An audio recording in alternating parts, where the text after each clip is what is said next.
Alcatraz prison right off the San Francisco coast, writing he wants to imprison their vicious, violent, repeat criminal offenders, the dregs of society. The prison was once home to some of the most infamous gangsters like Al Capone and Machine Gun Kelly, but it closed in the 60s and now stands as a national landmark and tourist attraction. Democrats, including former House Speaker Nancy Pelosi, though, are less than thrilled with this plan. Pelosi saying, quote, Alcatraz closed as a federal penitentiary more than 60 years ago. The president's proposal is not a serious one. President Trump also said last night he wants to impose yet another new tariff, 100% on movies that are produced outside the U.S. and shown here, saying other nations have stolen the American movie industry. As for all his other tariffs already imposed and some paused as he tries to negotiate trade deals, the president was asked on NBC's Meet the Press. Are you worried about a recession? No. Okay. No, I think we're going to have the greatest economic... I mean, are you worried it could happen? Do you think it could happen? Anything can happen. The president also again urged the Federal Reserve to make an interest rate cut after a two-day meeting that starts tomorrow. Now, Democratic National Committee Chairman Ken Martin tells Fox News Sunday, we actually are seeing a very high likelihood that we're headed towards a recession. Now, look, Donald Trump made a lot of promises to Americans last year, and this budget that he's bringing forward is actually going to increase prices for most hardworking Americans. Back to President Trump on NBC's Meet the Press. He also said he's not sure that people here in the country illegally have the same due process rights in court as American citizens. America's listening to Fox News. When you hear the term living better, what do you think about? More money? A bigger house? Maybe a yacht? What about how you feel physically? How you wake up each day? How you sleep? What activities you can and cannot do? When you feel good, life is good. So if pain is affecting your life, see how Relief Factor can help. Relief Factor is a daily supplement that fights pain naturally. Developed by doctors, it doesn't just mask pain temporarily. It helps reduce or even eliminate pain. In fact, the longer you take it, the more effective it is. So give their 3-week quick start a try. It's only $19.95, less than $1 a day. And it just takes a phone call, 1-800-4-RELIEF. That's 1-800-4-RELIEF. Wherever you're hurting, in 3 weeks or even days, Relief Factor can give you a chance to rediscover the true meaning of living better again. Visit ReliefFactor.com or call 1-800-4-RELIEF. That's 1-800-4-RELIEF. WFOM and W292 EV Marietta, a Dickey broadcasting station. This hour is presented by Subaru of Gwinnett. You'll love the difference. The Morning Extra, only on Extra 106.3. Morning, Meemaws! It's Los. And a special guest, just like we had on Friday, Angela Morabito. Good morning. Yeah. Hanging out, doing the Morning Extra. We will take you until 10 o'clock this morning before we hand everything off over to Glenn Beck. Tug out, but he'll be back tomorrow. He's finishing up the trip over to South Carolina, watching his son play some college baseball. Angela, good morning. How are you? I'm doing great. How are you? I'm good. You know what I'm really impressed by is that you're always spry and ready to roll. Thank you. Because a lot of times, whether it's myself, not so much Jerry. Jerry, he's got his magic gifts. Like, he's always ready to go every morning. Sometimes Tug and I will just be dragging butt. We'll be like looking at each other like, all right, so which one of us is almost half asleep? Okay, then we'll figure it out from there. But that doesn't happen with you. So congratulations. Good morning. How was your weekend? Thank you so much. Good morning. It was wonderful. I got to see some friends. Had a little wine and craft night with my girls on Saturday. Okay, I want to ask this. I'm delving into this stuff, and I need details here. Okay. What is wine and craft? Oh, we drink a lot of wine and we do arts and crafts. Okay. And this was a special wine and craft night because it was also dip dinner. Now, y'all have heard of girl dinner, right? Yes, dip dinner, similar to girl dinner. I know girl dinner, just as you described last week, sometimes you might have like fries and sardines or something. Yes, it's like, I want half a jar of olives and a bunch of Parmesan cheese. That's girl dinner. But dip dinner is everybody brings their favorite dip. We ate like queens. And we solved all the world's problems. So of course so. I mean, it's going to be an exciting show because all the world's problems are solved courtesy of Angela's girls' night. I want to know what kind of crafts. Oh, I was doing paint by number. We had somebody needle pointing. We had somebody doing something with sparkly things. How that did y'all all turn 80 at once? I know. Were you colluding with my husband? He said the same thing. Listen, him and I, we're aligned here. We're simpatico. I mean, at some point, we're probably even cycle sisters. He's sitting there thinking, like, how have y'all possibly all turned 80 at once? Like, needlepoint?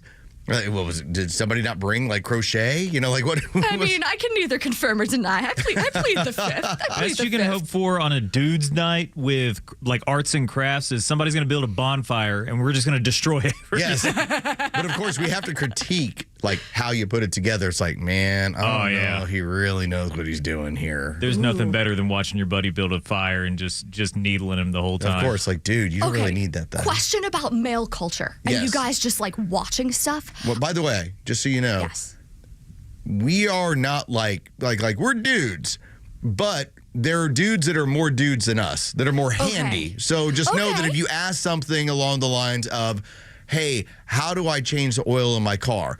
Jerry, not a problem. Tug and I, no chance of helping. Okay. No, my question is about being a dude spectator. Like you're talking about building the bonfire.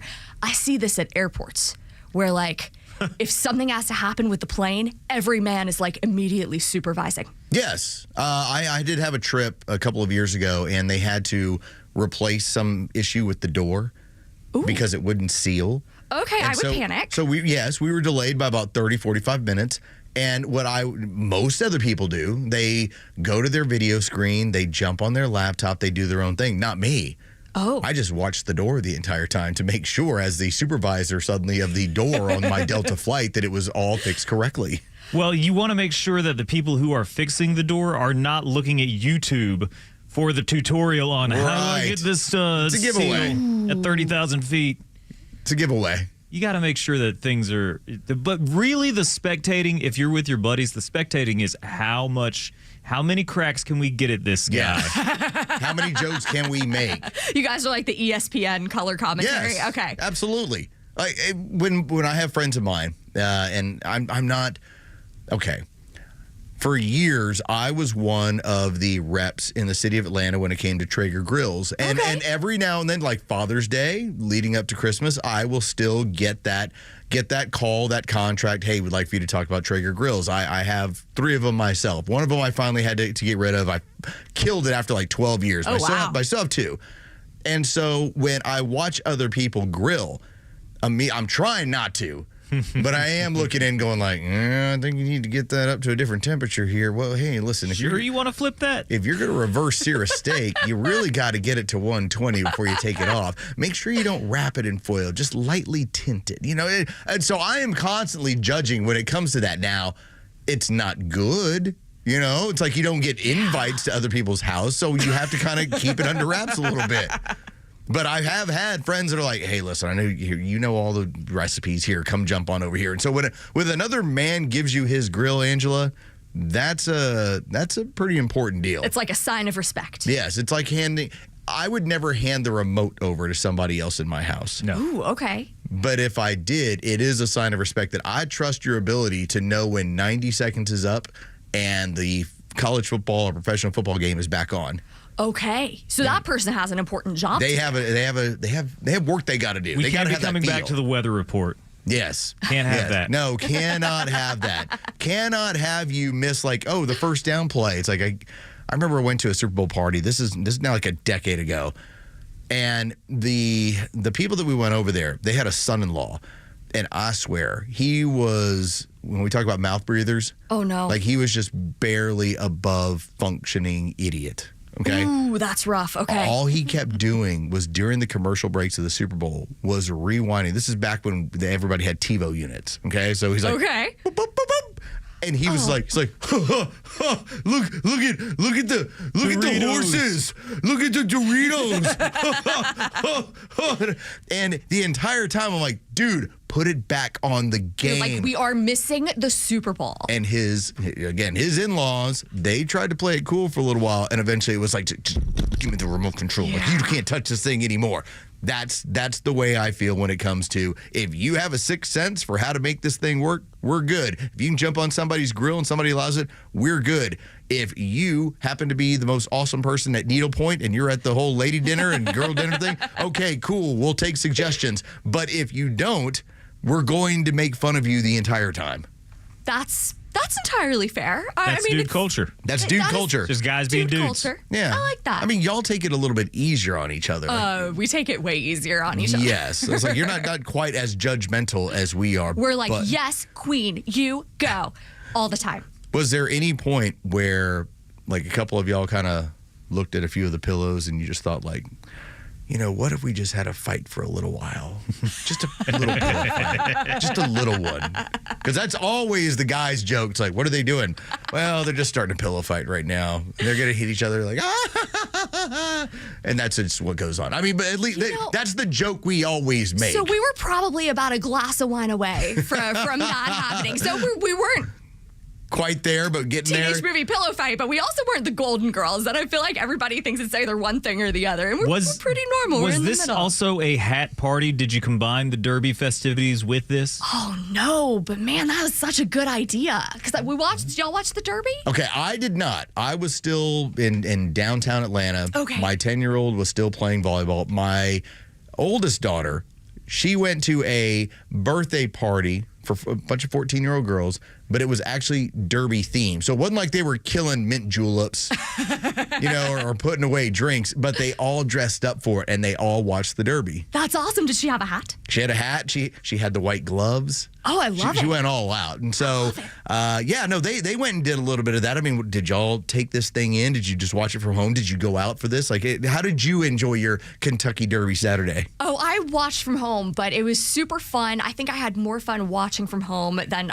honestly some of the people there because it was so gross and so muddy. Yeah, it was nasty. I heard on the pregame they have the jockeys wear the goggles, right? And somebody said it would take 6 pairs of goggles to get through that race because, it's raining so hard. They don't have windshield wipers.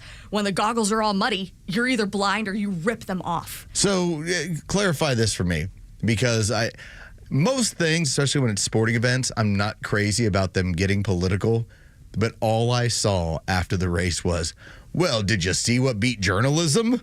Like, that was the horse that lost, Sovereignty? I was like... Yeah, Sovereignty was our winner, and there was also one called American Promise, and I was like, oh, I want American Promise to just beat the living daylights out of journalism. That was the moment where people were like, the world is healing. It's 2025. Everything's going well here, Jerry.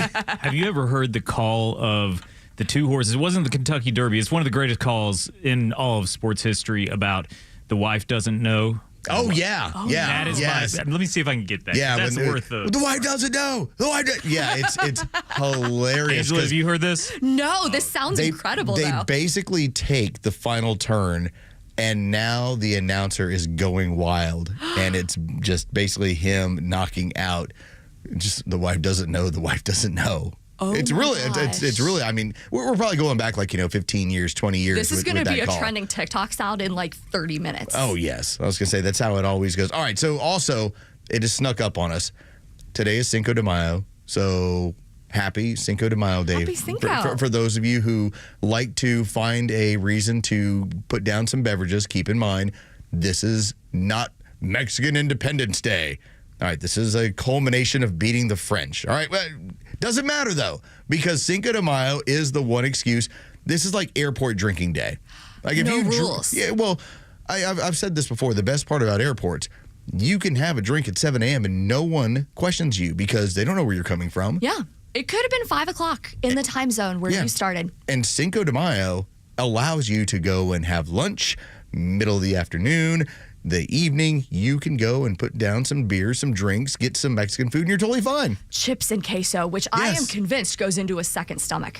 Even if I'm not hungry, I will endlessly eat chips and queso. It's got to be going somewhere else. It can't be going to my normal stomach. There's always room. And today, see, what I like to do is go to the Mexican restaurants on St. Patrick's Day. Yes. And then on a day like today, when they're all going to be packed, you go to the Irish pub. So you flip the script on that one. Yeah. That is a life You make hack. it a point. You're like, oh, Cinco de Mayo. It's time to go to Fido. It's like, okay. Like, You can still get a margarita there if you want it. Yeah, but like our place over near us, like we really like Hacienda or Tacos and Tequila. And it's like our little places over in Cumming. Now that I've moved a little further north, I don't know. Okay, there's like 2 Mexican joints, but they're chains. But I got to give them like a try at some point. So that might be, once we get done with the practice this afternoon, might turn into just, kind of nudging the wife, being like, hey, it's Cinco de Mayo. Like, what do you think? Like, how about just like one margarita? Yeah, and then you kind of get that going from there. All right, here's it. Speaking of the wife, yes, here's the call. Into the final furlong. My wife knows everything. The wife doesn't know. They're 1-2. Of course they are. My wife knows everything in front. To the outside, the wife doesn't know. My wife knows everything. The wife doesn't know. My wife knows everything. More than the wife doesn't know. This guy, There you go. That guy's just entire career was just and made. just laughing at like, really? Like, this is what I'm reduced to, having to call a horse race with these sorts of names I'm Horse having to names use. are great. It's always a good time. All right, something else too. And I thought I was being punked. Like, I thought Ashton Kutcher was gonna like bust into my basement last night, because I start reading Donald Trump plans to reopen Alcatraz. I'm like, okay, I've seen The Rock. All right? Yes. That's what I thought. The first thing I thought of, First thing I thought, that's a total dude moment, like dude movie. The Rock, welcome to The Rock. With Sean Connery and Nicolas Cage, and that's when like The Rock is reopened. Okay, this is like we're gonna have a giant crazy Michael Bay movie on The Rock. If you're gonna basically establish yourself as I'm the law and order president, Angela, shouldn't you also have Alcatraz functional? It seems like a little bit of a waste of taxpayer money. It also seems like you're going to take a tourist trap and now turn it back into an actual functional prison. I think if you're trying to score some points that, hey, who's in charge around here?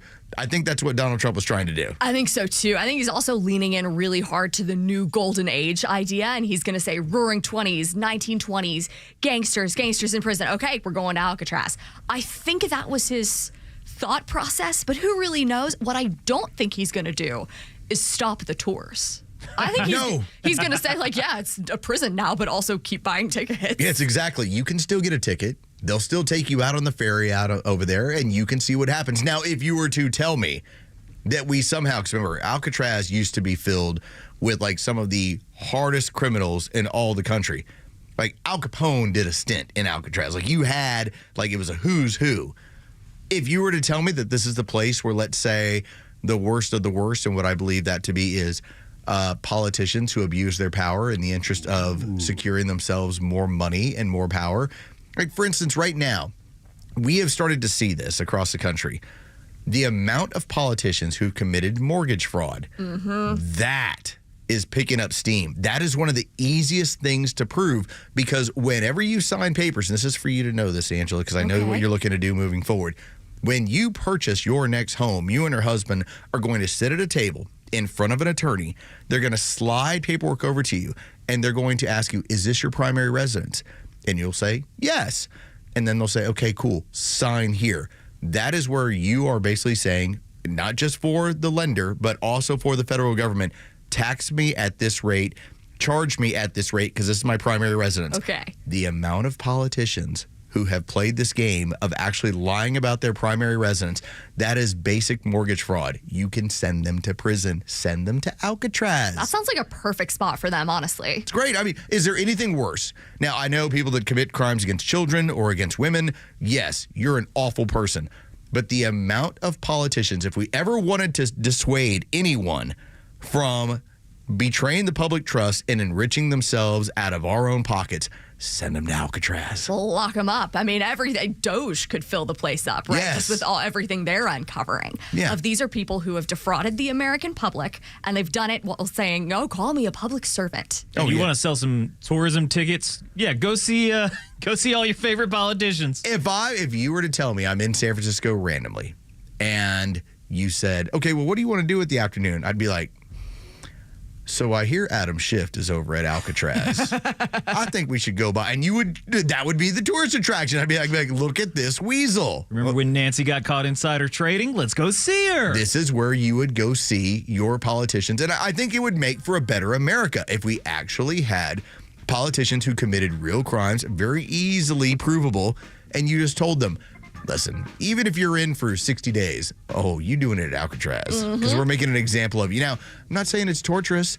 You're still going to get your 3 hots and a cot. We're going to keep it really comfortable for you. You'll be able to do the easiest time there is available to a politician. Be humane. Yes, but Alcatraz, like that would seem awesome. It would sell a lot of T-shirts, that's for sure. We're sending you to Alcatraz. All right, when we get back, the Harvard dropout that is helping save America. We'll talk about that next. We continue the Morning Extra right here on Extra 106.3 FM. The Morning Extra, Neil Bortz, and The Kimmer Show are all online for you anytime at thepodcastpark.com. Plus all of Extra's exclusive podcasts like Ben Burnett, Janelle King, and so much more. All at thepodcastpark.com. Presented by Associated Credit Union. Want the truth about shopping for new floors? Big box stores might have flooring departments, but Empire Today has flooring experts. There's a huge difference. At a big box store, you might be getting help from someone who's in flooring today, but was stocking toilets yesterday. With Empire, you'll work with a dedicated flooring expert. We bring the store to your home, help find the right floors for your lifestyle, and answer questions. All while you view hundreds of samples with your own furniture, decor, and lighting. You'll get an all-inclusive price estimate and can schedule installation as soon as the next day for in-stock styles. That's Empire's Home Floor Advantage, working with experts who specialize in one thing, flooring. For a limited time, use code RADIO to get $500 off your contract of $3,500 or more when you call or visit EmpireToday.com. That's $500 off with code RADIO. You know the number. 800-588-2300 Empire. Offer may not be applied to sales or combined with other coupons, discounts, or savings. Terms apply. Advisory services offered through Master Plan Retirement Consultants, Inc., a registered investment advisory in the state of Georgia. Insurance, tax, and commodity services offered through Fricks & Associates, Inc., DBA Master Plan Retirement Consultants. The aforementioned are affiliated companies. Retirement means different things to different people.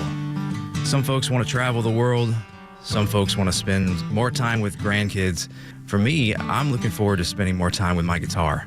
Whether extravagant and robust or simple and cozy, every retirement needs a plan. You wouldn't take a trip without directions. You have to know where you are before you know where you're going. Master Plan Retirement Consultants have helped many like you plan for their own retirement. Not only does Master Plan help you create the roadmap, they join you on the journey. So whether you want to travel the world, become a pickleball champ, or just looking for a good porch, a sturdy rocking chair, and an acoustic guitar, remember to plan well because the destination is worth it. Visit masterplanretire.com to schedule your complimentary consultation today. Military veterans are eager to transfer their skills and experiences to civilian life, but lack trusted connections to expedite their path to success. That is, until they meet the Warrior Alliance. The Warrior Alliance goes the extra mile to reach veterans in their communities so they do not have to take this journey alone. With over 40 partners across 10 service areas, your donation goes a long way toward achieving maximum impact for a veteran and their family. Go to thewarrioralliance.org to donate today and commit to helping the Warrior Alliance change thousands of lives for the better. The Georgia Tech men's basketball team is poised to continue making history at the Thriller Dome next season, and you don't want to miss a minute of the action. Relive amazing moments like when Damon Stoudemire and the Yellow Jackets took down number 21 Louisville at home last year by securing your seat today. Season tickets for the 2025-26 Georgia Tech men's basketball season are now on sale. Save your seat for all the on-court action at ramblinwreck.com/tickets. Sting 'em. It's May 5th, and this is your Fox Daily Snapshot. Today is Cinco de Mayo. The origins of the day go back to the Franco-Mexican War of the 1860s, as 2,000 Mexican soldiers held off 6,000 French soldiers in the Battle of the Puebla in 1861.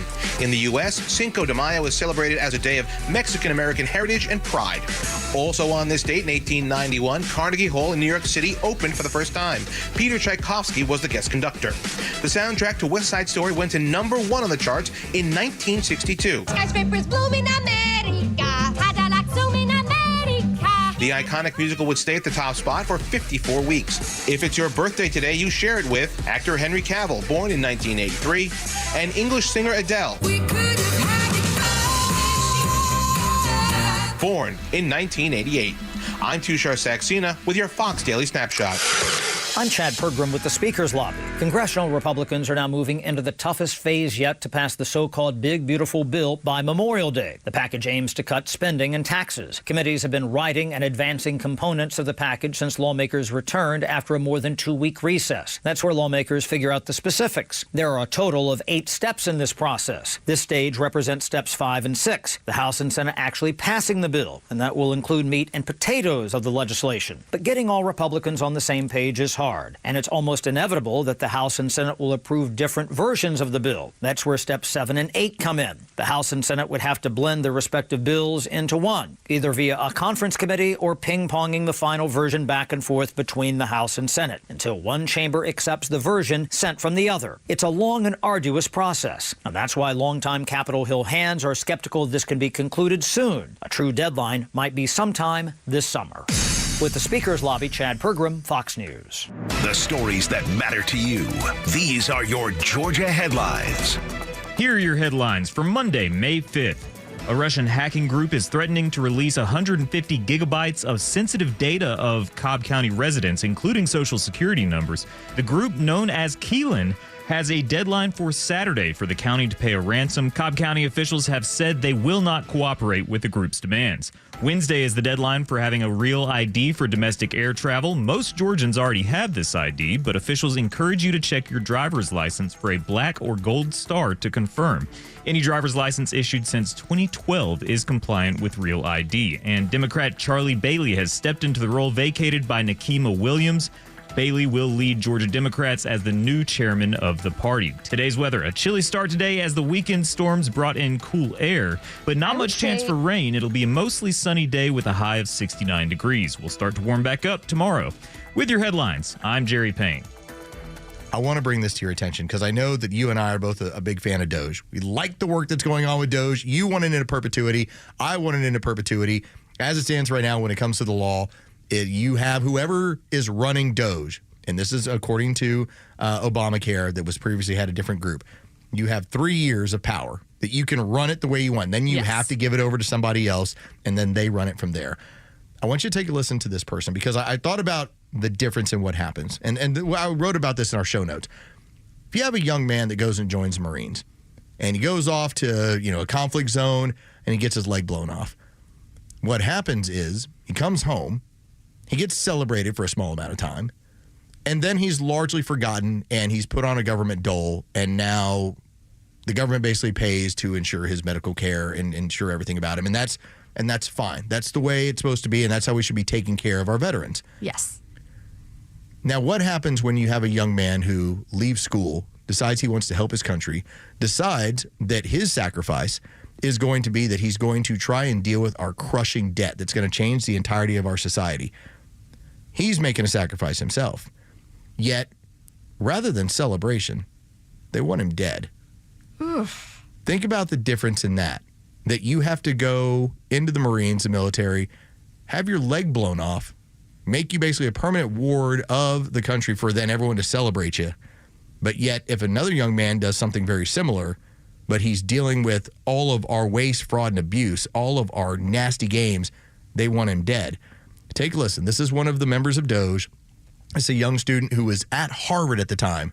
Listen to what he says, what his life is like now. I dropped out of Harvard and came here to serve my country.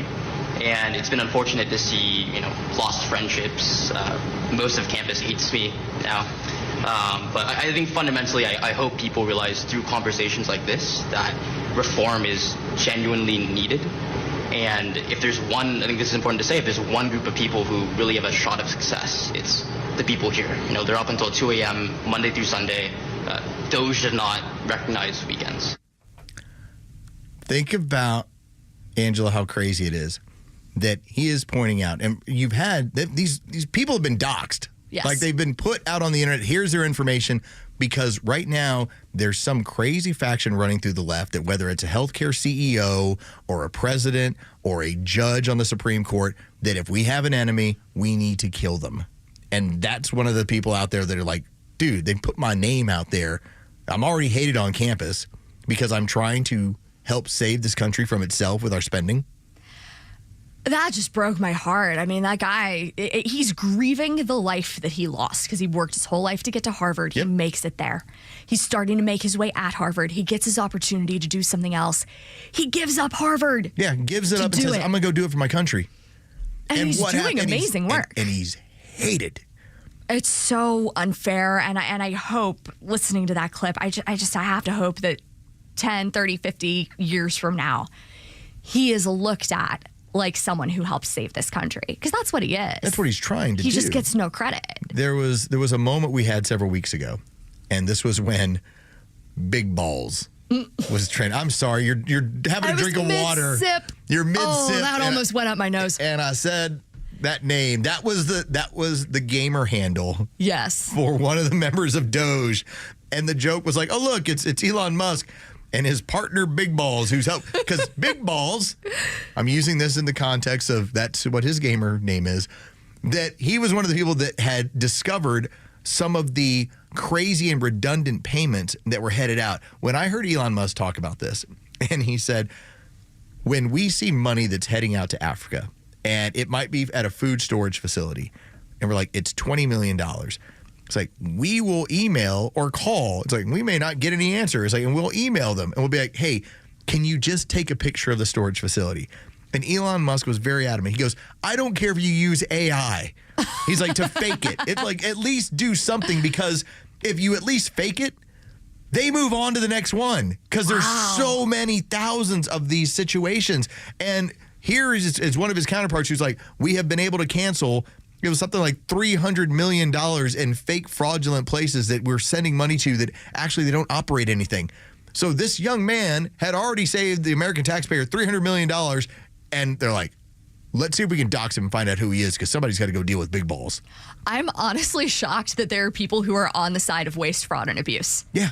I thought it was going to be really kind of impossible for people to oppose the Doge mission, and yet they're doing it. Yeah, they are firmly convinced that, and a lot of this, in my mind, when you strip it all the way down, and this is where you ready for my tinfoil hat? I haven't had a tinfoil hat minute with you. Okay, I'm ready for it. Here it comes. Because remember, the biolabs, you were like, the what? Now I'm like, okay. I was today years old. There you go. When this happened.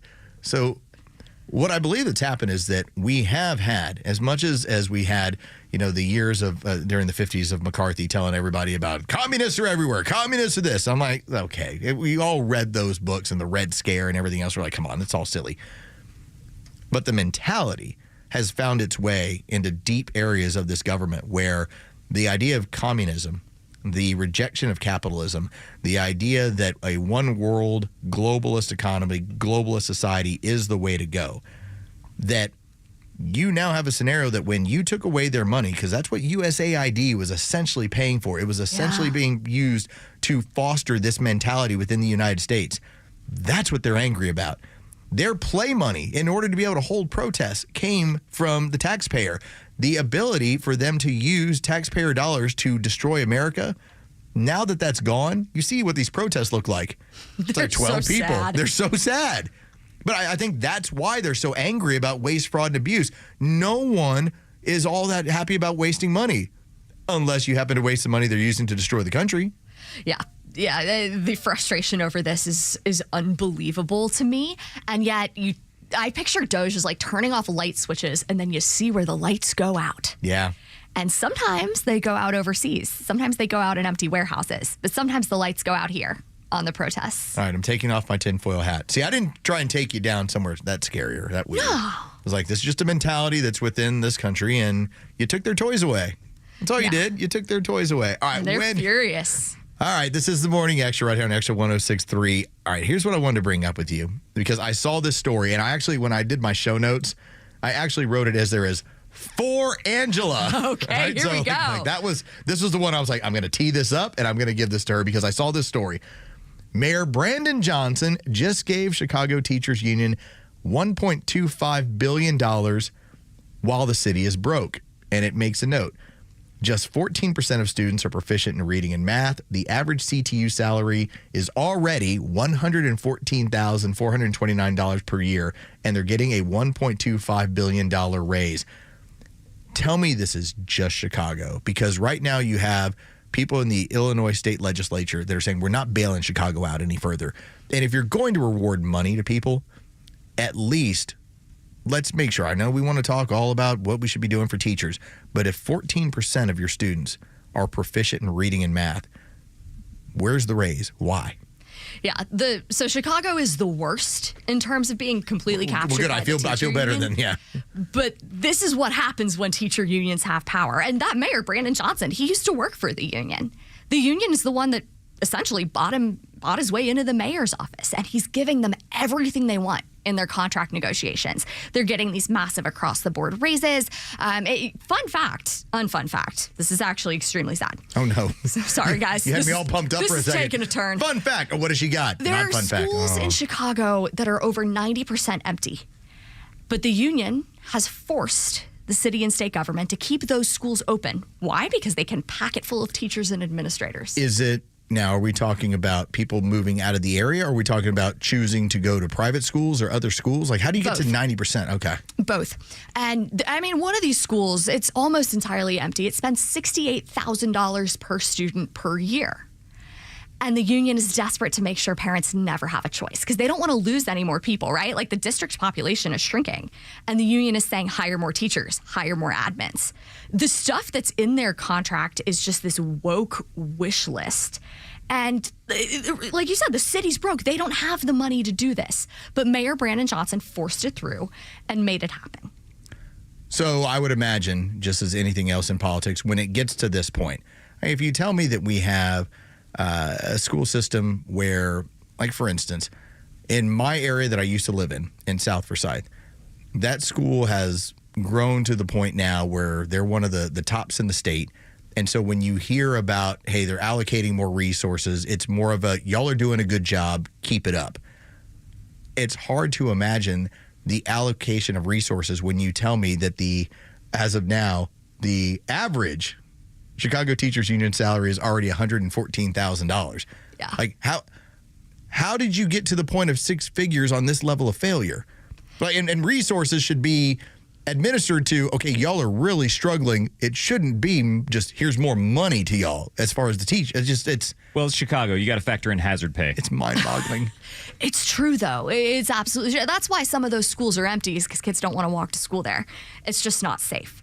Well, instead of devoting resources to make sure these kids can get to school safely, what do? They hire more administrators who aren't helping kids learn. It's not in their job description.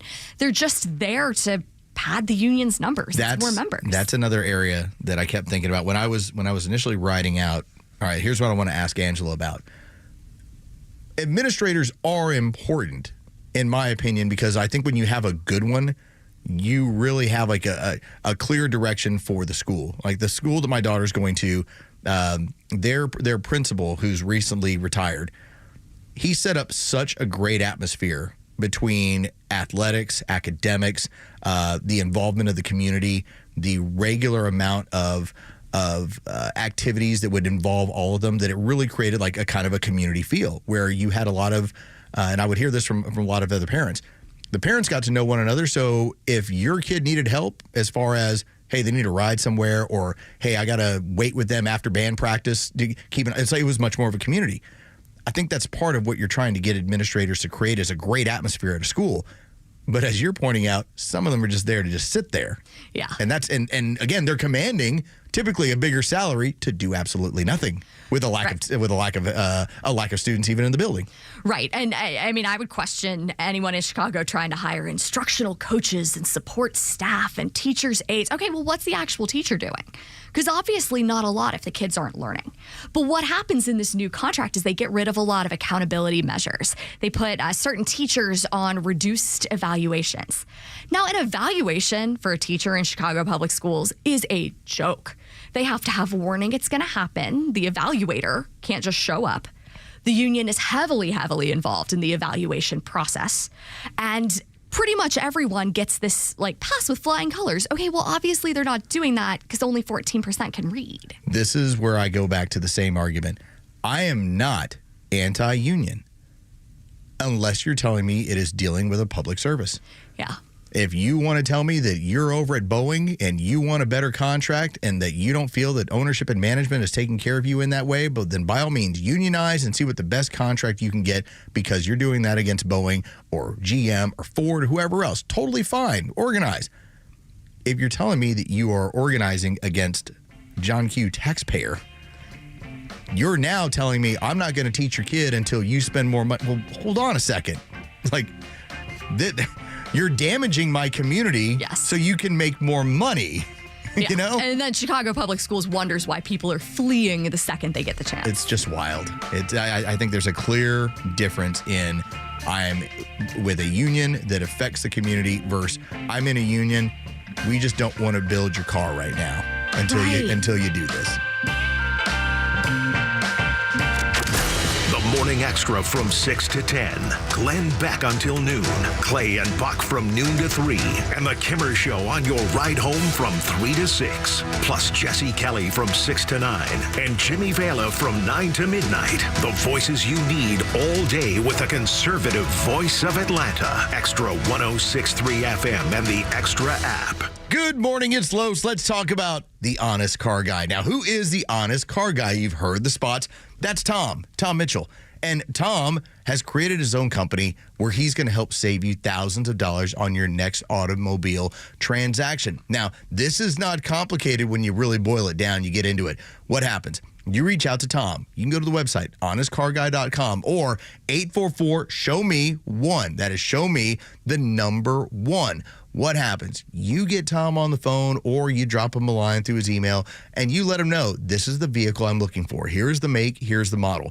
That's when Tom goes to work for you. He starts locating it around the country. And you might say, Tom, buy that one. He's like, hold up. Let's make sure the price is going to make a lot of sense for you.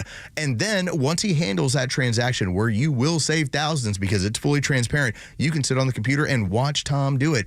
Then he's just going to charge you an honest fee. That's why he's the Honest Car Guy. What happens? You start doing the math on the transaction. You start recognizing that you're no longer doing what the dealership does, which is you're paying for the sales staff. You're paying for all the extra little things they add on. All those fancy coffees. Guess who's paying for that? That is you. That is where Tom is going to save you money in this process. Again, you can go to honestcarguy.com. That's honestcarguy.com. Or give Tom a call this morning, this afternoon, sometime this week for that next car. 844-SHOW-ME-1. That's 844-SHOW-ME, the number 1.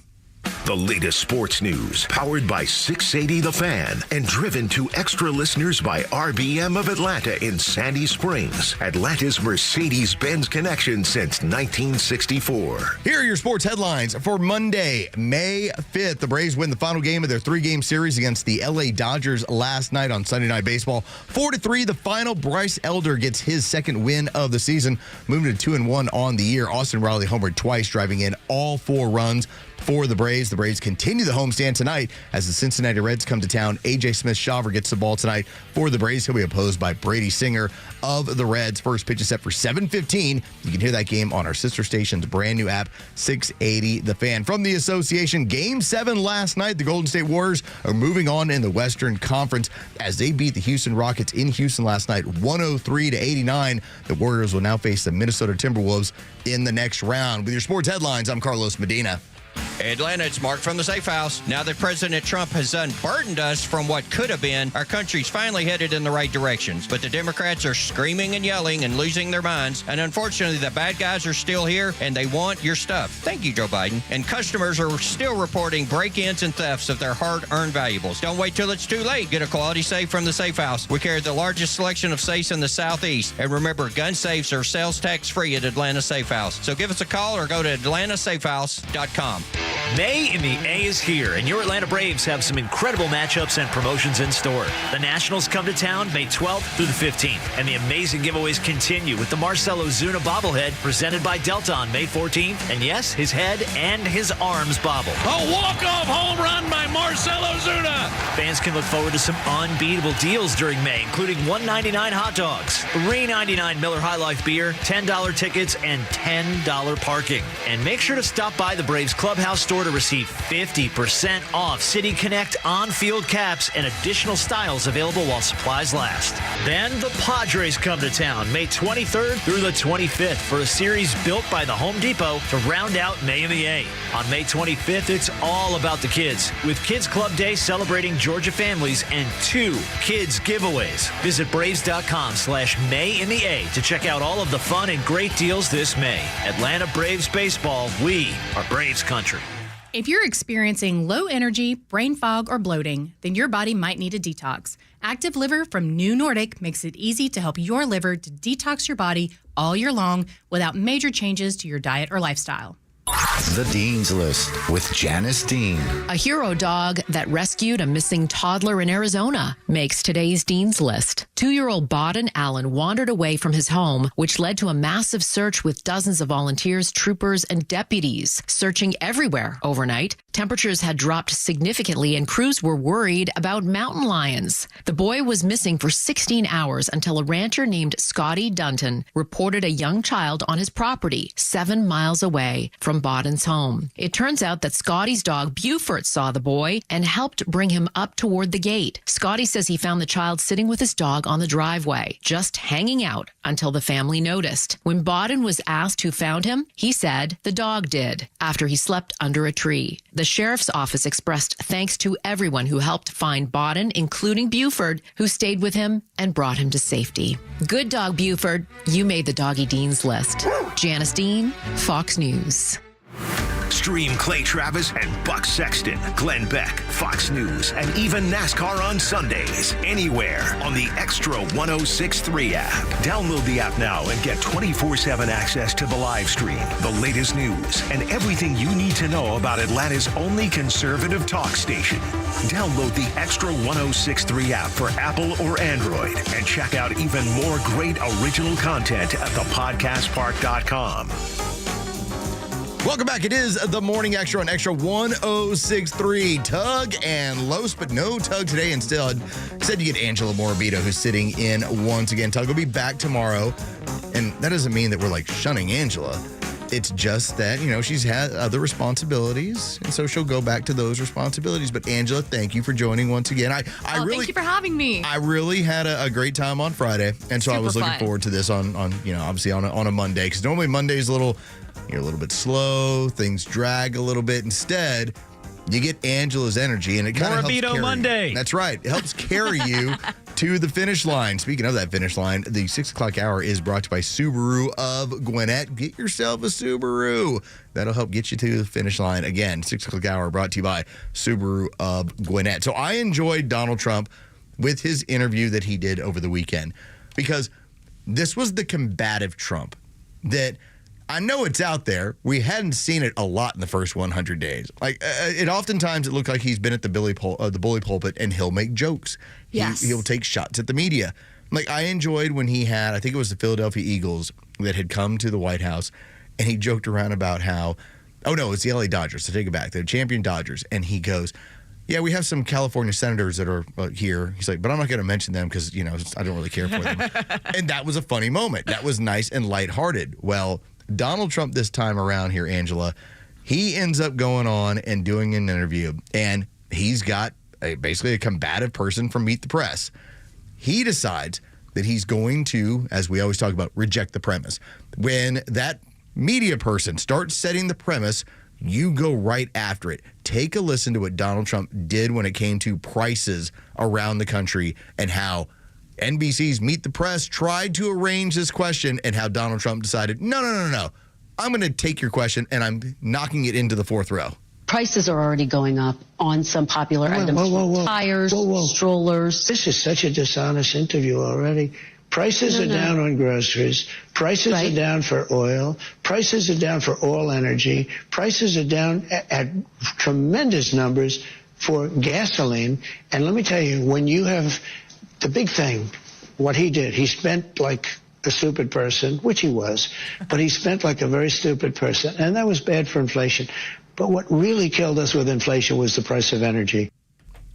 Here, because everything comes back to what Joe Biden did on day one, canceling the Keystone Pipeline and the energy prices moving up in the way that they did. Once energy prices go up, everything goes up. And you can't avoid that, Angela. You can avoid a stroller. I don't need a stroller. Jerry doesn't need a stroller. Okay, like she's trying to point out all these random items, but at the heart of it, if energy prices stay down, then goods are more affordable. And that's what he's pointing out, but not in NBC's world. NBC's world, it's, well, look what's going up. What I would say is prices are considerably better right now than they were a year ago in my wallet and my household. Same here. This felt like vintage Trump. Yes. I'm going to talk right over the media because I don't need them. In fact, the media needs Trump more than Trump needs the media. But look, I mean, in reality, we just hit a 6-month low for annual inflation. He's doing a good job, and energy prices are helping. And instead of admitting that, this interviewer just cherry picks these items and tries to spin a narrative that doesn't make any sense. And if we were really in a problematic situation. Now, remember last week on Sunday, the psych op had started. Trump's underwater by 10 or 20 points in all the polls, and it didn't work. By Thursday, Friday, everyone's looking at this information going, really? You arranged a poll from the AP? This is not how I feel. You then had the scenario where Van Jones of CNN, he goes out on the road. He goes and finds black voters. And what did they tell them? Hey, have you decided to change your vote from Donald Trump to somebody else? No, I like what's going on here. Yeah. It all got thrown back in their face. And so this week, you wonder, because you can't keep calling wolf. Okay, you can't keep crying wolf every single time and try and say, oh my God, look what's going on in the stock market. It's better than it was 2 months ago. It's same as year to date. Oh, look what's going on with energy prices. They're significantly down. What about eggs? You can't afford them. That has cratered. Okay, and so every single thing they've gone to, it has a very small shelf life. So what's it going to be this week? Because there was no marching orders on the Sunday shows like it's easily detectable. This week it was more of, all right, let's just give it a break for a week. Yeah, I picture in DNC HQ like this giant Wheel of Fortune wheel that they just spin, and it's like, what are we going to go with now? But no, I mean, this interviewer knows she's fighting a losing battle because not everybody is watching Meet the Press. Fewer people are watching now than before. But everybody needs groceries. Everybody needs gas. We all see what's happening. And she's trying to say, don't believe your lying eyes. I have, and I always judge this. Tug does it as well. Tug has a big old truck. Okay. So Tug knows when energy prices are good. Okay. He knows when they've moved up. He knows when they move down. When I end up fueling up my vehicle, I don't have the giant truck, but I do notice. So when it's $57 versus what it typically is right now, $51. Now, that doesn't sound like a huge deal. When you do it every week. But when you do it every week, that's when you notice. That's when the energy prices are right in your face. And so when you tell me about heating and cooling a home, when you tell me about my energy consumption, when you tell me this stuff is down, I now have been walking out of Publix and generally feeling good about the price I paid. Yeah. Where it's like, it used to be, here's my 6 items and it's $29, $32. Right now, here's my 6 items and it's $20. I'm like, okay. I see where this is working out better for me. Yes, things are starting to ease up. And finally, I mean, it feels like we get a little bit of breathing room in the economy. And that's the exact opposite of what everybody in Meet the Press and DNC world said was going to happen. They were like, it's calamity. It's going to collapse. You know, it's going to be Armageddon if we can't have cheap stuff coming in from China. And this is where you start doing the math on this. And what will happen is, the Democrats, the leftists, the communists, they will tell you about what they're afraid of, oftentimes by not talking about it. Like they talk about people that they fear. They don't talk about areas and that they fear. And so while they might, all want to talk about Trump, it's because they obviously fear Trump, they hate Trump. But they won't talk about certain topics. For instance, remember, we had a Q1 2025 contraction within the economy. Where did that go? That lasted for about 4 hours. And the reason why the media didn't run with it is because when you start digging into it, we're actually growing at about a 5% level. Yeah. That's the wild part about it. It's like they don't want to get it. Like it would normally be, look, recession is here. It's coming. There's the first one, Jerry, and that's not what's happening. Well, remember when they changed the definition of a recession under Biden? Yes. No, 2 quarters of negative growth. That's not a recession. That's not how Look we're at the doing jobs. that anymore. We don't do that I'm anymore. like, eggs are $7. What do you mean this is not a recession? I mean, government spending is part of GDP. So when you cut government spending, you're going to working against your own GDP right. there, right? And I don't think enough people understand that because Biden was able to say, oh, GDP this, GDP that. Yeah, he was printing money.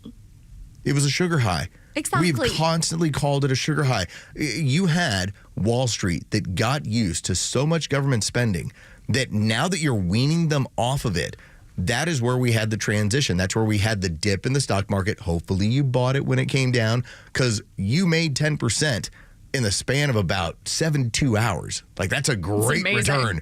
Great return on your investment if you got into the stock market when you hit the dip as of a couple of weeks ago. But I'll tell you, so much of this comes back to, just as you said, don't trust your lying eyes. Right. You see things are getting better. You see things are improving. This is not just a matter of, well, it's Donald Trump, so I look at everything as being rose-colored glasses. No, the media is trying to tell me that I need to focus on, well, look what it's going to cost you if you order something from Amazon. I don't need to order something from Amazon. You know what I do need to do? I need to go get gas. Yeah. You know? Yeah. That's regular for me. I mean, look, did I get my Temu order in before Yes, you the did. tariffs hit? Absolutely. Yes. Do I want 1,000 hair ties for $2? Yes, I do. And who needs 1,000 hair ties? This woman. Yes. Yeah. Every woman. They run away from me. I'm like, do I eat them in my sleep? Where are they going? Anyway, my hair tie issues aside. People will change their behavior based on changes in the market. And this Meet the Press lady is pretending like everyone now magically needs a stroller. I mean, yeah, some people do, but that doesn't mean you need one from China. No, that's the whole point. You have the choices within the marketplace.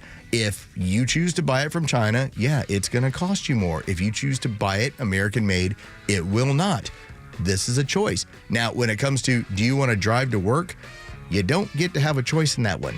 Right. You're going to pay your energy prices no matter what. That's why it's important that that is coming down. That's Angela Morabito. I'm Carlos Medina. That's Jerry. When we get back right here on the Morning Extra, the Trump straw man argument. We'll talk about that as we continue talking about a little bit of that Meet the Press interview next right here on the Morning Extra, Extra 106.3. Tell me one single policy idea the Democrats have come up with since they got wiped out in this last election. Nothing. Nada. Catch Neil's commentary every day on Extra 106.3 and the Extra app. I enjoy a good night's sleep, and I like to breathe while I'm sleeping. My wife appreciates that, too. That's why I wear a CPAP. You want the right machine. You want expert advice. You want all the supplies that go with it. You get it all at CPAPs, etc. in Alpharetta. Machines, masks, tubing, filters, cleaning supplies, all of it, and they ship nationwide. Walk-ins, by the way, are welcome. CPAPs, etc. Alpharetta, CPAPSETC.com. Hey, it's a Kimmer. Okay, you're driving along. Suddenly you hear that horrible sound of metal and crunching. It's an accident. Even if it's a little minor fender bender, man, that could be a nightmare. First, obviously, take care of yourself. But before you make a deal with an insurance company or anybody else, call David Van Sant with Van Sant Law. You know why? Because he used to work for the insurance company, so he knows how to get the right settlement and right away. Van Sant Law. Don't forget, if you don't get paid, they don't get paid. Protecting your interests. Insurance is great, but it's complicated. 855-GA-INJURY or vansantlaw.com. Are you a parent of a 2 to 8-year-old? Listen closely for an exciting offer, then head to abcmouse.com/radio to learn more. By now, you've probably heard of ABC Mouse. ABC Mouse is like a little one-on-one teacher. It has helped her so much. We're offering a promo at abcmouse.com/radio to try it for free for a month, then $14.99 per month until canceled. Go to abcmouse.com/radio to see this offer. That's abcmouse.com/radio. Actual ABC Mouse users compensated for their testimonials, sponsored by Age of Learning. Did you know that, just like here in the U.S., Israel celebrates their Independence Day? In case you missed it, this year, Israel's Independence Day was just a few days ago, on May 1st. But for the people of Israel, freedom is really nothing more than a daily struggle just to survive. There's no real peace, only terror. It's difficult to find moments of joy while there's so much suffering. And the Israeli government relies on the International Fellowship of Christians and Jews for its ongoing help to make sure the elderly, the sick, the wounded soldiers, and impoverished families don't fall through the cracks. We can't even imagine the courage of the Israeli people. They're so brave and worthy of our prayers. that we'd like to ask you for a gift to the fellowship today. It'll provide life-saving aid, medicine, hearty meals, safety, and comfort. And I believe when we bless God's people of Israel, we unlock God's blessing in our own lives as well. So show your support for Israel by making a life-saving gift today. Call and make your gift at 888-488-IFCJ. That's 888-488-IFCJ, 4325. Or go online to supportifcj.org. One word, supportifcj.org. Fox on Tech. Time to sign out of Skype. Today's the day Microsoft shuts off the once groundbreaking free video calling platform. Skype debuted in 2003, originally just for computer-to-computer calling, though it would later incorporate calls to actual telephone numbers. Microsoft spent $8.5 billion to buy it back in 2011. Despite its initial popularity, it very quickly fell by the wayside as more people bought smartphones, which soon came with native video calling apps. Skype just never caught back up, and when pandemic lockdowns might have provided an avenue for a renewed popularity, online meeting services like Zoom became the go-to. Microsoft is porting all Skype users over to its meeting app known as Teams. With Fox on Tech, I'm Eben Brown, Fox News. WFOM and W292 EV Marietta, a Dickey broadcasting station. This hour is presented by Van Sant Law, vansantlaw.com. He wants to make Alcatraz a great prison again. I'm Dave Anthony, Fox News. It's a symbol of law and order. And, it's got quite a history, frankly.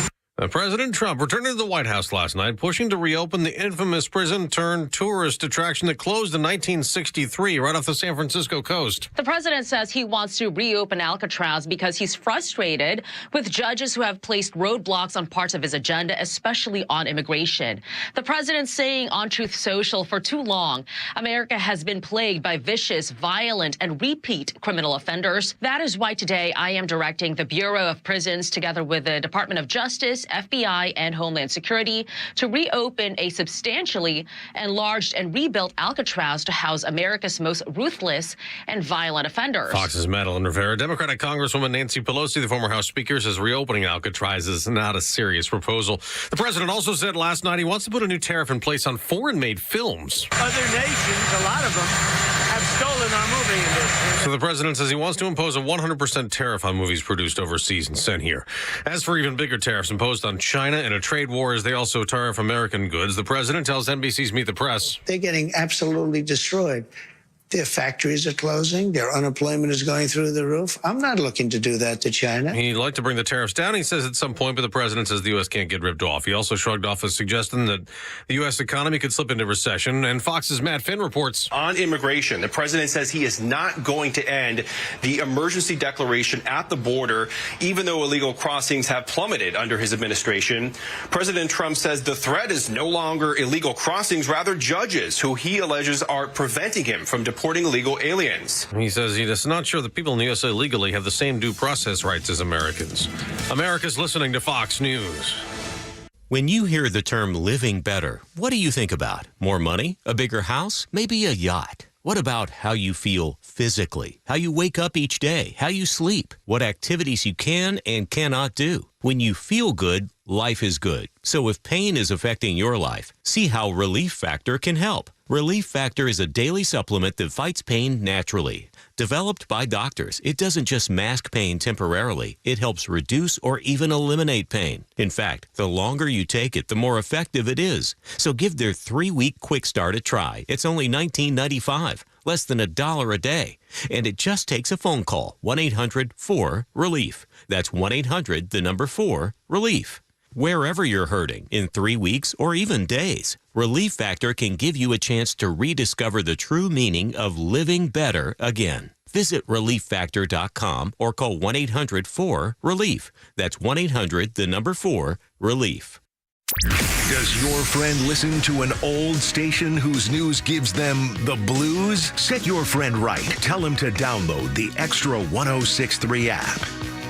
Welcome back. It is the Morning Extra on Extra 1063. It's Los and Tug, but no Tug today. Instead, Angela Morabito sits in. Thank you so much once again, Angela, for joining us in the morning. Thanks for having me. You're always welcome here. It's myself and Jerry and Angela. We'll be taking you until 10 o'clock. The 7 o'clock hour is brought to you by Van Zant Law Group. If you have any sort of personal injury or you're battling it out with the insurance companies, contact Van Zant Law Group. They will get you compensated accordingly. You had a genius idea, or should I say, it was your husband's idea, but you can co-opt it. You can be like, you know what? I kind of told him. He came up with the idea. We've been talking about how we're going to have a softball challenge, and it's picking up steam. Radio management talked about it on Friday, and what the plan is that right now we have a promotion going on over with our sister station, 680 The Fan, where we have an equipment drive. And this is for kids who need more baseball equipment. Baseball equipment is pricey. And so we ask with these equipment drives to go by different leagues. And in this case, the last one was at Sharon Springs over in Cumming. And you drop off used equipment. That's awesome. Yeah. And so it ends up being repurposed. It ends up being cleaned up. And then it's made available to children who need newer equipment or who need some more equipment. And so, it pushes the game of baseball and softball for a lot of people. But we started talking about what if the next equipment drive, that's where we have the Kimmer Challenge. Kimmer was bragging on last Thursday about how he could take a fast pitch softball pitcher and he could smash the ball. Now, I'm saying there's no way in hell that there's no chance, because that is a different looking ball when it comes out of the hand of an accomplished fast pitch softball pitcher. So I've been reaching out to a handful of friends where they play club. I've been asking for hey, can you get us, young woman, hopefully 16, 17 years old, and have her come up and throw some fastballs to Kimmer. And you had the idea, or your husband, that we should have a logo for this, which would be Kimmer with a backwards K. Yes, this is my husband, Tyler. I am just the messenger. But he heard our show Friday, and I got home, and he's like, I have your logo. And, the backwards K for a strikeout. If the challenge is strikeout Kimmer, I mean, a backwards K in Kimmer, I hope he's okay with this. I hope I don't get a bunch of angry tweets. It's awesome. Now, the problem for me is that I immediately recognized, thank you, Tyler, this is a great idea. I go to AI. I'm like, I need a backwards K and the name Kimmer. And every single time so far, I've tried to use Gemini. I've tried to use Grok. I'll try and use another one of my image generators. Nothing will give me a backwards K. Apparently, AI won't spell things backwards for you.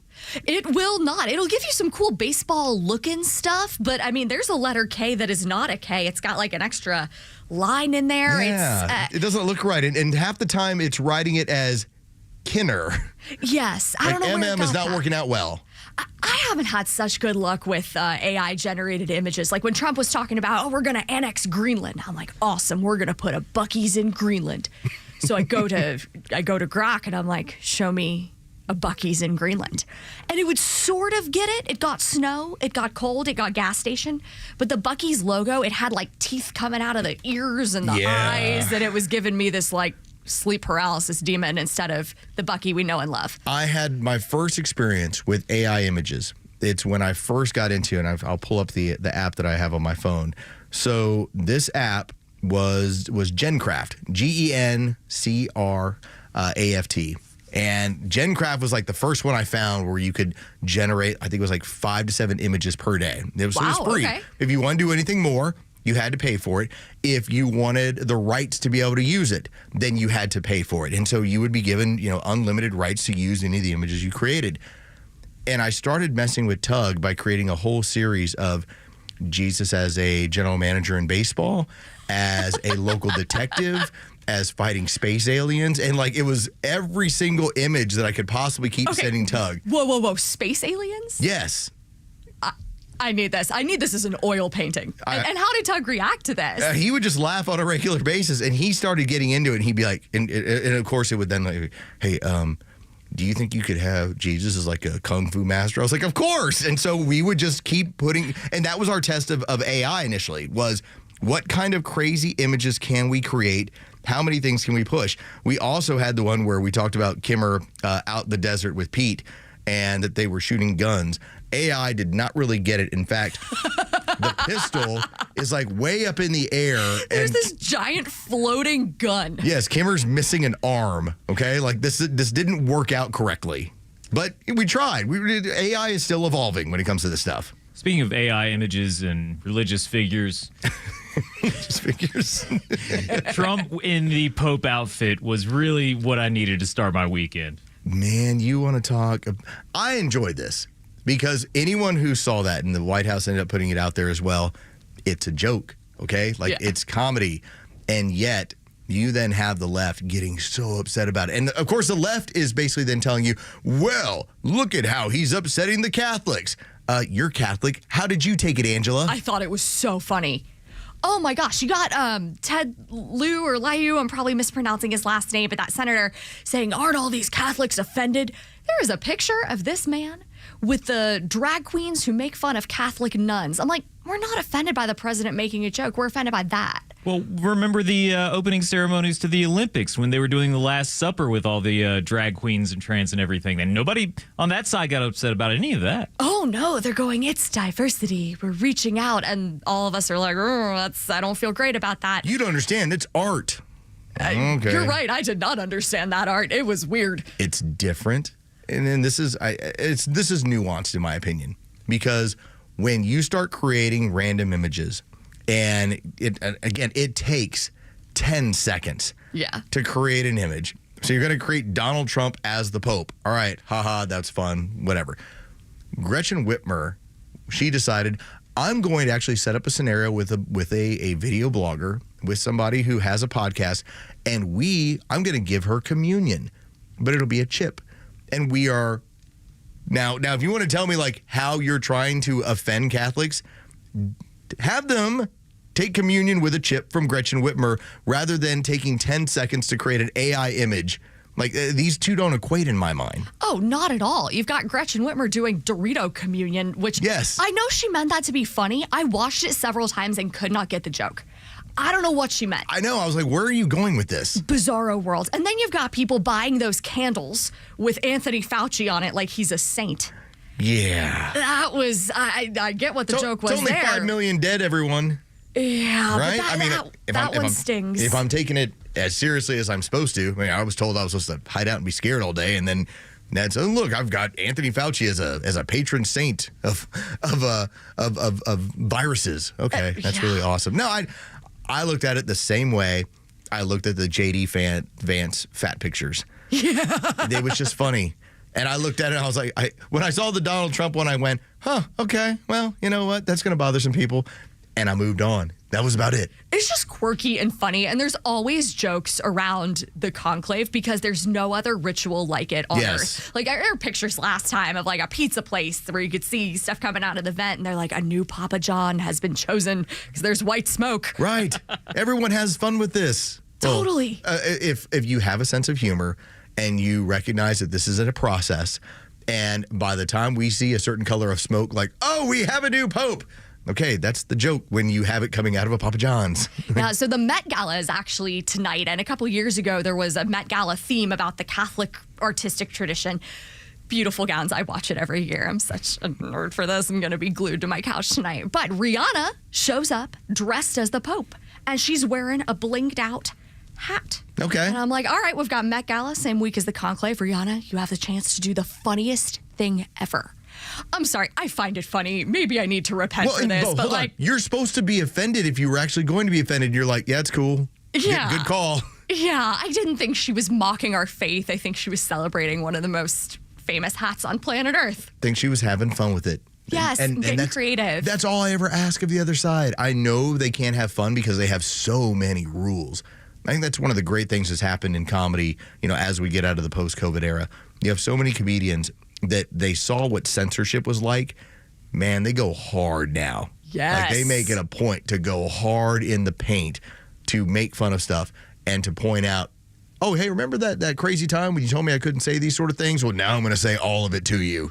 Yeah, they're hitting back twice as hard. There's stuff on Netflix now where I'm like, oh, man, 5 years ago, this would have ended someone's career. Yeah. There would have been people, calling for the executives to be marched out of the building. But no, I mean, they've realized that most Americans are like you and me, and we can watch it and realize This is super funny. So one of the ways that the left tries to silence you or tries to create the topic that they want to basically create so that they have you basically fighting on their battlefield, they have you in their backyard, is to create the straw man argument. Now, those of you who know the straw man argument, if I was to say, and I joke around with this to Tug all the time, I was like, Tug, as a former wife beater, what do you think about the price of gas? So it's like I set the premise, or I might be like, Tug, there are people out there who talk about you being a wife beater. What do you okay, that has created the straw man argument. I don't need to actually point out anyone. I just create somebody out of nowhere and apply what they think. And now I ask you a question with it. No one was better at this than Barack Obama. That he made straw man arguments every single time he got in front of a podium. Go back and look. Go to YouTube. Look up any kind of Barack Obama press conference.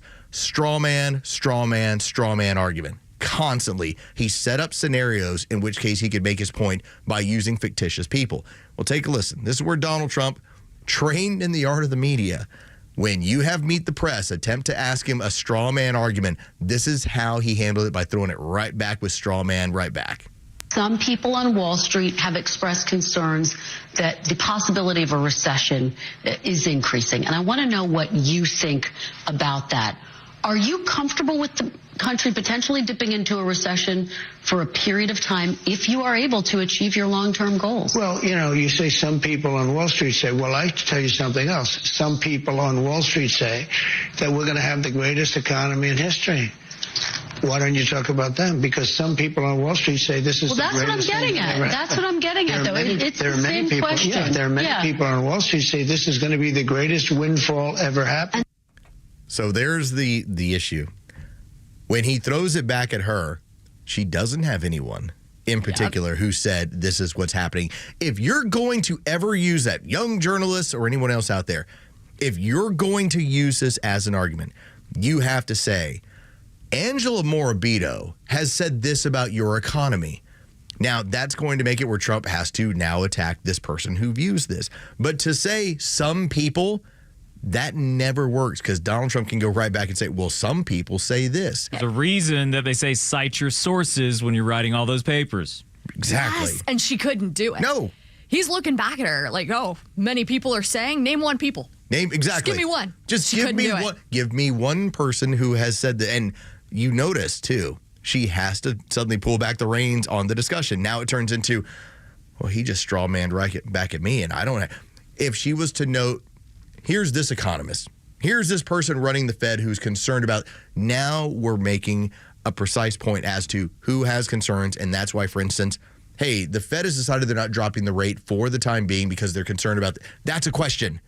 That's a legitimate question about your economy based on what another portion of the government has decided to do because of the uncertainty within the economy. That's a legitimate question, not a straw man the way that Donald Trump gets straw man questions. This was giving me such flashbacks to the COVID era of experts say you must stay 6 feet apart. Experts say, well, there are also experts who are saying the vaccine doesn't necessarily prevent transmission. Experts are saying 6 feet was made up. Experts are saying ivermectin can help you. It can. Yeah, well, those experts got absolutely trashed by the people who had their preferred experts. So, I mean, what is an expert anymore? Anybody can pretend to be an expert in anything. I open my Instagram and there are people who are like, I am an expert in wellness and this is why you're on an all-mushroom diet. I'm like, that's going to kill someone. But they can pretend to be experts. I like mushrooms. I like mushrooms too, but I'm not going to turn on that person. You can't be on an all-mushroom diet. You just send me the link and I'll start looking into how I consume mushrooms in that way. Tell me about how White House being so expensive.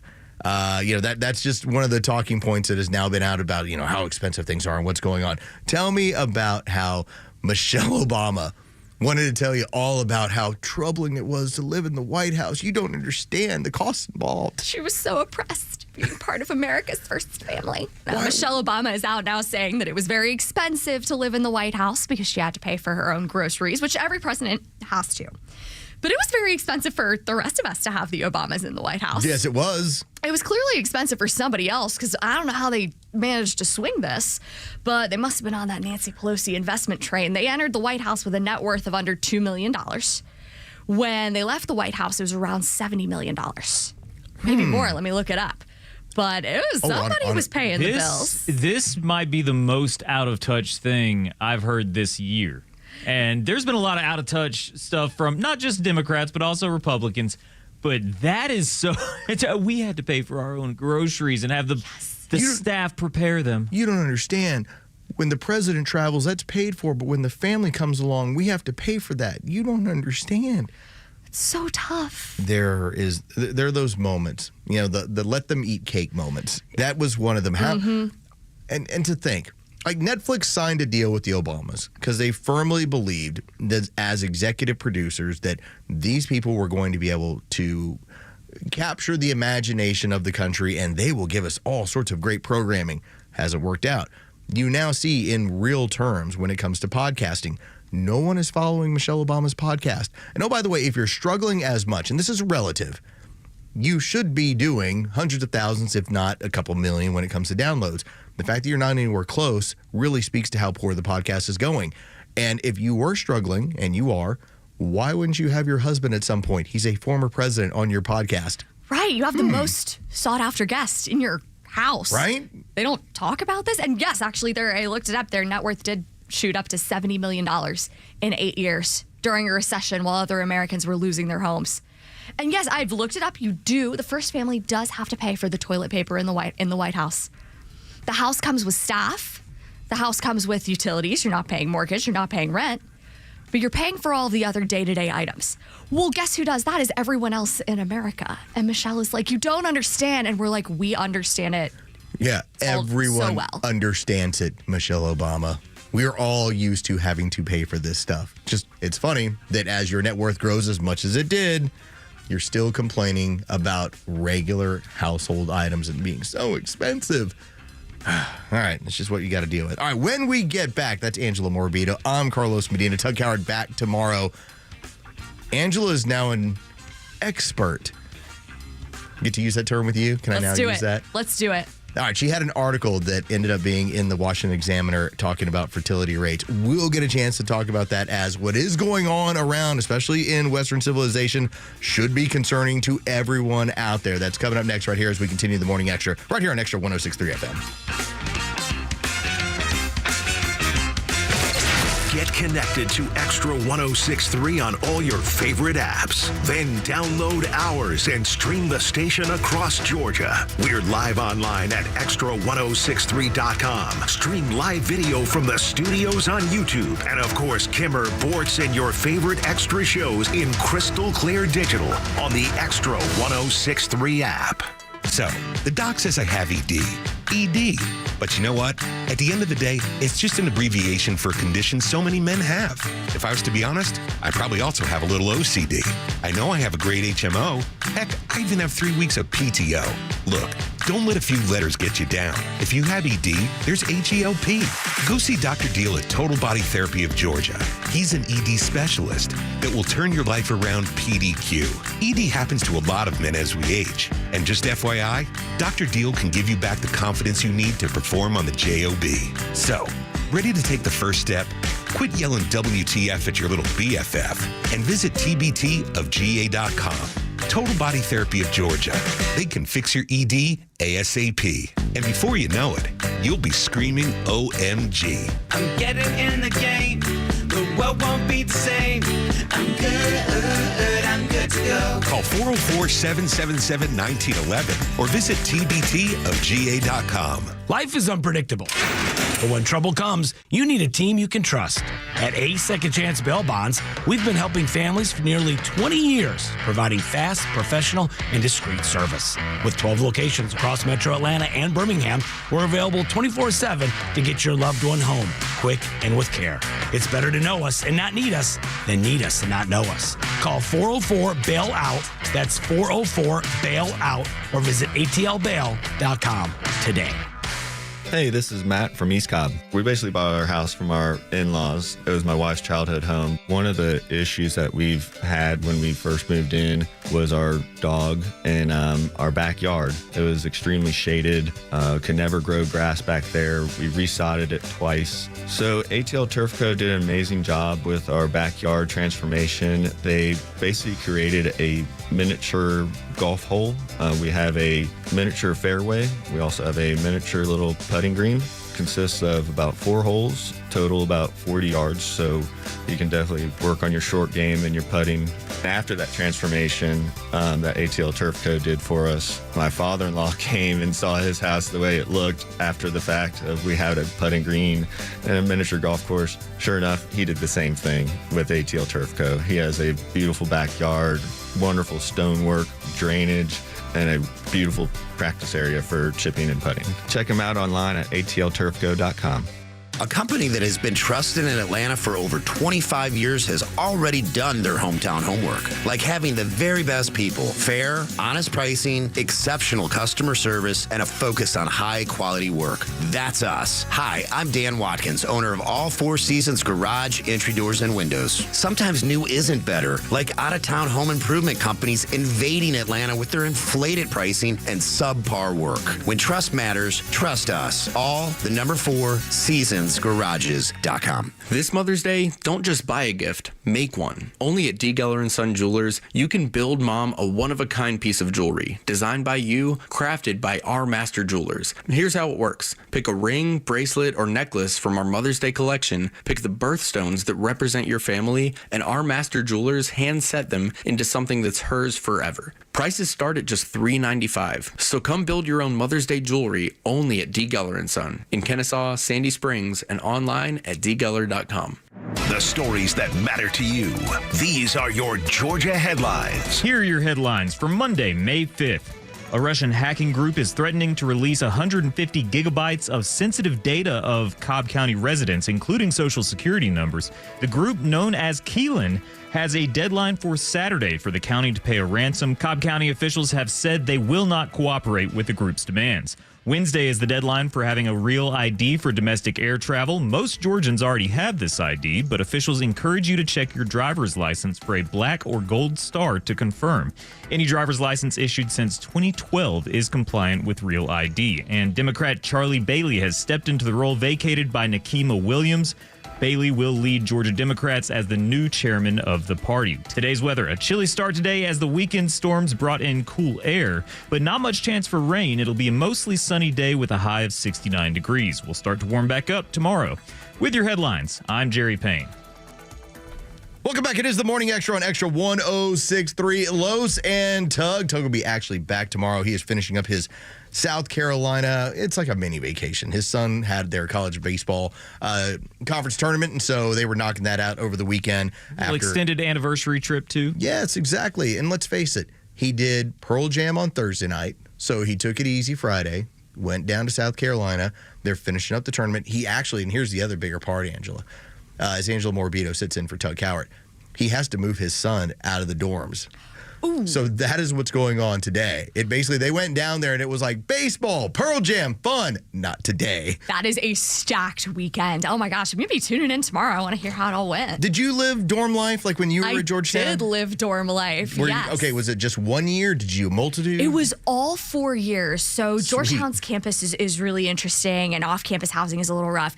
But housing my senior year was cool. Okay, explain. It was 6 of us girls in one apartment. We had so much fun. And it was also a renovated World War I era hospital. Okay, pretty interesting. All the doorways were huge because they had to get gurneys through them. Sure. We had the Taj Mahal of bathrooms for some reason, but we weren't mad about it. We had like showers. Oh, of course, with six young women in one particular place, you got all the room you need. It was awesome, and there was this whole courtyard in the middle. It was so much fun, but here's the creepy part.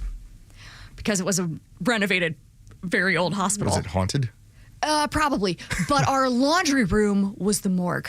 Oh, really? So I did laundry with a buddy for quite a while because it creeped me out. I'd be a little creeped out. One of our roommates did not do laundry till like October. And we had to have a little bit of an intervention we'll go with you, but it is laundry time. Like, we need to take care of this. Yeah. Like, your clothes stands up on its own. Yeah, you're running out of clothes. That is so cool. If it's got to be a team effort, we're going to make it a team effort, but you're doing your laundry. I went down to Georgetown, that whole area one time. It was when my brother-in-law, he was doing 2 years on a contract. Basically, he worked out of Huntsville, Alabama, but he got moved up to D.C. for 2 years, and so we went and visited him. And he made the whole point. He's like, well, let's just go down to these bars. I was like, okay. And I didn't know one from another. But so we get down there, he's like, these are the Georgetown bars. I was like, okay. And so, like, you know, that was my one experience was like, okay, this is like the area where all the Georgetown kids kind of hang out at. And at that point, I think Skylar was probably 24 or 25. So that makes me like 35. So, like, my entire point was when Skylar would be like, hey, you want to go down there? I'm like, not without my wife, dude. That'd just be weird. It's like I had this another thing, too. Like, when I finished my master's degree at University of Alabama, at the time, I was 30 years old. And when I went back there a couple of different times for football games, and every single time I'd go with a former coworker of ours, this guy, Brian Hoyt. He'd be like, hey, man, what bars do we go to? I was like, dude, I didn't go to the bars when I was in Tuscaloosa. I was like, I would blow through town. Here's what I would do. I'd go knock out some tests or knock out some classes. Like, what do you mean? I was like, I know where they are, and we can go to them. Like, I can point you in the right direction. I was like, yes, we can head down there. I was like, but I didn't hang out at this stuff because I was 30 years old with like a 6-month-old kid. It's like, is there anything more creepy than like a adult male that's like just hanging out around the college kids? Hey, I didn't get to work this in on Friday's show, but since you brought up Tuscaloosa. Roll Tide. There you go. Amazing. That was pretty cool how obviously they turned out pretty well for Donald Trump at that campus event. But yeah, no, I was able to always say, here's where we'll go, and we'll go down here, but only on game weekends. I would never consider going to any of the college unless I'm with my wife, because that's just weird. You can't roll into, like if you're in Athens, Angela, even at your age, and you're a young woman, but you can get away with it for a time. If your husband goes by himself, or if he goes with, like, let's say 2 of his friends, and now they're the 30-year-old guys hanging around the 18, 19, 20-year-old girls, it's weird. It's definitely different. Like, college bars are like bar junior. Like, starter bar. Starter bar. And everything's very cheap, which in Athens, that's always the fun part, too, because my wife and I will make it a point. A couple kids that are taking care of their business or they're friendly, we'll buy them around. And they're like, oh, thanks for buying around. I'm like, it cost us $4. We're good. Not a problem. We're totally taken care of here. Good for you. Thanks for changing the channel or moving over from the TV or whatever. We might buy y'all 2 rounds. Maybe we'll be out $10. You know, that's college bars to me. That's just how it goes. I'll get a chance in a couple minutes to listen to Charlie Kirk as he made a point to one person on a campus tour, and this is exactly what we've been talking about on this radio show for the better part of several years. But you had an article that debuted last week, and it talked about fertility rates. And you worked in Elon Musk with it, and I get why you did, but it's the bigger picture of what is going on in society right now that should be concerning for everyone. Yeah, so this piece came out in the Washington Examiner on Saturday. I'll get a link up on my Twitter here in just a second. But it's about Elon Musk and Donald Trump and their idea of a $5,000 baby bonus. I think a $5,000 baby bonus, look, it's going to help parents in the first year of a child's life. But I'm in my early 30s, and my friends and I have these conversations, and there are people right now who are scared out of having kids or having more kids because of how much it costs to educate them. And even if you go to a public school, if you're buying a house in a good school district, that carries an 80% premium. There was a study about that. I mean, you guys just moved, it's true. Not cheap. It's how it works, yeah. It does not come cheap. Private school, incredibly expensive. Homeschool, you're sacrificing one parent's income. And I think that gets lost in the conversation about fertility rates, because what do we hear about all the time? It's, these millennials, they want their avocado toast and their brunches and the Coachella tickets. Well, don't you? I mean, yeah. But there's some really interesting data out there that says people aren't having fewer kids because they want fewer kids. The number of children that people want has not changed in decades. Americans want bigger families than they're able to have because they just can't afford it. So this has been seen, largely with the millennials, and we're now seeing a portion of this with the older amount of Gen Z. It's not that, because the prevalent thought before these generations, like my generation, Gen X, you always knew we're never going to be ready. You just do it. You're like, okay, here's what's going to happen. We're going to have a kid, because you're never going to be ready for a kid. I remember when my wife and I went down that road, we were like, well, what if we wait for this? And then we just decided 2010, let's do this. This is how it's going to be. And we'll figure it out as we go. What has now occurred is that it's become so cost prohibitive that the whole devil may care has gone out the window. It's not that millennials or Gen Z are acting irresponsibly. They're acting responsibly by doing this. Yes, and the people who could be essentially bribed into having a child with a $5,000 check are probably not the people who are thinking about this the right way. So my argument to President Trump and to Elon Musk is the baby bonus that parents really want is the ability to direct their child's education.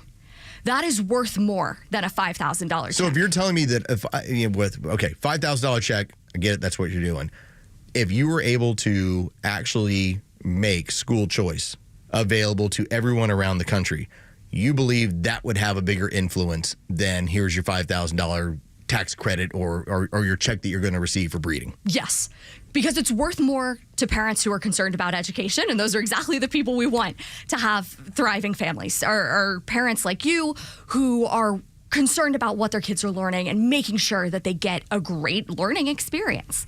I mean, I'll tell you, I was at a Christmas cocktails party this past holiday season. Sounds so rich. And oh my gosh, it was... I go to Christmas cocktail parties. it was another super fun girls' night. But I meet this woman... The Morabitos who attend these parties. But I meet this woman who's a friend of a friend, and she's saying, we're living with my parents, we're trying to buy a house. And she doesn't know me at all. She has no idea what my job is or that I've worked in education. And she goes, I would live under a bridge before I send my kids to public school. Wow. Okay. And I'm a public school grad, so I'm like, okay, ouch. That's what I did. But she was a former public school teacher. Okay. In a very rough district in another state. That will do it for you. Yes. And I'm like, okay, like personally, this kind of stings. But as someone who's seen the stats and who knows a bit about the district where she came from, I'm like, yeah, I get it. And again, being in my early 30s, these are conversations that I have with my friends is, you want to have a family, but you want to have a thriving family.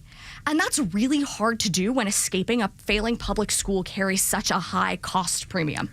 Okay, so we're talking about a certain, what I would say is this, because The View, when they jumped into this, they turned it into like, well, Trump, he doesn't want more minority children. That's what this really comes down to. No, here's the issue.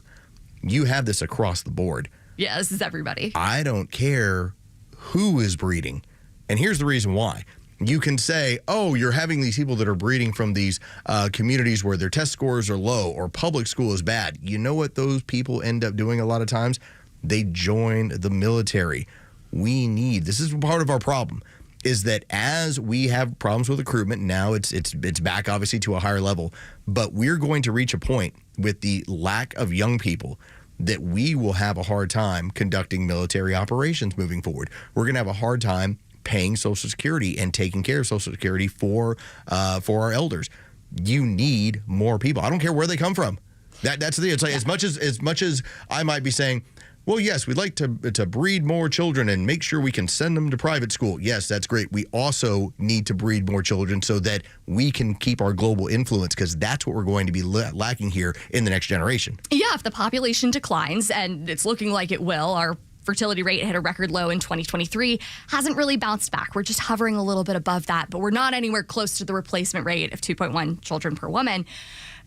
When that happens, our economy shrinks, our communities shrink, we're a country in decline because our population declines. Nobody wants that. No.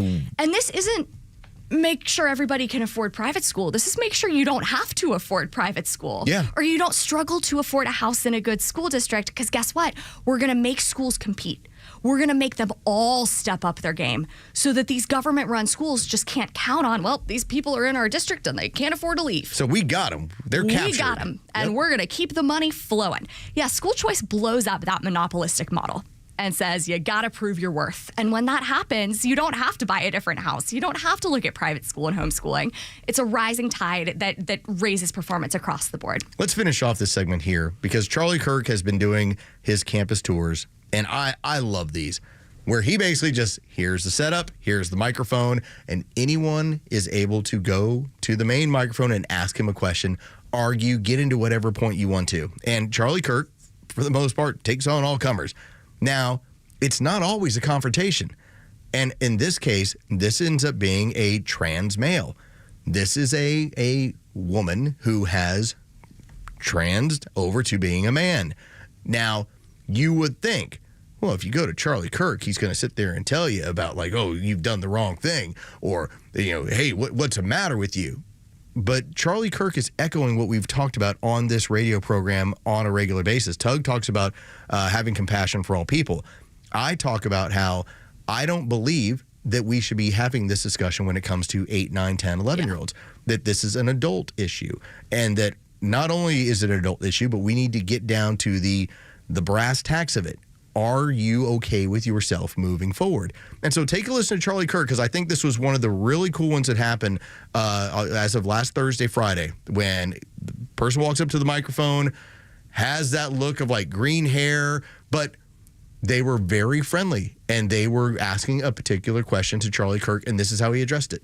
I just want to say I'm a transgender male. What age should kids be able to get things like hormone therapy? Because I don't know what's true, what's not. Tell me, are you comfortable telling me your story? I've known that since like 3rd grade, and I'm currently 19, almost 20. I've known basically since then. I didn't start going by like a different name until 7th and 8th grade. I just don't know, like, with the whole medical stuff, like what's true, what's not, what's helpful, because I've heard so many different opinions. First of all, thank you so much for that. Yeah, of course. So I'm going to have an opinion that very few people will ever tell you, which is I want you to be very cautious putting drugs into your system in the pursuit of changing your body. Mm-hmm. I instead encourage you to work on what's going on in your brain first. I think what you need first and foremost is just a diagnosis. Mm-hmm. Just someone that is going to listen to what you've gone through, listen to what else is going on. My prayer for you,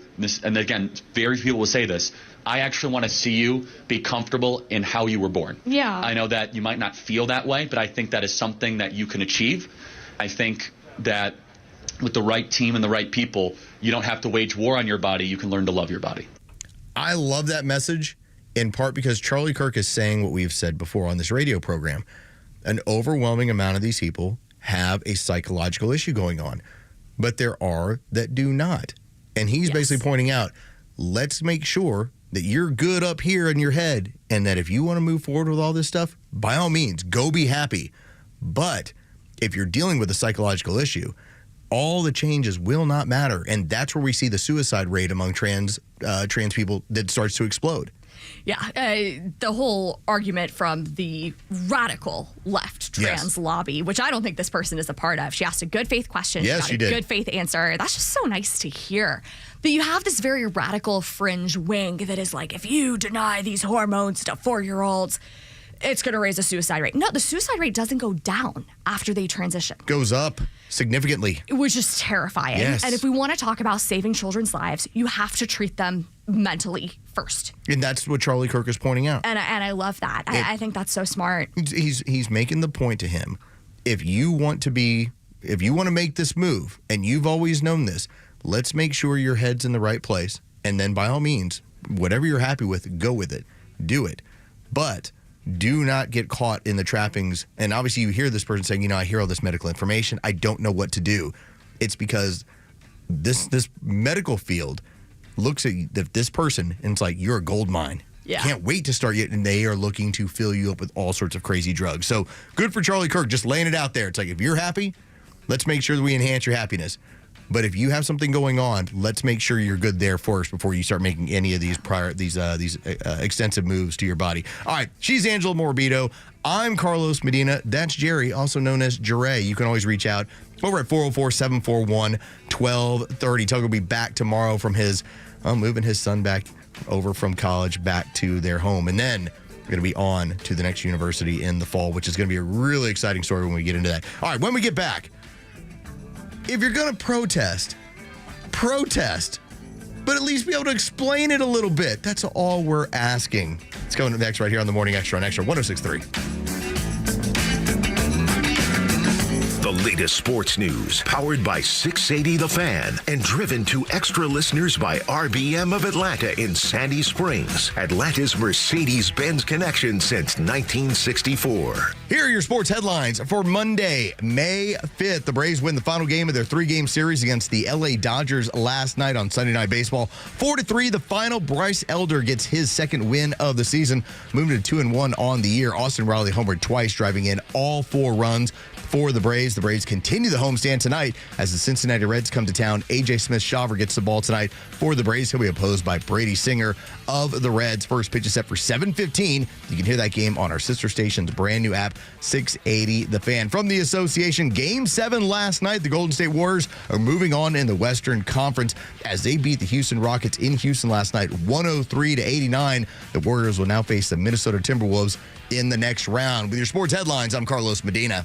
Sequoia National Golf Club is located 45 minutes west of Asheville, North Carolina, and nestled among the oak, fir, and flowered valleys in the heart of the Great Smoky Mountains. Owned by the Eastern Band of the Cherokee, this Robert Trent Jones II design offers an idyllic 18-hole journey filled with panoramic vistas on every hole, beautiful landscapes, and a fun mountain golf experience. Enjoy a relaxed lunch or afternoon beverage on the outdoor deck with 180-degree views of the Great Smoky Mountains. The surrounding community also provides golfers a welcoming environment that is rich with Native American culture and exciting year-round attractions. Sequoia National Golf Club is just 4 miles from Harrah's Cherokee Casino Resort and just a short drive from Atlanta. Experience a fun afternoon of golf with your friends or stick around for an epic stay-and-play weekend. Experience mountain golf at its finest and then go hit the casino floor. Book your tee time at sequoianational.com. That's sequoianational.com.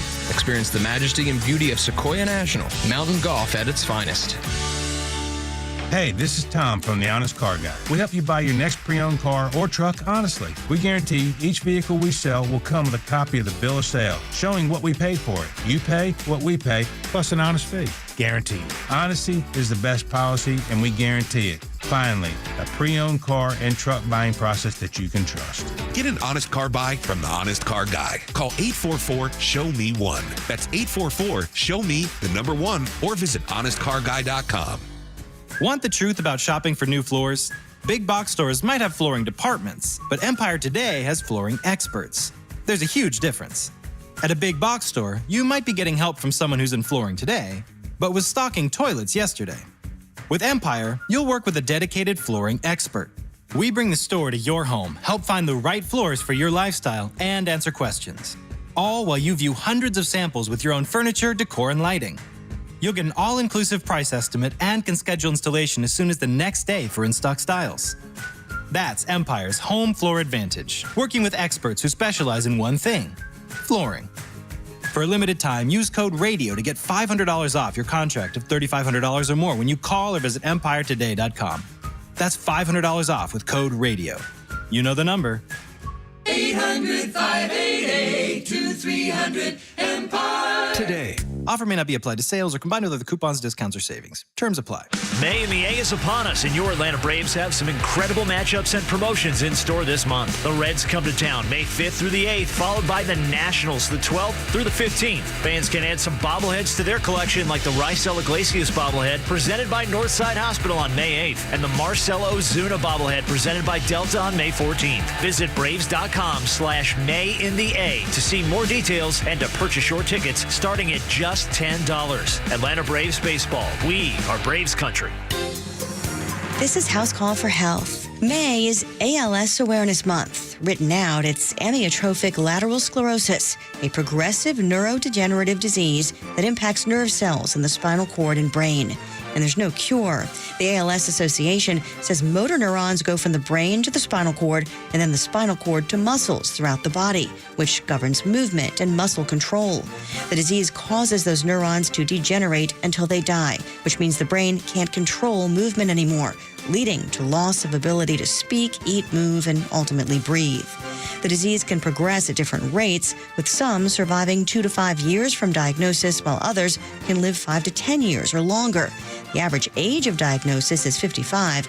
It's commonly known as Lou Gehrig's disease, becoming widely known in 1939 for ending the career of the beloved baseball player. For more health news, go to foxnewshealth.com. House Call for Health. I'm Lisa Brady, Fox News. The legend Neil Bortz is only on Extra 106.3. Hey, it's a Kimmer. How's it going? Here's what you missed from the Talkmaster. Let me remind you, this whole thing about portraying conservatives as fascists started with the Communist Party USA memo in 1943. Call conservatives fascists. One thing these leftists are good at, taking orders. Catch Neil's commentary every day on Extra 106.3 or listen anytime on the Extra 106.3 app. Welcome back. It is the Morning Extra right here on Extra 106.3. Carlos Medina and Angela Morabito taking you until 10 o'clock. Tug Howard will be back tomorrow from his trip to South Carolina, getting his son moved back from the dorms as of today. Of course, you got Jerry. You can always reach out to him. He's behind the glass doing his thing. 404-741-1230 if you'd like to get into the conversation. And also want to remind you, 7 o'clock hour is brought to you by Van Zant Law Group. Go to Van Zant Law Group. If you're dealing with any of these insurance companies, personal injury, anything along those lines, Van Zant Law Group can help get you taken care of. Angela, my thing is this. I don't have a problem with protesting. I think it's an American right. And as long as you're doing it legally, which means, listen, you just have to have a permit. You can go ahead and go protest. You can do your thing all day long. Go out there and protest. Except when you're bought and paid for and you don't know what you're even protesting. Or you can even explain why you're protesting. If I was to say, Angela, why did you have a night with the girls? You could pretty much explain that. Totally, because it's the most fun. And you can explain, here's what we were doing, here's why, here's how it goes. If someone was to say, hey, Los, why are you going to head to Dallas in a couple months? Because we're in a volleyball tournament, and here's what we're doing, here's the reason why, and here's what our goals are. All right, this is just being able to explain yourself. When it comes to these protesters in Greenville, South Carolina, I want you to just, I called it gobbledygook, okay? Like, it's just a bunch of word salad noise. They're trying to ask them, so why are y'all protesting when it comes to Donald Trump and Elon Musk? Take a listen to these people as they try and explain themselves as to why they decided to get out and dem streets. There are considerations that are not being taken about people who are needy and unfortunate. This government is they're hurting people to get more profit for these billionaires and all of these people, but the average person are being hurt by this, and so we want to call attention to that and say that we're not going to stand for it. Very strong groundswell of support for support against what's going on in our country right now, and hopefully we get it'll turn the tide when we come back to the elections in a couple of years. What is going on in this country right now? Explain, sir. And that is where you run into why we talk about this AstroTurf. We talk about these paid protesters and how they show up for the time that they're supposed to be there. Then they put the signs down and they go back home and they get their reimbursement check. That's what they're doing. If you can explain the issues, then good for you. But that is not what we're getting by and large with these protest groups. Yeah, these are people who clearly weren't there on their own opinion. They might have been there on their own volition, but they weren't there on their own thoughts or on their own opinions. Not at all. And I guess that's fine, but you're trying to create this momentum within the country. You're trying to create this scenario in which case you have this groundswell of people that are angry at Elon and angry at Donald Trump and angry at the administration. Well, you need to be able to articulate it because you don't rally anyone to your side if you can't explain why you're protesting or why you're not protesting. Yeah, they can only explain what they're against. They can't explain what they're for. They're like, we hate the current thing and we want to change it. Okay, change it to what? I don't know if you've ever been here when I told you about the story about when I got punched in a bar. What? No. Now not in the face, okay? Okay. Ugh. So this was during the summer, and this was leading up to the election. And there was a woman who was sitting at the bar, and she's running circles around this poor guy. He's a little bit intoxicated. By the way, this is like 4 p.m, okay? Oh, whoa, okay. This is he one started of those, early. This is one of those like, here, I'll go grab us some grub, and then I'll leave. So go put the order in, sit at the bar, have a beer, get ready to go. And so I'm there, and I'm watching this woman run circles around this poor guy. And as she's doing this to him, he then kind of looks at me, and she kind of looks over at me because I'm sitting like, one chair over. And she's like, are you into politics? Uh-oh. I was like, she's looking for somebody else. And I go, yeah, I guess I kind of am. And she's like, oh. And, at this point, the poor guy is just, like I said, circles running around him. And I flat out say, well, I don't know if you really want me in that conversation. And she's like, well, why is that? I go, because it's pretty much like you get in the lion's cage. And so by the time we're done, I asked her one simple question. The bartenders were now listening. My drunk friend, who couldn't articulate much of anything, was listening. I said, tell me. I was like, name me the primary aspect in terms of policy that really makes you want to vote for Kamala Harris. And she sits there and she's like, well, there's and she couldn't say a word. Because remember, this is during the time when Kamala Harris does not have any opinions on anything. It was Brat Summer. That was Brat Summer. A vibes-based campaign. She has not articulated one policy, one plan, nothing. This is what the plan was to say as little as possible so that people liked her. Because the more she talks, the more people don't like her. That was the game. By the time this woman ends up in the bar, ends up trying to articulate this, I go, this is my point. I was like, she has not said anything policy-wise. She has no accomplishments. And this is where the woman got so frustrated, she punched me in the arm. Because at a certain point, all she has left is violence. Total leftist. Okay? This is so on brand for them. So perfectly on brand. And she now she's into this whole, like, they're going to take my Medicare away. I'm like, No, not really. In fact, I'm pretty sure you still got it. So that is all I ask of these people. You can protest all you want. But if you want to rally people to your cause, your message, if you're trying to create a real groundswell, you've got to be able to articulate what you're doing. None of those people could. Yeah, they're not effective messengers. And do you remember that old clip of the girl? She's competing in a beauty pageant. She's Miss Teen something. South Carolina, I believe. Yep. And she's going, U.S. Americans need more maps. I feel like I was listening to U.S. Americans need more maps. Yes. They could not explain themselves in the same way. I'm trying to remember what her point about, I think she worked in Iraq at some point. Like there was quite a few that she had just started railing off about what people needed in order to become more educated. South Africa for like no reason. Yeah, it really didn't make a whole lot of sense. But that is what you now have. I'm not saying you have to be an expert in all things. Like you and I were joking around about it. We are not, well, you're probably more of an expert. I'm just here to have a good time. But all I ask is be able to articulate what you're trying to if you're trying to change my ideas, give me different ideas. You can't change my mind if you don't have a point to make. Yeah, and they also can't articulate what part of Trumpism they're against. Yes. They can't say, oh, we're against cutting waste, fraud, and abuse, because that's a terrible message. They can't say we're against getting violent, illegal alien criminals out of our country. Terrible message. They're out of runway here. They got nothing. Yes, explain to me what is, and there was another part. And this was Stephen A. Smith. And Stephen A. Smith, noted guy who works for ESPN. He's their highest paid employee. He's now dabbling into politics, which stay in your lane, man. As a guy who spent 20 years in sports, I'm like, why are all of y'all coming over here? It was only like me and Clay Travis. Now everybody else is showing up. All right, so with that being said, one of the things he pointed out is, why are you so upset at Donald Trump? He told you exactly what he was going to do during the campaign. None of this is surprising. He told you exactly what he planned. He said that's actually refreshing to actually have a politician say, here's what I'm going to do, and then he does it. Yeah, what an indictment of the left that someone who campaigned for an office holds that office and does what they said they would do, and the left is like, oh, we didn't expect that to happen. Can't believe he's actually doing what he said he was going to do. Yeah, and then my favorite comment is this what you voted for? And we're all like, yes, absolutely. Yes, absolutely, 100%. We knew what we were buying into, and we're very happy with it. 2 times if I could. 10 times if I was feeling like 2020 naughty. All right, when we get back, by the way, 7 o'clock hour is brought to you by Van Zant Law Group. The tariffs and the cuts, they are working. This industry just won't cover it. Talk about that next right here as we continue the Morning Extra on Extra 106.3 FM.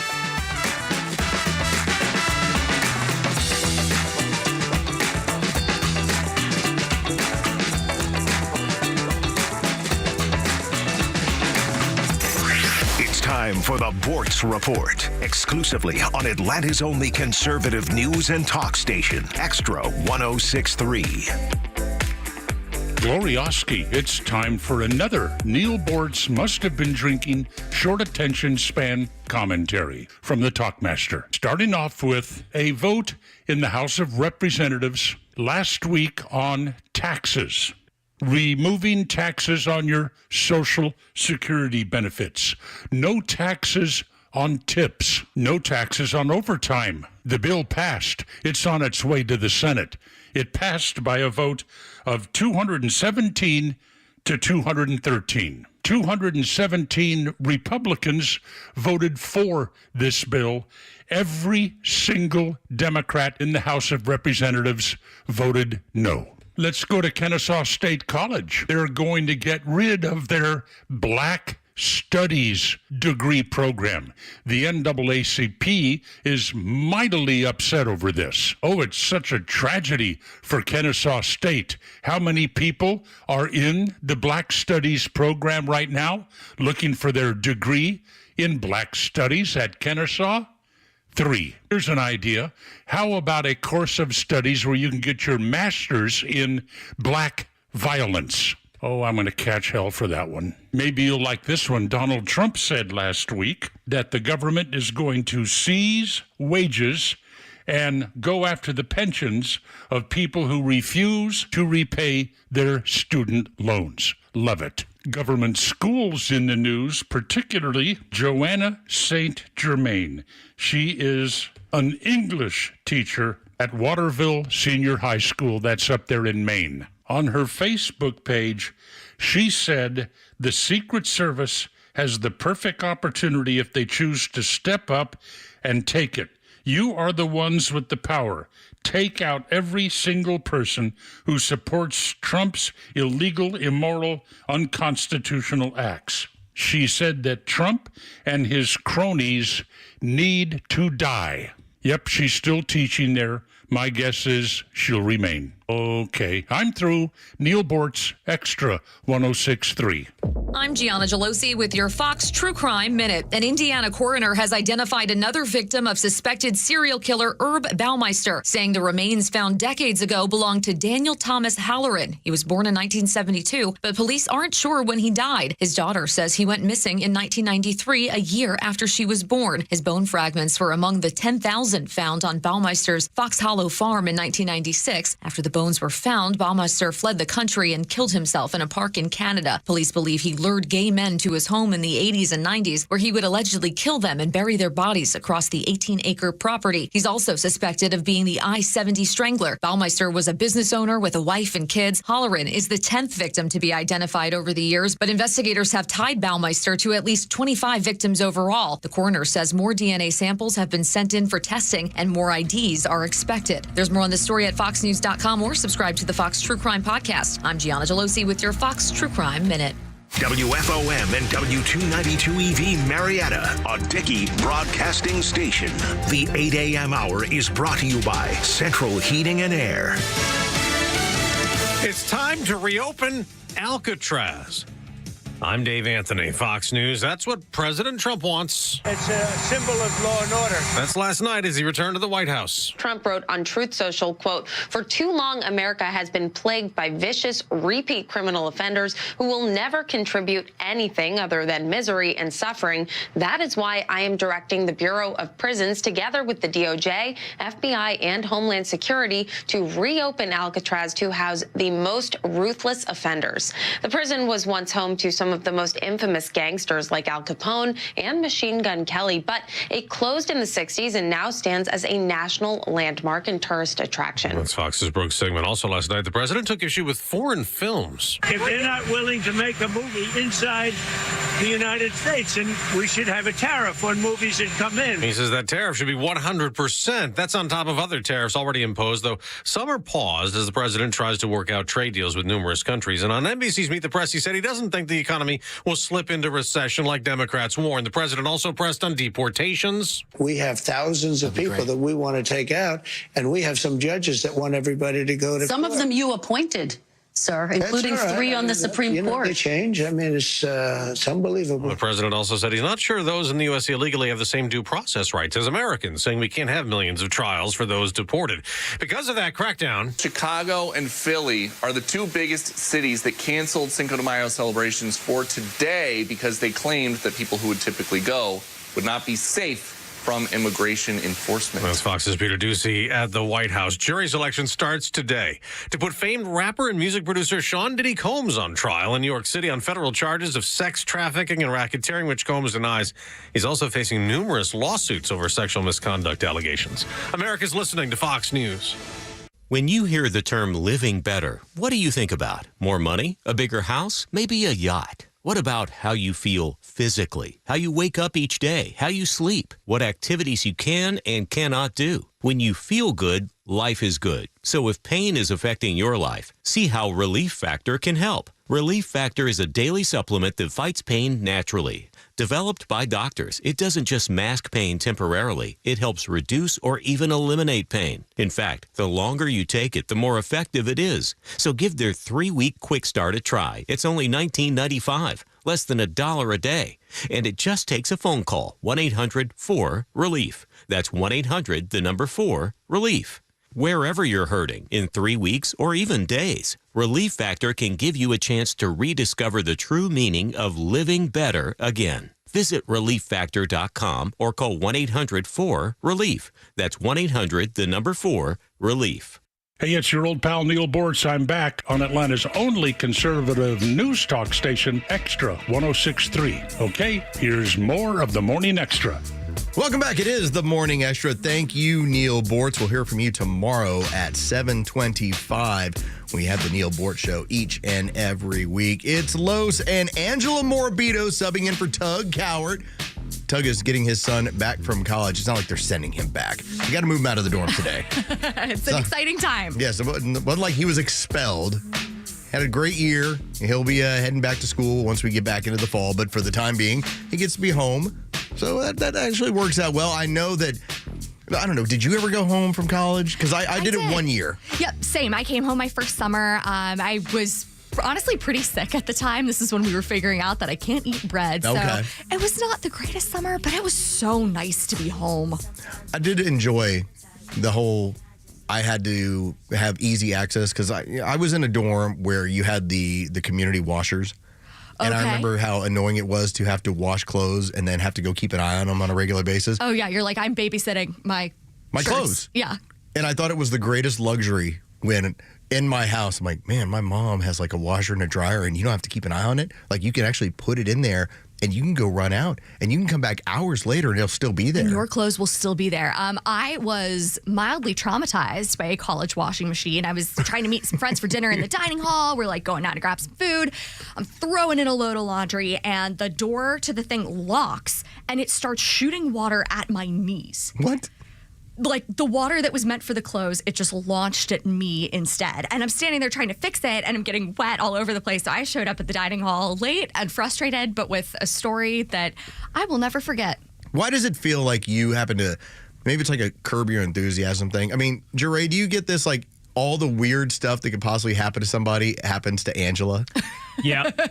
Yeah, that's like it seems like a running theme of if it can possibly happen to anyone, it will happen to you. It's like a Murphy's Law of just weird stuff. Right. And none of it is like awful. It's not like you've lost a limb or anything else, but it's like if it's oddly inconvenient, it seems to happen to you and you're like, I didn't do anything. I was just there. Yes, there's no tragedy here. It's just like, why me? Do you have to explain this to your husband that for some reason, like Murphy's Law, now again, not dangerous Murphy's Law, just all the weird stuff, you're like, listen, if it's weird and it can happen, it's going to happen to me. Morabito's Law. Yeah, it's Morabito's Law. I like that. You know, I probably should have explained that to him. I probably owed him a warning before we tied the knot. But no, we call him Mr. Magoo. He has Mr. Magoo energy where he is very, very lucky. Okay. So if one of us is going to play the Powerball, it's going to be him. Okay. So it balances out. I think it balances out, and I try to just absorb that energy because mine is not unlucky. I've been incredibly blessed. Mine is just weird. Yes. It's not the thing that it's not going to ruin your life, but it might inconvenience you for the day. Oh, you want to hear another weird one from college? I worked for a part of the university that worked with a lot of international companies and clients. So I sent a lot of international shipments through DHL. Well, somehow my name got attached to every single DHL shipment for the entire university. So I was 10 years gone being like, we have your name for a shipment of lab mice. I'm like, I can't help you with your mice. I was trying to order notepads. Telling you, I've got this figured out. If it's inconvenient, it happens to her. Can I give you funny. one? Can I give you one of mine? Please. When I was in college at KSU, this is back when I had long hair in the hippie days, I got a jaywalking ticket on campus just going to class and actually had to go down to Cobb County Court because there was just this crossing guard was just having a bad day, made me late to class and everything. Teacher was like, there's no way you got a jaywalking ticket. Here it is. Here it is. I'll show you this. I go to court, show up, and I'd like shaved and everything. Wasn't going to cut my hair, but I at least cleaned up a little bit. And I get up there in front of the judge, and he's like, I don't know where this road is. Jaywalking? What is this? I said, it's on campus at KSU. And he looks at it, kind of smirks, and he looks at me, and he goes, I got this same jaywalking ticket going to a Grateful Dead concert in San Francisco about 30 years ago. You're dismissed. That is awesome. That's amazing. Greatest court day of my life. I only had one run-in with law enforcement, and it was my freshman year of college. And we had gone and picked up some friends in Dallas, because this is the sort of stuff you do. You drive 45 minutes to go to Dallas. You drive 45 minutes back to Fort Worth because you're going to go do the Fort Worth Stockyards. And I didn't know any better. I tried to get into a number of different bars and clubs because I had to use the restroom very badly. And they all said it was a $20 cover. I'm like, I'm not paying $20 to go use the restroom. And so there's like an alleyway. I'm like, I'm going to go run down the alley. And sure enough, down in the alley, behind a dumpster, and a giant spotlight lights me up. And I'm like, oh no, like it's happening. And sure enough, I explained what happened. And I told the officer, I was like, I'm sorry.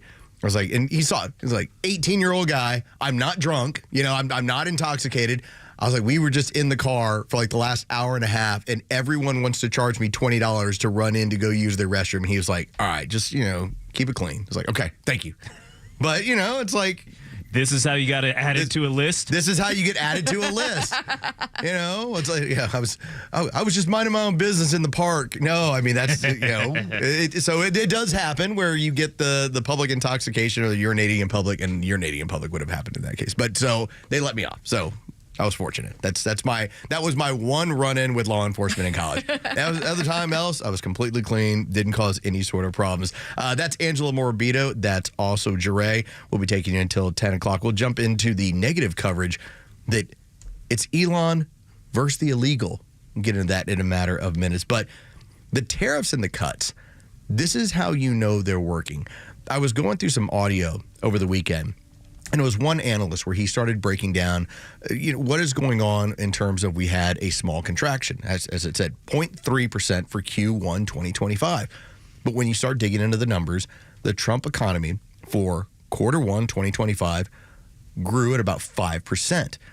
Now, that's gangbusters. That's an amazing number. If you can grow at 5% and that ends up being the norm, that is double what the Chinese are doing. Now, what occurred? Just as you were saying before, Angela, when you start cutting government spending and you start cutting government employment, the GDP lowers. But it's strange how that happens even though you're putting more money into the private sector. Yeah, this is proof that the Trump economic strategy is working, and it's working faster than I think anyone expected. Like last week, we added 117,000 jobs. That number came out for the previous month. That was more than anybody expected. Inflation's at a 6-month low. All of these indicators are showing up really, really well for President Trump, but you wouldn't know it if you pick up a newspaper or turn on the TV. And they're not talking about this is how I know. My weather vane is MSNBC. It's Morning Joe. If we were having the situation we're having like right now, Trump downplays recession fears. All right, this is still the fear of a recession. All right, if this was a home run, this would be touted all over the place for the last week. And It's not. They largely made it go away. Because if you start digging into the numbers, you start looking at it and go, wow, so we're spending, our government spending is as low as it's been since 2022. And you're seeing the results this quickly. Turns out Doge and Donald Trump were correct. If you get rid of this federal workforce that is not doing other than just being redundant to one another, you're actually going to start pushing the economy forward. These are all great economic indicators. Yeah, and it seems counterintuitive, right? But every time Doge cuts a gazillion-dollar contract for like gold-plated staplers in Uganda or something completely ridiculous, they're actually, it's a ding against our GDP. Because government spending is part of that. Yep. So you would think the GDP would go down. But no, they're actually unleashing some prosperity on the rest of the country. Maybe D.C. and Northern Virginia are struggling, but finally the rest of us get some breathing room, and that is showing up in our economic indicators. All right, take a listen to just as a couple of them, because I know you like Doge as much as I do. I do. So this was as of a couple days ago. It had the 7 wasteful grants that have been cut. Now, it does point out that the awarded value of these grants are $54 million and savings of $51 million. Here is what they cut.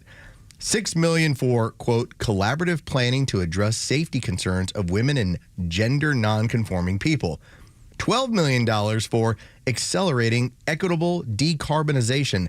And another $6 million for hyperlocal pollution exposure inequalities in New York City. This is Can you say that one more time? $6 million for hyperlocal pollution exposure inequalities in New York City. Hyperlocal. That's one that I just said. Exposure good. inequalities. If I can't figure it out in 10 seconds, good. Then it's gone. Exactly. I think that's a solid way to put it. If you hear what it's on the table and you go, yeah, it don't make no sense. Okay, it's gone. That's it. And so much of this is just basically saying we're not awarding this money. That's all. It's not like you're going in and suddenly saying, hey, that's $7 million. You got to send it back to us. It's like, no, we're just not renewing this stuff. Yeah, you're not getting more. We're just going to cut it off. I mean, that grant for women and gender non-conforming safety. Okay, if you want to keep anybody safe, you cut off illegal immigration. Excuse me, ma'am. It's collaborative planning to address safety concerns of women and gender non-conforming people. $6 million. No. Oh, no. My favorite one of these from, this is like 5 years ago, I think. They were putting shrimp on treadmills. I saw the video. Was there a video attached with it? It's weirdly cute. All his little shrimpy legs are working. You kind of root for the little guy. But yeah, I don't know what shrimp on a treadmill research was going to do for us. I want my dinner to be fit and lean, and I'm willing to spend taxpayer money to do it. There you go. Okay, I think that's our answer. How about this? This was in Kenya, Uganda, Namibia, and Tanzania. This is what they were spending. Said over the last 2 days, agencies terminated 401 wasteful contracts with a ceiling value of $2.1 billion and savings of $613 million, including $276,000 for a Treasury contract for a Kenyan program coordinator, a $228,000 Treasury contract for, and those are the countries I had mentioned, and also $5.9 million for out and equal workplace advocates. All of this going on in Africa. Unreal. And how's that helping you? Well, you know that all that money isn't actually going to do what it says, right? Never. Like somebody's on the take. They're not actually improving workplaces, whatever, in Kenya. Somebody's siphoning this off. When the Haitians tell you, hey, y'all raised all that money and we didn't see any of it. I'm like, I wonder where it went, because that's what happens. I even believe Zelensky. There's not a whole lot that I believe that man on. When the Ukrainian president tells you, yeah, that money that you said that you sent us, we got like half of it. Like, well, where'd the other half go? I know that it's Ukraine and it's pretty corrupt, but aren't we just as corrupt? You know, it's like, and that's another Doge thing. They realized that so many government expenses into the millions of dollars totally lacked accounting codes. So you know somebody hit the button to send the money. Yes. But you don't know why they sent it or where they sent it to. I thought it was very enlightening when you had Doge that did their interview with Fox News and just started describing about some of the stuff that they had found. And one of them was the slush fund that you had, where you had government officials that were renting out large spaces. They were renting out stadiums. They were having these lavish parties. And all Doge did was said, if you do this, you have to upload a receipt for what you paid for, what Super you simple. did. Super simple. Everybody should have to do that. And as they pointed it out, all of that spending stopped. They stopped. They were like, wait a minute, there's accountability. Someone's going to look at what we spent. Okay, don't do it anymore. So this is not all just like these strong arm tactics of, we're going to cut this, we're going to make sure this is not available to you. A lot of it's just being accountable. Enter in a code, mail in a receipt. As Elon Musk said, months ago, lie to me. Like maybe like create an AI image of you having a warehouse in Africa, and maybe we'll say, okay, we'll keep that contract going at $1.5 million for grain for this area. But at least lie, at least do something. Yeah, not a high bar to clear. And my favorite of these, I just pulled it up. It's the Federal Mediation and Conciliation Service.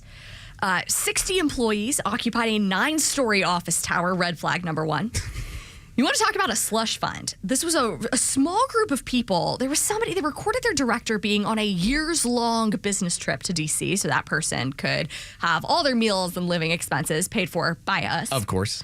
They had oil paintings lining the hallways that were done by an employee's wife that, of course, you and I paid for. Of course, at probably an exorbitant amount. Oh, I'm sure. They had a multi-$1,000 contract just to water the plants. Naturally. Of course. So Joe's just like, yeah, we're going to water your plants, but we're also going to shut you down. I thought it was really funny when they went through some of the government contracts on lawn care for certain places and go, hold on a second. Why are we spending, and I think the number was like $6 million, whereas other lawn care professionals would say, yeah, for a facility that large, it's probably like 100, maybe 200,000 tops. That was an Air Force base. Remember, we had a caller who had been in a penitentiary, and they were doing the work. He had done the work before, and he was pointing out, even to us, he's like, this is what it costs. So you went, well, where's the rest of the money go? Well, that's part of the game. Grift. It's all a grift. You're absolutely right. Oh, speaking of a grift. So I was seeing this number, and this was talking about the media coverage that we've had with Abrego Garcia, the Maryland man who's now chilling out in El Salvador and enjoying prison, in comparison to Elon Musk. And here was what the data said. When you're looking at the amount of coverage, whether positive or negative, Maryland man has gotten 96% positive coverage from our media. Elon Musk has had 96% negative coverage from our media. Now, let's just draw the line here. One person is a gang member whose own wife and baby mama has gone to court a multitude of times and said, he's threatened to kill me. He's beat on me. I need protective orders against this man. This is a guy who was pulled over human trafficking. All right. And the FBI under Joe Biden turned him loose. The other guy is sending us to Mars. Yeah. They're doing their best to turn Abrego Garcia into an Eagle Scout, but every story that comes out about him is just worse and worse and worse. The other guy has built an entire company that is actually giving you EVs and doing it well. I mean, wasn't that supposed to be the heart of the left? Like, look, here's my car. It's saving the world. And yet 96% negative coverage. If you don't know, just as Angela told you, this is all a grift. It's because the more they go after the grift, the more they go after the money, that creates the problem. Not being a gang member, not being a person who's into human trafficking, that you get positive coverage on that. If you're trying to send us to Mars, no, because you're cutting government spending. No, Elon did one of the coolest things last week. He has this company, Neuralink, as a side hustle. He is working on these brain implants that gave someone with ALS or Lou Gehrig's disease, gave him back his voice. Yeah. He had voice banked before those muscles went away. So this person is now able to communicate in his own voice just by using his mind. Neuralink, the goal is, and they will put the system into your brain for a small amount of time, as this is all still like in the test phase. But you've had quadriplegics that then being able to play computer games because they can just think it with their mind as far as moving a cursor. That is so cool. The goal is to eventually be able to develop the kind of technology that when we have people with severe spinal cord injuries, we can heal them. Like, that's the direction that they're going. And yet 96% negative coverage for a guy who is trying to develop Neuralink in a way to help people in the future. I think they're really reaching hard for negative stories about Elon. Now, is he personally going to be everybody's cup of tea? No, but also, who cares? No, he's on the spectrum. He's a little bit weird. But do I think his heart's in the right place? Yeah. Yeah. Absolutely. I think he seems like a cool, quirky guy who launches rockets, saves Americans billions of dollars, helps people who are suffering from terrible diseases. Like, this is a hero. And catches the rockets, too. That's now, so cool. He's not doing it himself, of course. But, I mean, let's face it. When Elon Musk, because when you read about like what the initial plan for SpaceX, it was, why aren't we reusing our own technology? He's like, do you realize you could spend, he was like 10% of what it costs in order to build a rocket if you can just reuse it. I mean, it's not what the left is supposed to be all about. Yes, and he was already super wealthy. Now he's just on side quests. Yes, exactly. That's funny. Just on some additional adventures. He's already won the main adventure, so now he's just working on some side ones from there. All right, she's Angela Morabito. I'm Carlos Medina. We'll be taking you until 10 o'clock.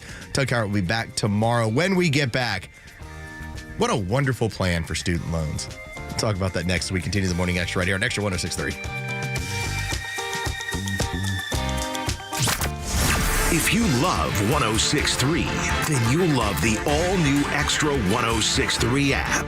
It's loaded with replays of your favorite shows like the Morning Extra and the Kimmer Show. Podcasts from conservative voices across the South. And access to Extra's crystal clear live stream from anywhere in Georgia. Grab it now for Apple or Android. All right, you've got two choices here. By the way, it's Los for True Prep. You can either be a little bit more prepared like me, or you can be Angela. Not sure how prepared she is when it comes to any kind of natural disaster, weird economic situations. I mean, Angela, do you not have food saved up? Freeze-dried and otherwise? Oh, I do not have enough freeze-dried food. Don't be like Angela. You just got to be prepared. That is what True Prep is always preaching. I'm not talking like you have to create a fear bunker. You don't have to do that. But I make it a point, just in case we have some sort of crazy weather scenario as we've had in the past. I learned this from dealing with Hurricane Michael. I remember Snowmageddon when my family was basically snowed into our house, couldn't leave for 4 days, and didn't really have that much power. We couldn't consistently run all of our systems in the house. That's where I head on over to True Prep and I gear up. Water filtration, that's another big one. Also, first aid. Listen, you can go to like some little small store and get yourself a first aid kit. True Prep, it's going to be different. We're talking like hardcore, you're ready for anything. Especially if you're maybe you're the team mom or team dad. You want to make sure you've got all the stuff on hand in case one of these little ones goes down or gets hurt. You've got stuff to be able to handle that. Also, if you're an outdoor enthusiast, they have everything under the sun to make your outdoor adventure that much better. Personal security, they got the firearms and ammo at great prices. What do you do from here? Go over to Cobb Parkway, right there in Marietta, and just walk into True Prep. Take a look. It's like listen, I just love it. It's like an adult playland, okay? Like, I dig it from that perspective. But yes, go check them out or go to truprep.com. That's truprep.com. Prepare today for a worry-free tomorrow at True Prep. Advisory services offered through Master Plan Retirement Consultants, Inc., a registered investment advisory in the state of Georgia. Insurance, tax, and commodity services offered through Fricks & Associates, Inc., DBA Master Plan Retirement Consultants. The aforementioned are affiliated companies. Retirement means different things to different people. Some folks want to travel the world. Some folks want to spend more time with grandkids. For me, I'm looking forward to spending more time with my guitar. Whether extravagant and robust or simple and cozy, every retirement needs a plan. You wouldn't take a trip without directions. You have to know where you are before you know where you're going. Master Plan Retirement Consultants have helped many like you plan for their own retirement.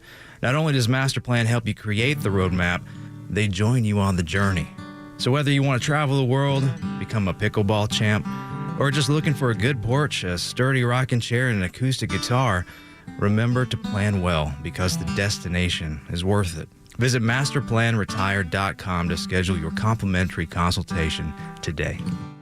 Convenience is defined as the state of being able to proceed with something with little effort or difficulty. Well, at RBM of Atlanta, we embody this philosophy. Meet our Mercedes-Benz pickup and delivery service. It gives you back time and money. Does your Mercedes-Benz need service? If so, we'll pick up your vehicle that's requiring service from your home or office and bring it back to our dealership for the required service. With over 100 appointments available every weekday, over 50 appointments on Saturdays, and more than 200 courtesy vehicles in our fleet, we're here to serve. We'll work around your schedule. We're here to save you time, energy, and money. RBM of Atlanta is a J.D. Power 2023 Diamond Dealer of Excellence for the customer sales experience and Georgia's only 9-time Mercedes-Benz Best of the Best winner. We're proud to be Atlanta's Mercedes-Benz connection since 1964. Pickup and delivery service restrictions do apply. Ask your service coordinator or service advisor for details. Join A Second Chance Bail Bond CEO Daniel Madelon and host Tug Coward for the weekly radio show Back Your Blue. They will highlight special initiatives, criminal justice programs, and community events aimed at keeping our communities safer. Tune in Saturdays at 10 a.m. to learn some good news about and from the law enforcement and justice communities. Tune in on Saturdays or catch up on all past episodes wherever you get your podcasts or at thepodcastpark.com. No one plans on going to jail, but when it happens, it's important that you know who to call. Call A Second Chance Bail Bonds, where we believe everyone deserves a second chance. Whether your loved one's been arrested in Cherokee, Clayton, or any of the other metro Atlanta counties in between, A Second Chance Bail Bonds works fast to help expedite release within hours. A Second Chance. It's better to know us and not need us than need us and not know us. Call A Second Chance 24/7 at 404-BAIL-OUT or online at atlbail.com. This is Tom with the Honest Car Guy. Hey, what's with all this honesty stuff? We help you buy your next pre-owned car or truck honestly. How honestly? We guarantee that each vehicle we sell will come with a bill of sale showing what we paid for the vehicle. You'll pay what we pay, plus an honest fee. Guaranteed. No gimmicks or tricks? Nope. Man, this sounds like a new way to buy a car. Get an honest car buy from the Honest Car Guy. Call 844-SHOW-ME-1. That's 844-SHOW-ME-1 or visit honestcarguy.com. The stories that matter to you. These are your Georgia headlines. Here are your headlines for Monday, May 5th. A Russian hacking group is threatening to release 150 gigabytes of sensitive data of Cobb County residents, including social security numbers. The group, known as Keelan, has a deadline for Saturday for the county to pay a ransom. Cobb County officials have said they will not cooperate with the group's demands. Wednesday is the deadline for having a real ID for domestic air travel. Most Georgians already have this ID, but officials encourage you to check your driver's license for a black or gold star to confirm. Any driver's license issued since 2012 is compliant with real ID. And Democrat Charlie Bailey has stepped into the role vacated by Nikema Williams. Bailey will lead Georgia Democrats as the new chairman of the party. Today's weather, a chilly start today as the weekend storms brought in cool air, but not much chance for rain. It'll be a mostly sunny day with a high of 69 degrees. We'll start to warm back up tomorrow.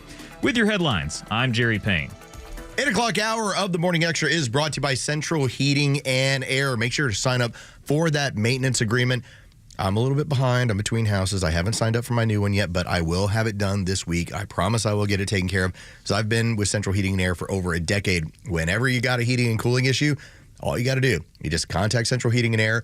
Within 24 hours, they're going to get somebody out to your house. You're not going to, especially when you've got the maintenance agreement, it's not going to be, okay, we'll see you in a week or two, because I'll tell you, Angela, there's nothing worse. If your AC goes out and somebody tells you, okay, we can fit you in next week. Like, wait a minute. So I got like 8 days without any AC. A week without AC? That sounds like dog years. Especially as we get into the Georgia heat. So again, Central Heating and Air, sign up for the maintenance agreement. They'll get right out to your house. They'll do a regular inspection twice a year to make sure all of your systems are working correctly. In fact, the last time Tug had his maintenance agreement, the gentleman who came out to his home found a leak in one of his coils. He's like, you need to get this thing patched up. We need to get it taken care of, or else your AC is going to die here in the next several weeks. That would have been bad, but that's why you get the maintenance agreement. That's why both Tug and I do believe in Central Heating and Air. Coming up in a matter of minutes, Carville says that his side doesn't lie. The last 5 years might say otherwise here, Angela. But I wanted to play this audio for you, because this is a woman who starts talking about the student loans coming due, and you're the one who you told us, like, hey, this is going to be coming down. And we said, and as you put it, you're like, that's off the record. I'm like, okay, cool, thank you. So I was looking forward to it. So by the next morning, when the Trump administration announces, hey, those student loans, yeah, they're due now. I think a lot of this ends up being pulled, and this is going to sound a little bit cruel, but it works. If we already recognize that there is a small percentage of Americans that go to college, all right, there's an even smaller amount that has outstanding student loan debt as far as a percentage of Americans. If you can get those people to whine and cry, that actually works really well for our side. Yeah, these people think that it's very sympathetic to have $1 gazillion in student loan debt, and then you look at what they studied, and you think, okay, this person made some bad decisions. Yes. Do we have compassion for them? Sure. But does it mean that we pay off their loans? I don't think so. I know that when I did graduate school, I took out a small loan, and I paid that off, and I paid for it all on my own. This was not anything parent-driven. You know, the undergrad degree, that was college baseball and parents, and this is how it worked. But when I decided to further the education, that was going to come out strictly out of my pocket. So I've got compassion for these people, but I don't have sympathy for the idea that they signed up for something and now they're trying to act like it's predatory. I didn't know what I was signing at 18. Why didn't you? Yeah. I mean, I think we look at math proficiency rates in this country and how they are absolutely in the tank. And you think, okay, how many of these people understand compound interest? Probably none. Well, they're finding out now.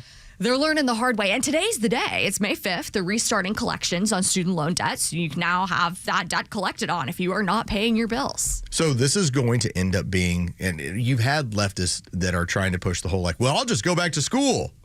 Okay, good luck with that. So you're going to accumulate more debt.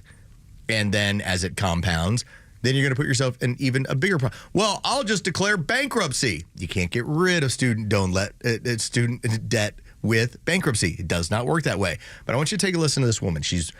I would say she's probably early 30s. Looks like she probably accumulated some debt. And now she gets out the world's smallest violin to explain how difficult this is going to be on her. Take a listen. I've got $87,000 of student loans, and now the government is pay up, no mercy, no support. This country sets us up for failure. They handed out student loans to 18-year-olds with no real-world guidance, and now they're shocked that we're drowning?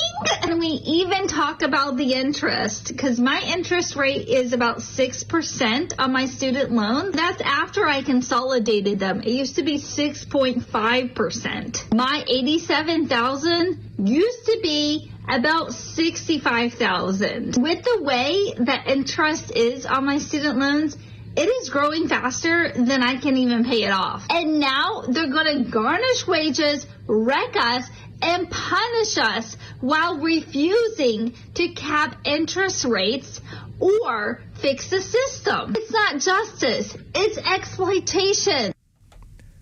It's actually just the way it works. Yeah, that's literally. It's not exploitation. You signed it. You signed your name to it.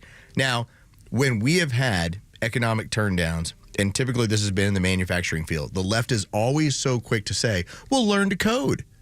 Well, why don't you just learn to code? That was their answer, was you have to adapt until it's them. Just wait for its green energy or learn to code. What I would say to this woman is, well, HVAC's always hiring. And you can actually make a really good learn a trade. Because apparently you're not making up enough money with whatever you studied and whatever you're doing to put a dent into this loan. Get on a payment plan. Let's figure out a way to go about this. The interest on my debt, well, yeah, that's part of debt. That's why you try to not accumulate very much of this. This is a conversation I've had with my 14-year-old daughter. She's like, so why do you get rid of that, Dad? And I've explained all of it. And she's like, well, and as she put it, debt sounds like a bad idea. I was like, it's useful when you need it, but you don't want to live with it. Right. Not all debt is bad debt. You take out a loan to buy a house, take out a loan to buy a car. Grow your business. You're going to accumulate debt. Yes. There are plenty of college degrees out there that have a pretty solid return on investment, and taking out a loan for that can be a really good idea. Obviously, not whatever she studied or however she used it. Now, she and other people in that situation also had a 3.5-year break from having to pay their federal student loan bills. Didn't have to pay one dime towards it. And interest did not accrue. Not at all. And yet, she's now complaining after, as you said, 3.5 years. Well, if you told me, and I'll tell you, I'm one of those people that, for instance, with our new house, we bought this couch set. And I know that I have 14 months, zero interest. We won't even get near there. We'll have it all paid off because we are not looking to carry any debt. Yeah. And this really comes to me from, this is actually my grandmother. When I graduated high school, she gave me this note card, and she had saved it. She had cut it out from a newspaper. And it was these life rules. And it had been published basically in I believe it was the late 1930s. Basically, it was made for the generation that had gone through the Great Depression and what they learned from it. Wow. And one of the things it pointed out was, debt is useful, but also don't accumulate it. And that always stuck with me. And so I've always been the person that says, hey, whatever we put on that credit card, we pay it off that month. We just get rid of it. And so when I was knocking out my graduate degree, it was get rid of this payment. Just keep knocking this thing down until you have paid it off. To think that there's a woman out there, and there's going to be thousands, if not millions, that are going to be looking at this debt collection as of today. Happy Cinco de Mayo, by the way. And going, you're finally holding me accountable? Yes, because that's what adulting is. Yeah, and I do understand that for some of these borrowers, they were sold a false promise, not from their college, but from the Biden-Harris administration. They did everything they could to prevent anyone from having to make a student loan payment. They only restarted repayments 3.5 years after the COVID pandemic. They were told the taxpayers will pay for your education. Yes. Every time they kick the can down forgiveness. the road. No, it just meant somebody else was going to pay for it. That's all. Like that's right. That was always the part that bothered me a lot, Angela. It's that these people went about it saying, I owed $100,000. Now I don't owe anybody anything. Oh, no. That $100,000 is going to get repaid. It's going to be you and me and Angela that are having to pay for this. That you think the bank just goes, oh, don't worry about it. Or, Freddie and Fannie are suddenly going like, yo, that money you owe us? Yeah, don't worry about it. It's totally cool. Yeah, and no, people get paid. Yeah, and this whole time, colleges keep raking in money with very little care for what's going on in student loan world, because as long as they get paid, they don't have to care about it.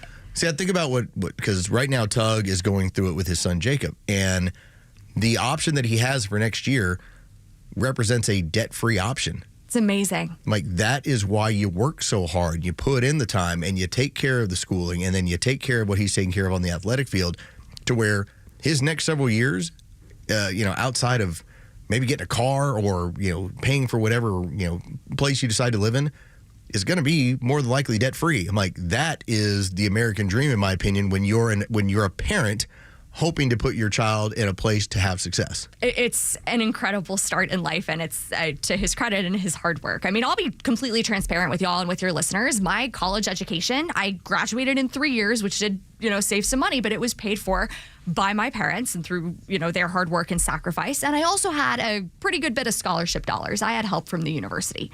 My grad school was a perk of working there. Yeah. As long as you work there, they took care of you. It's earn and learn. Now, if I had paid for that grad degree out of pocket, I honestly don't know that it would have been worth it. I'm glad I did it. I'm glad I have it. I'm grateful for that aspect of my job in my early 20s, just getting started out. It was a wonderful opportunity. But I know that it's not the same when someone has to pay full sticker price.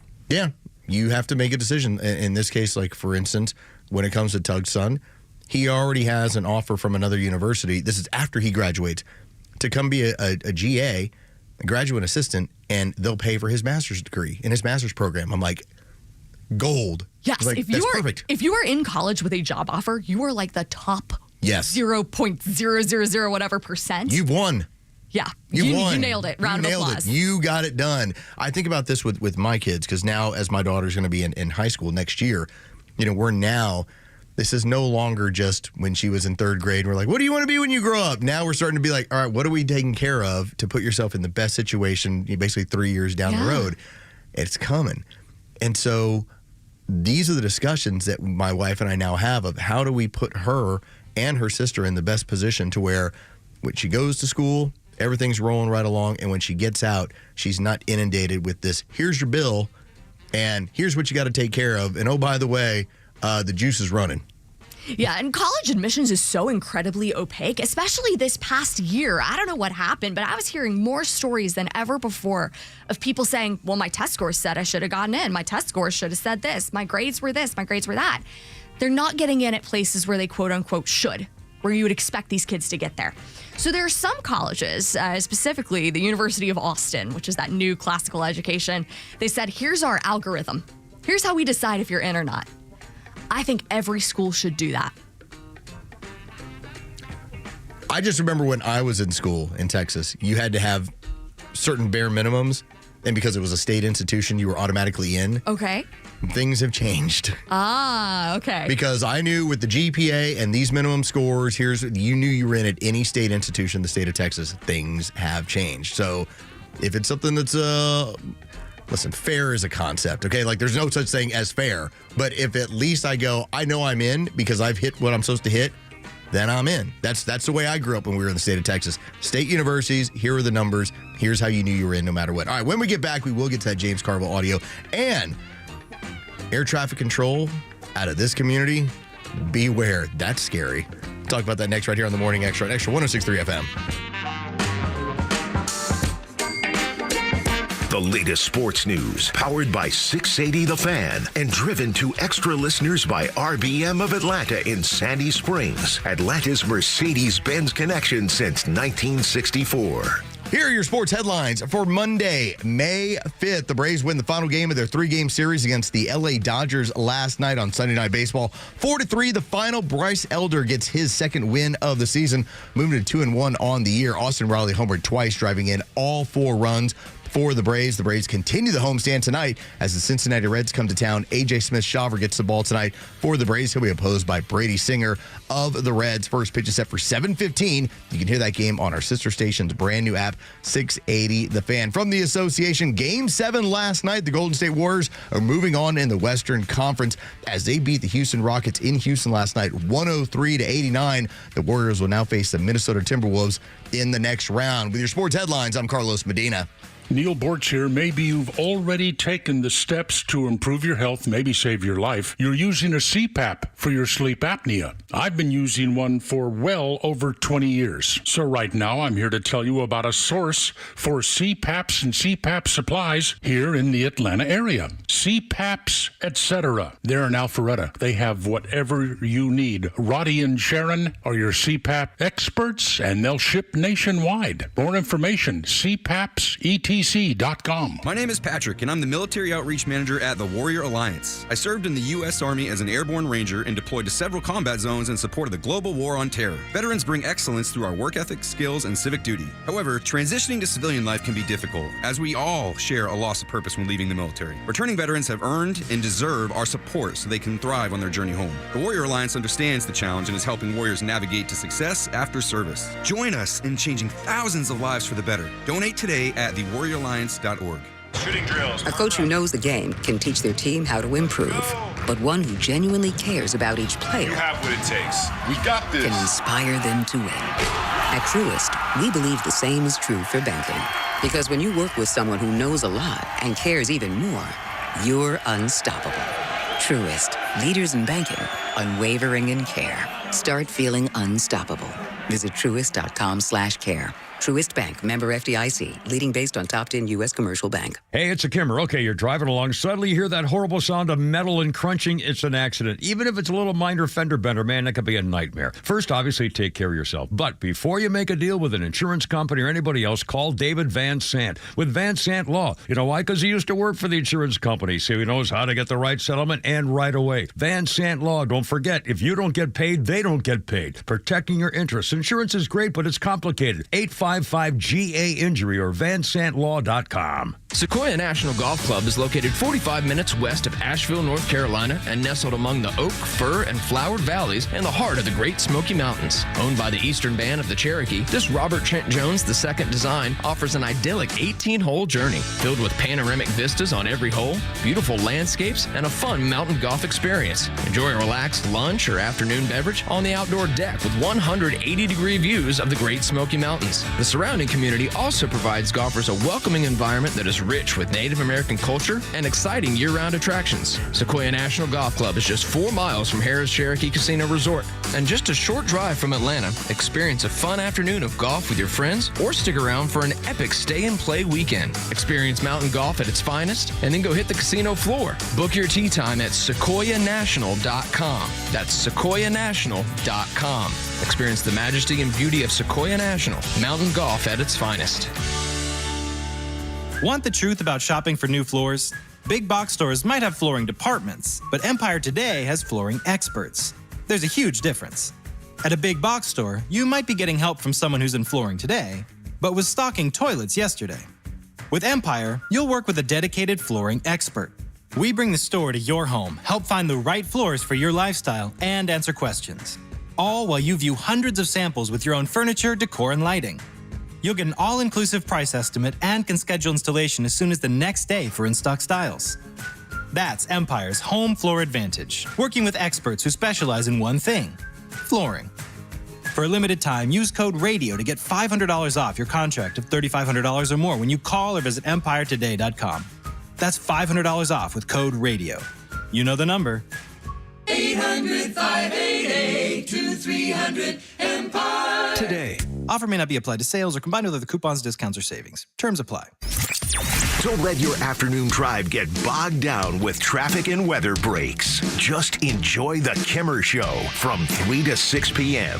Twice this afternoon, Donald Trump just opened up the media, brought him into the Oval Office and said, let's talk. Here's a guy who's calling his predecessors stupid, dumb, maybe corrupt. I mean, I don't know, maybe. Any second grader would be dumb enough to know that's the worst contract ever. I mean, it's just unbelievably just unloading day after day after day. And it's right there in front of God and everybody. I'm telling you, if I were a teacher in school and they were still in class, I would go live to these things and cover it so people could see. Have you ever seen anything in your life about openness and just being real? He's become more human than he's ever been to anybody just by being himself and real. And I mean, I'm flabbergasted. Don't worry, it's only the Kimmer on Extra 106.3 FM and the Extra app. Welcome back. It is the Morning Extra on Extra 106.3. It's your friend Los. Hi, it's Jerry, and also Angela Morabito sitting in for Tug Coward. Tug will be back tomorrow, but let's face it, we've had so much fun on Friday and today that, Tug's going to come back, and he's got some big shoes to fill, Angela. Oh, that's kind of you. I feel like I have big shoes to fill being in his seat. You're going to have, well, I mean, you are in the place of power, and, you brought your computer, and everything seems to be working, because Tug, that's the deal. Like, he allows me to have this computer, and I'm having to be, like, the monitor of things that are going on in the world, along with our TV monitors that we have. And so every now and then when something occurs and I miss it, he kind of judges me. Ooh. So, like, as you were looking at, like, oh, why is Greenland trending? And I'm like, oh, what did I miss? I mean, this is what happens. So I just try and pay attention so that I know what's going on so we continue all of our fun conversations. 8 o'clock hour is brought to you by Central Heating and Air. They do a great job. Sign up for that maintenance agreement. You can have them check out your heating and cooling systems a couple times a year. And then if you ever have any problem, they will come out and get it taken care of ASAP. That is what Central Heating and Air promises you when you are part of that maintenance agreement. We'll get into the air traffic controller situation in this particular community, but I want to play this piece of audio from James Carville real quick, because we talked earlier about how you've had a federal government that was really awesome at censorship under Joe Biden. It was their wheelhouse. That was how do we keep people from talking? How do we not have them interfere with any of our plans? Let's just censor them. And then when they proceeded to ask questions such as, hey, well, why does it seem like the president isn't all really here? Well, you're just wrong. Behind closed doors, he's sharp as a tack. He is amazing. He's the best version of Joe Biden there ever has been. He can bench press a car. Oh, by the way, too, the border's secure. Like how many of these do we have to go to and go through to point out they were lying to you the entire time? All right, so listen to James Carville. Now, James Carville, the architect of the Clinton presidency as far as running his campaigns, he is a generation removed, all right? Like that group haven't won an election for 30 years. That's legitimate. It's been 30, 35 years since they won an election. But it's not like he's completely wrong when he talks about, hey, why are we not doing well with men? Like that's a legitimate reason. He's talking about we need to stop womifying the entire movement. But he also has an idea, and he's also pointing out something that, remember, Donald Trump basically is doing what he ran on.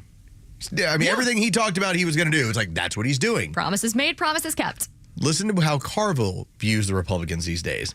The other thing I would say, and I will say this repeatedly, people say to me all the time, James, why don't we just do like the Republicans do, just stand up and lie? Because our people wouldn't stand for it. If I stood up and lied, you would be the first person to say, James Carville lost all credibility last night when he said X, Y, and Z. Yeah, I can spin, I can shade. Everybody does that. They just look you right in the eye and lie. And then our people say, well, we ought to lie like them. No, we shouldn't, because they would not do that. It would not go over well. You had an entire administration based on lies. Yeah. What do you mean you don't lie like they do? First off, every politician lies, all right? That's part of the reason why Donald Trump is so much fun, because he's not really a politician. He's involved in politics. But it's a side gig for him. Right. I mean, if there's one thing that Donald Trump probably should do more is not tell everybody what he's planning on doing. But he does anyway. That's just part of who he is. That's part of his negotiation profile. But to tell me that you're somehow ignoring the previous administration and all of the insanity and all of the lies and all the things that they told you, and now we're supposed to suddenly go, what do you mean? What do you mean only the Republicans lie? Well, we can't lie like they do. You built an entire administration built on lies. You had the last 3 people that you've nominated to be president, where you didn't even allow people to use their vote to determine who was going to be. It's like, how do you continue to now say, oh, look over them, they lie? No. They're not lying. The Democrats don't lie. They just spin and they shade. That's everybody does that. Just little white lies. Like a Democrat never flip-flops on their position. They just evolve. They evolve to meet the needs of their high-dollar donors. I came around to a different way of thinking. Okay, fine. But you can't tell me that after the 4 years of what we saw and all the things they've claimed, I mean, to this day, we're now seeing them back away from this. They tried to tell me that an illegal alien who is part of a hardcore street gang was just a Maryland man. He's just a father.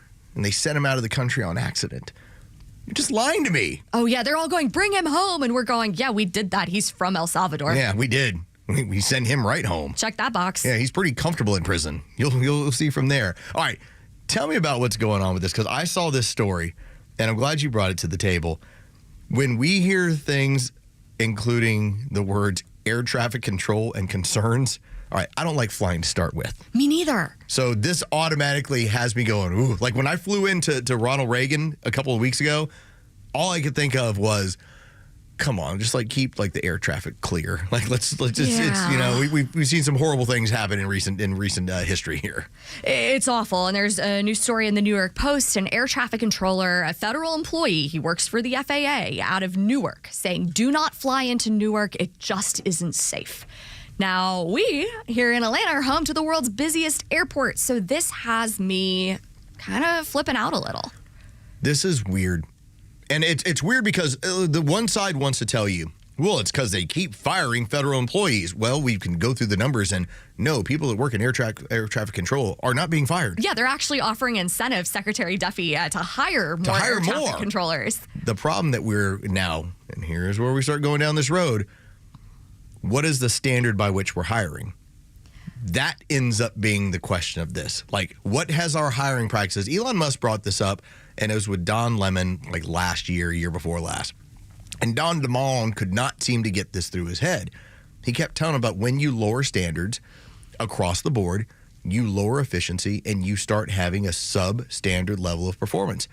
And Don Lemon's like, he couldn't buy it. He couldn't wrap his head around it. He couldn't understand it. I cordially invite Don Lemon to any failing public school that's run by the unions. That seems so obvious. Oh, he would never set foot in any public school. But as they're bringing this up with Don, he's talking to, and Elon was talking about it from a medical perspective. It's like once you start admitting people that don't have the test scores to now be your doctors, you will see a substandard level of care. And Don Lemon could not understand. He's just like, that's not possible. I don't know. You're making this argument against DEI because he was married to the idea of DEI. Oh, okay. So you wonder about how many of these air traffic controllers, because it's not a lack of them, it's what is the standard that's been dropped in recent years? Like how are we now seeing these things where you're not supposed to have air traffic clipping each other on runways? Like, you're not supposed to have these sort of issues going on. Yeah, I feel like we hear about it every week, and they say, oh, well, the airports are busy. Okay, well, the airports have been busy. Yeah. And we didn't have planes, like, playing bumper cars out there on the tarmac. It's not okay. Like, you have to have a standard in that job. And by the way, they're really good jobs. Like, I looked up the average air traffic controllers making $85,000 a year. It's a good job. Nice job. You don't need a 4-year degree to do it necessarily. They want you to have one, but it's not, like, a deal breaker. We should be hiring Was it ever before?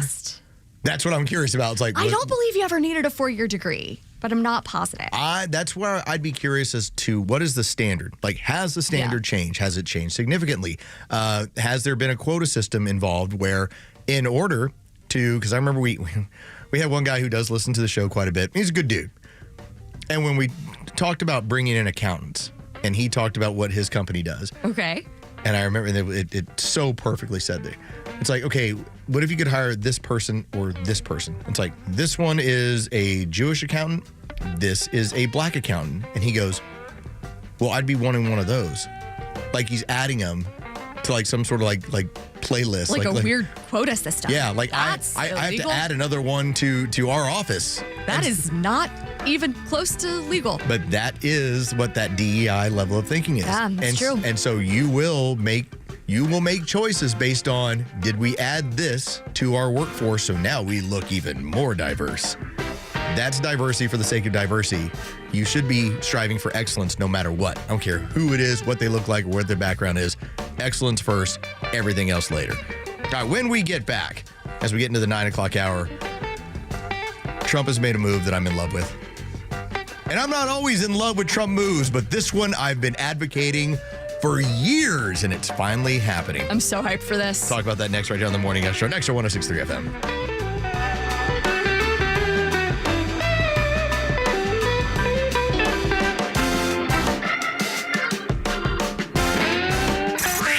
Time for the Bortz Report, exclusively on Atlanta's only conservative news and talk station, Xtra 106.3. Glorioski, it's time for another Neil Bortz must have been drinking short attention span commentary from the Talkmaster. Starting off with a vote in the House of Representatives last week on taxes. Removing taxes on your Social Security benefits. No taxes on tips. No taxes on overtime. The bill passed. It's on its way to the Senate. It passed by a vote of 217 to 213. 217 Republicans voted for this bill. Every single Democrat in the House of Representatives voted no. Let's go to Kennesaw State College. They're going to get rid of their Black Studies degree program. The NAACP is mightily upset over this. Oh, it's such a tragedy for Kennesaw State. How many people are in the Black Studies program right now looking for their degree in Black Studies at Kennesaw? 3. Here's an idea.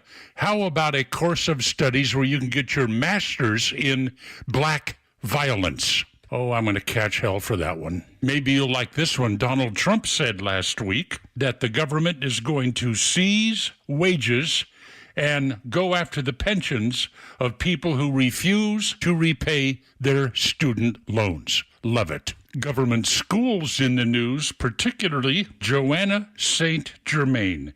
She is an English teacher at Waterville Senior High School. That's up there in Maine. On her Facebook page, she said the Secret Service has the perfect opportunity if they choose to step up and take it.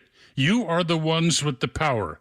Take out every single person who supports Trump's illegal, immoral, unconstitutional acts. She said that Trump and his cronies need to die. Yep, she's still teaching there. My guess is she'll remain. Okay, I'm through. Neil Bortz, Xtra 106.3. You need a pre-owned car or truck, but you don't need the headache of searching for one. Spending hours calling dealerships, then spending half the day filling out paperwork. Come on. You need the Honest Car Guy. Hey, this is Tom from the Honest Car Guy. We help you buy your next pre-owned car or truck honestly. We guarantee you each vehicle we sell will come with a copy of the bill of sale showing what we paid for it. You pay what we pay, plus an honest fee. Guaranteed. Get an Honest Car Buy from the Honest Car Guy. Call 844-SHOW-ME-1. That's 844-SHOW-ME-1 or visit honestcarguy.com. WFOM and W292 EV Marietta, a Dickey broadcasting station. The 9 a.m. hour is presented by Southern Exteriors. Quality and precision you can rely on. He hopes it's a Hollywood blockbuster. I'm Dave Anthony, Fox News. President Trump's newest tariff plan. Other nations, a lot of them, have stolen our movie industry. And I'm saying if they're not willing to make a movie inside the United States, and we should have a tariff on movies that come in. That was last night as he returned to the White House, where Fox's Peter Ducey reads a Truth Social post. This is a concerted effort by other nations and therefore a national security threat. And that is why he is proposing a 100% tariff on movies that are made outside the United States. We know the president has got appointed ambassadors to Hollywood, including Jon Voight and Mel Gibson and Sylvester Stallone. But we also know this year's highest grossing film so far, the Minecraft movie, was shot in the UK and Canada. Also last night, the president said he plans to order a prison that's now a historic landmark to reopen Alcatraz off the San Francisco coast, writing he wants to rebuild and enlarge Alcatraz to imprison vicious, violent, repeat criminal offenders. It housed several well-known criminals, including Al Capone and George Machine Gun Kelly. The prison was closed in 1963 because it became too expensive to operate. Now it's a popular tourist destination with more than 1 million visitors per year. Former House Speaker Nancy Pelosi calls the president's proposal not a serious one. That's Fox's Madeline Rivera. Back to tariffs.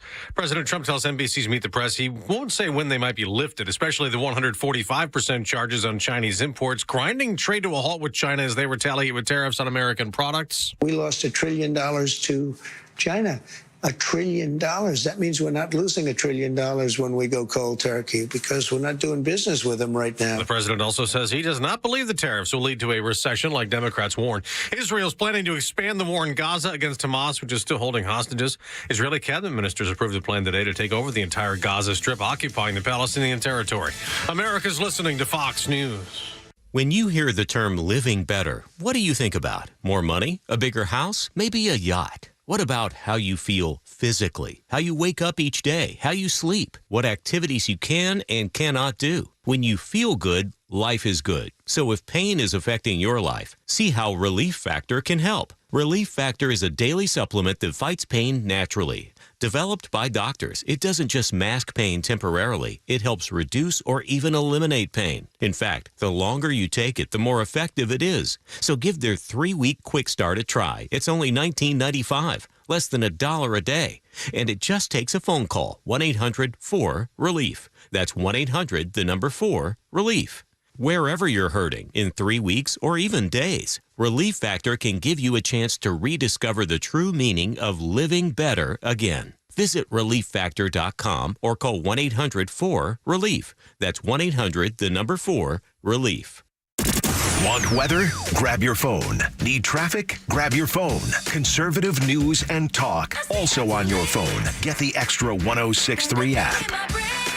Welcome back. It is the Morning Extra right here on Extra 106.3 FM. Carlos Medina along with Angela Morabito. Tug Cowart will be back tomorrow. The whole Hee-Haw gang, as he likes to refer to us as. Now, I don't think Hee-Haw barely touched me. Like, I remember my parents, it was like on in the background. But I know it doesn't make any sense to Angela. Like, does Hee-Haw make any sense to you? It's not ringing a bell, but I'm loving the Taylor Swift in the background. There you go. I had to do it. It's Morabito Monday. As a Swiftie, she gets what she needs on that one.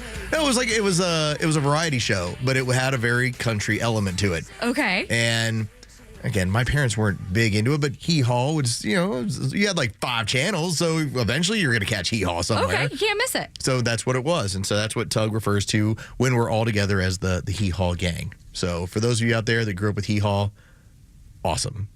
You're good. We're all good here. Hee-haw, hee-haw. There you go. 9 o'clock hour is brought to you by Southern Exteriors. Give them a call. Anything when it comes to your outside of your home, Southern Exteriors can handle that for you. They show on up. They do professional work. They'll get you squared away. Again, go to southernexteriors.co, not .com. southernexteriors.co. All right.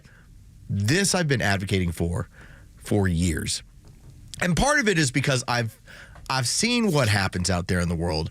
I still remember a time when you had Rush Limbaugh, and the man is an absolute legend. He created, along with Howard Stern, the modern talk format. Like, these are the guys. You could say Rush Limbaugh, he saved AM radio. It's what he did. AM radio was it's on its way out, and Rush Limbaugh saved it. In the same way that when it comes to talk radio, Howard Stern did that for the field as well. Well, then you had the idea from the left, it's like, we've got to counter this stuff. We have to have our own version. And so they tried Air America. That was going to be like the left's answer to Rush Limbaugh. It failed horribly. Yeah, big flop. Big flop. Couldn't keep advertisers, couldn't keep listeners. It just did not work. So the left instead has just decided, well, let's just take NPR and PBS to a lesser extent, and we'll get our message out that way.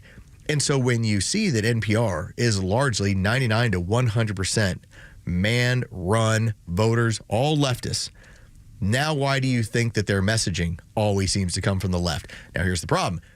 Those are your tax dollars. Now, NPR can claim, we can exist on our own. Okay, do it. Donald Trump, by executive order, has decided to defund NPR and PBS. Now, this will be a court battle. This will be a big fight. But, Angela, in the area of ideas, if your ideas are good enough, you'll make money and you can profit. NPR is now hopefully going to have to prove that they can exist without taxpayer dollars.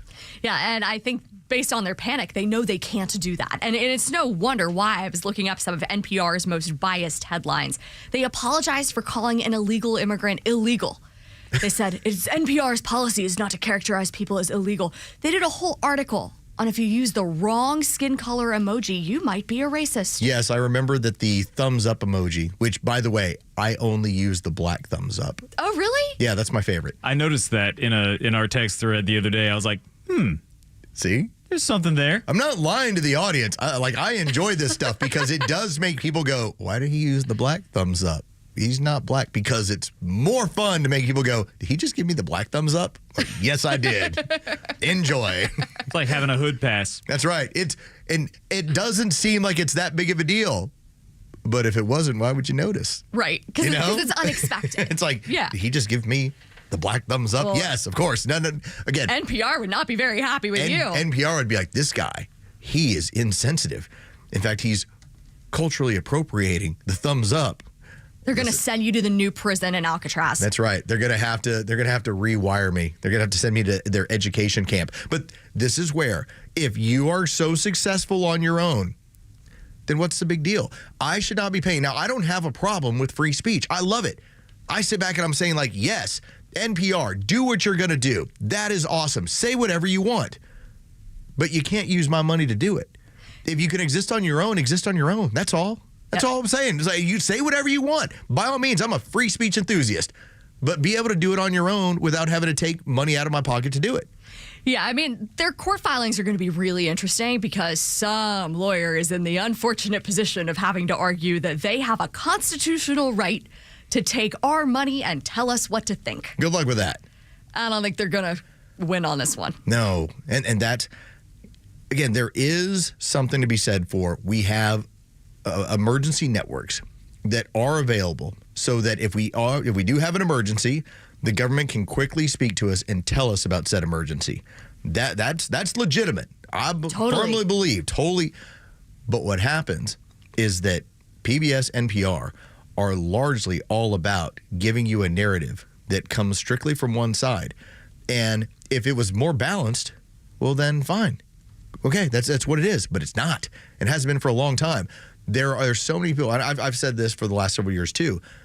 If you're so good at what you do, come take my job.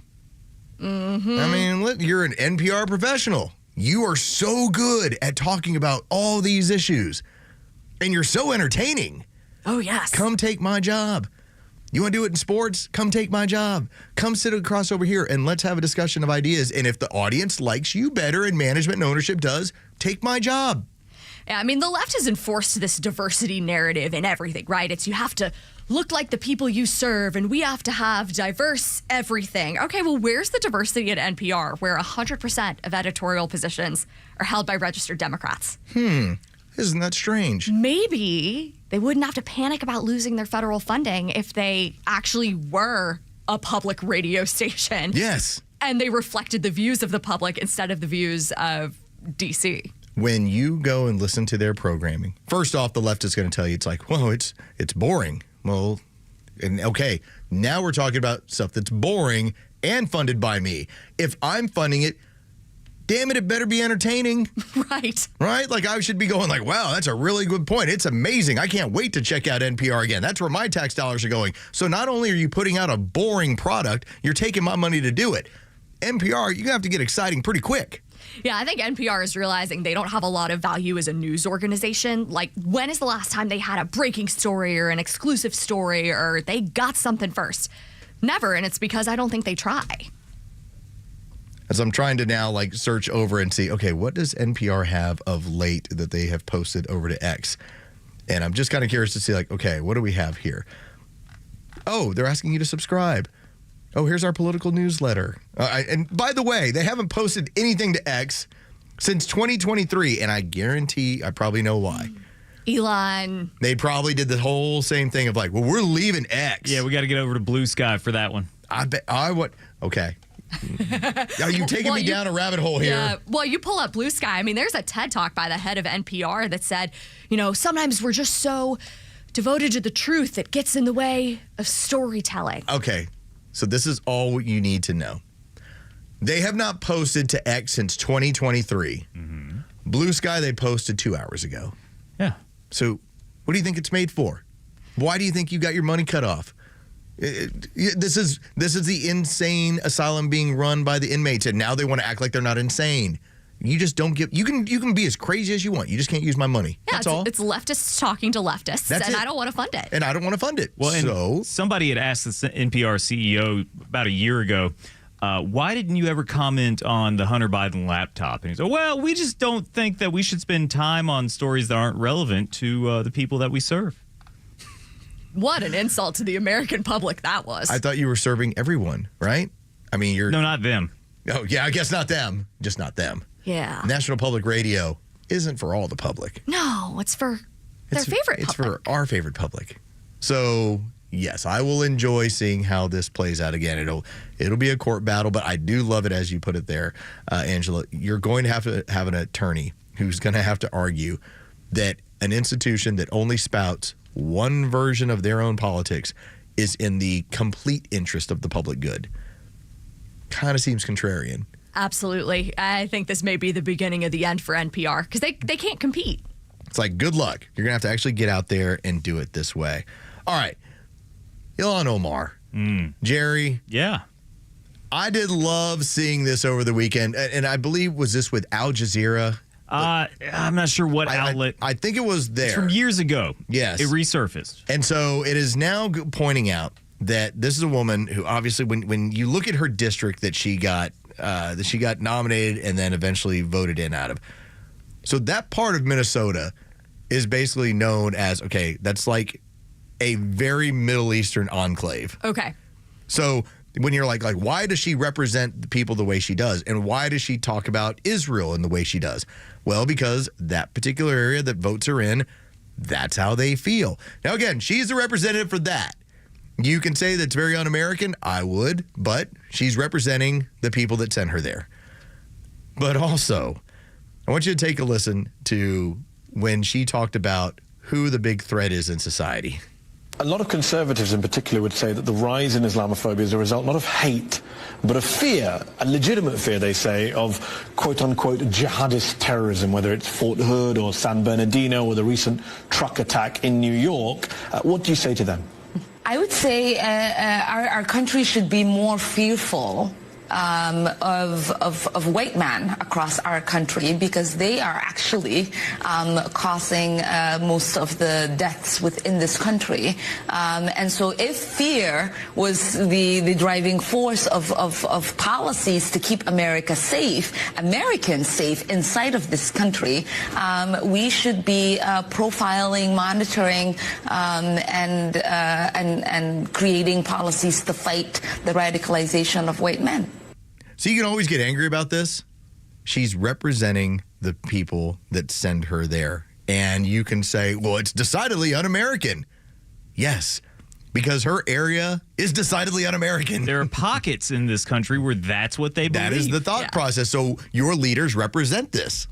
Yeah, I think the Republican Party should play that clip on repeat every day from now through probably forever so that people know exactly whose side she's on. And it's not the side of Americans. No, it's never has been.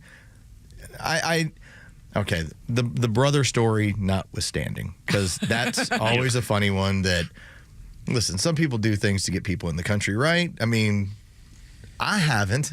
Me neither. But, she kind of married her brother. So at that point, all bets are off, okay? Like, she's going to say what she's going to say.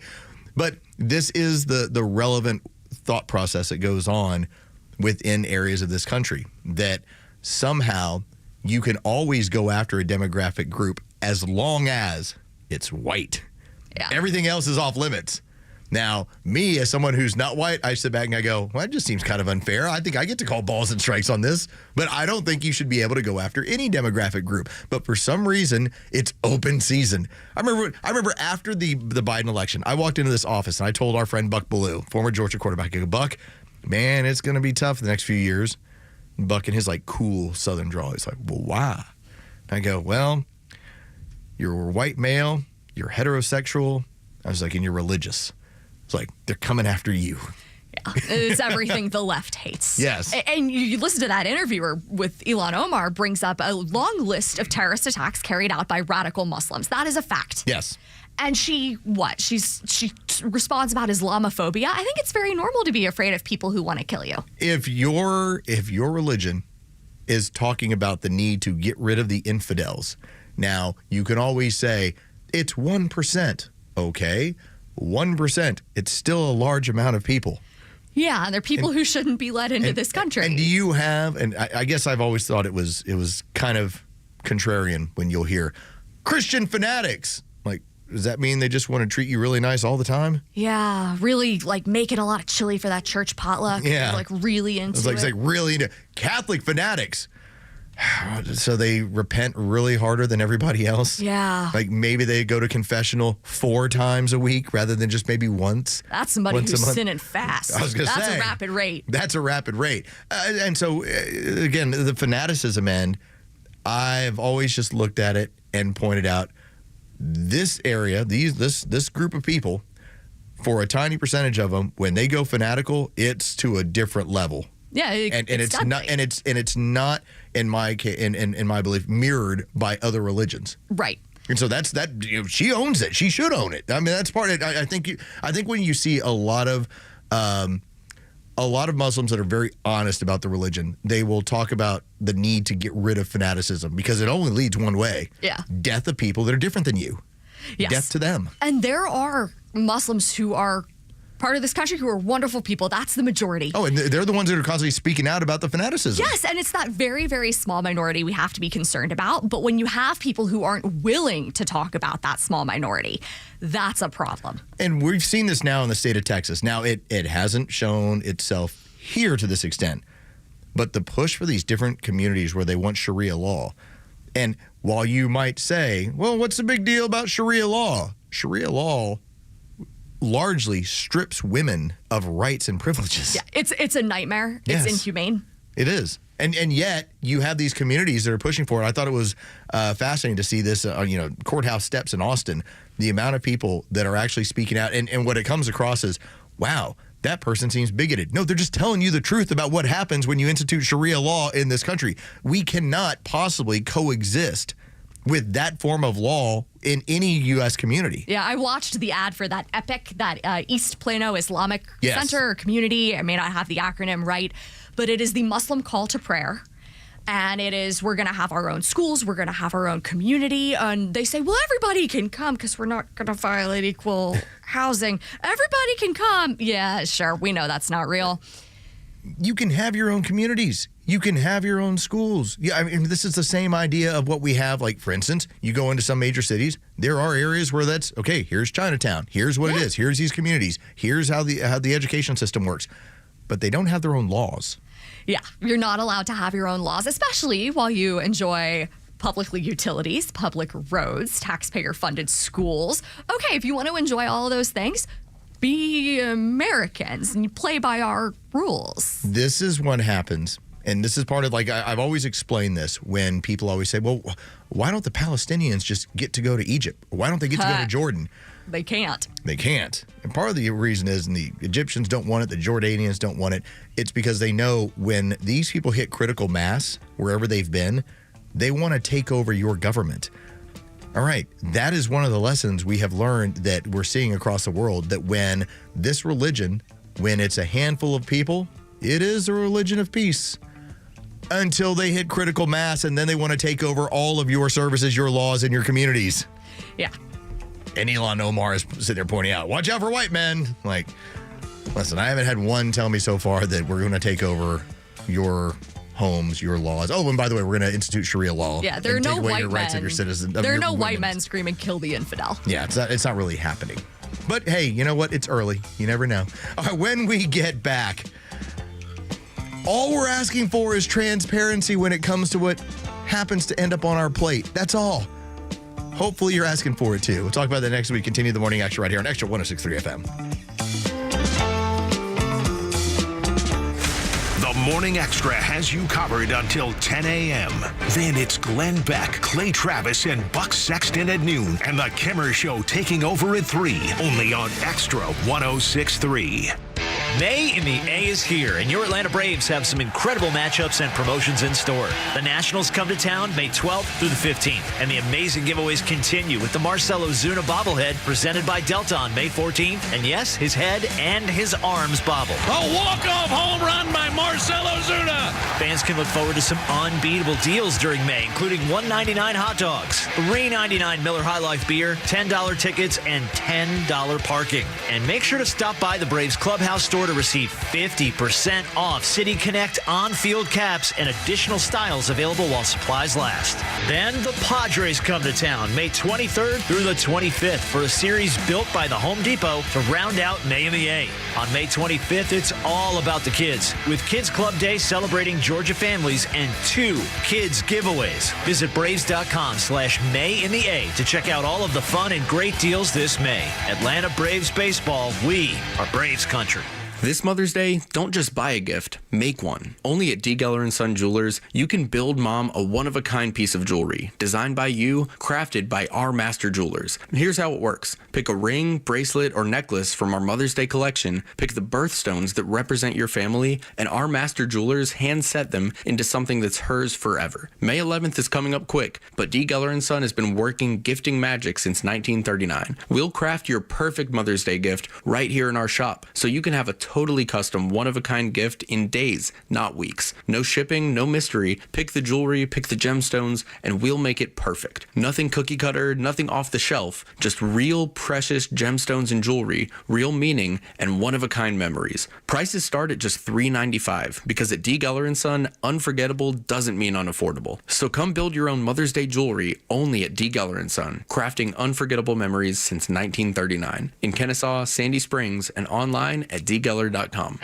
Join A Second Chance Bail Bond CEO Daniel Madelon and host Tug Coward for the weekly radio show Back Your Blue. They will highlight special initiatives, criminal justice programs, and community events aimed at keeping our communities safer. Tune in Saturdays at 10 a.m. to learn some good news about and from the law enforcement and justice communities. Tune in on Saturdays or catch up on all past episodes wherever you get your podcasts or at thepodcastpark.com. No one plans on going to jail, but when it happens, it's important that you know who to call. Call A Second Chance Bail Bonds, where we believe everyone deserves a second chance. Whether your loved one's been arrested in Cherokee, Clayton, or any of the other metro Atlanta counties in between, A Second Chance Bail Bonds works fast to help expedite release within hours. A Second Chance. It's better to know us and not need us than need us and not know us. Call A Second Chance 24/7 at 404-BAIL-OUT or online at atlbail.com. Flounder here to remind you that Mother's Day is Sunday, May 11th. Make sure Mom knows how much you appreciate her with a sparkling gift from Solomon Brothers Jewelers. And they're also giving you something you and the whole family can enjoy as well. Solomon Brothers is giving you a free Big Green Egg grill with qualifying purchase courtesy of Fix-It Ace Hardware. Shop our selection of diamond tennis bracelets, diamond stud earrings, classic pearl style or vibrant gemstone jewelry. Solomon Brothers' large selection means you'll be sure to find something on her wish list. She deserves the best, and why not get something for yourself while you're at it? When other companies are raising prices, Solomon Brothers is giving you more, including a free Big Green Egg from our friends at Fix-It Ace Hardware in Roswell, Peachtree Battles, and Chastain. For details on how to claim your free grill, visit Solomon Brothers Jewelers in Buckhead or Alpharetta. Online at SolomonBrothers.com. Solomon Brothers is the preferred jeweler of the Atlanta Braves. Hey, it's a Kimmer. You know, a great smile can make you more successful as well as make you happy. Yes, it's true. And your smile's waiting for you at my dentist, Dr. Dina Giesler, my friend for 30 years and dentist forever. This woman at Atlanta Smiles, atlantasmiles.com, the dentist with the doggy. It's really true, whether it's just regular cleaning or bridges or crowns or are your teeth bothering a little bit, maybe a little ache or something, or your gums it's not going to get better on its own. Take it from me, I found that out the hard way. Taking care of your teeth and gums, and everybody's happy. And by the way, you can relax with Dr. Dina. This is an individual, private VIP experience. The latest technology. She used AI to get my last thing done at my last visit. And don't forget the doggy. She's a little doggy to take a nap in your lap while you're getting your work done. And this staff, these ladies are angels, I promise you. You'll love going there. A veteran herself, Dr. Dina, 10% veterans discount off the top. Tell them when you call. 404-262-7733. Your smile's waiting. Get the doggy at atlantasmiles.com. The stories that matter to you. These are your Georgia headlines. Here are your headlines for Monday, May 5th. A Russian hacking group is threatening to release 150 gigabytes of sensitive data of Cobb County residents, including social security numbers. The group, known as Keelan, has a deadline for Saturday for the county to pay a ransom. Cobb County officials have said they will not cooperate with the group's demands. Wednesday is the deadline for having a real ID for domestic air travel. Most Georgians already have this ID, but officials encourage you to check your driver's license for a black or gold star to confirm. Any driver's license issued since 2012 is compliant with real ID. And Democrat Charlie Bailey has stepped into the role vacated by Nikema Williams. Bailey will lead Georgia Democrats as the new chairman of the party. Today's weather, a chilly start today as the weekend storms brought in cool air, but not much chance for rain. It'll be a mostly sunny day with a high of 69 degrees. We'll start to warm back up tomorrow. With your headlines, I'm Jerry Payne. This is the Morning Extra on Extra 1063. It's Carlos Medina and Angela Morabito. Tug Cowart will be back tomorrow. You can always reach out to Jerry as we hit the home stretch on Monday. Coming up at 10 o'clock, we will turn things over to the Glenn Beck program. We'll then have Clay and Buck. That'll be on at noon. And then Kimmer is going to drive you home from 3 until 6. The evening will finish up with Jesse Kelly going from 6 until 9. And so that is our lineup. We give it to you every single weekday. And thank you for all of you who continue to listen. Thank you for the amount of people that interact with the show, all of you that jump onto YouTube, and all of you that end up sending, whether it's direct messages or emails or anything else. Always greatly appreciated, especially when you reach out to Tug. Tug makes himself all the time available. I'm available some of the time, but I appreciate it. So thank you. We always see the tweets. Yes, I see things. It's like some things I get back to, some things I don't. There's that moment where, do I really want to argue right now? And most of the answer, 95% of the time, is no. If you make him laugh, though, you might get a black thumbs up. If you crack me up, black thumb. So that's the ticket. That is the ticket. Okay. If you entertain me in any sort of way, now it could be, as I told you, I'm a really big fan of the guys' night out with all the apes. It's all these apes that are going crazy and all they're doing is drinking beers and smoking and stuff. That cracks me up. And they're all doing it to DMX. X go and give it to you. And that entire video cracks me up. And the first time I got it, I was like, that is awesome. Are you familiar with the DMX Rudolph the Red-Nosed Reindeer? Yes. Okay. Yes. That's instant classic. We'll save that for later this year. That is a classic for when we get into the holidays. The 9 o'clock hour is brought to you by Southern Exteriors. Visit them at southernexteriors.co for all of those exterior home needs. They can get you taken care of. The boy band will show up to your home. They'll give you a quote, and they will do the work, and you will be greatly satisfied with that.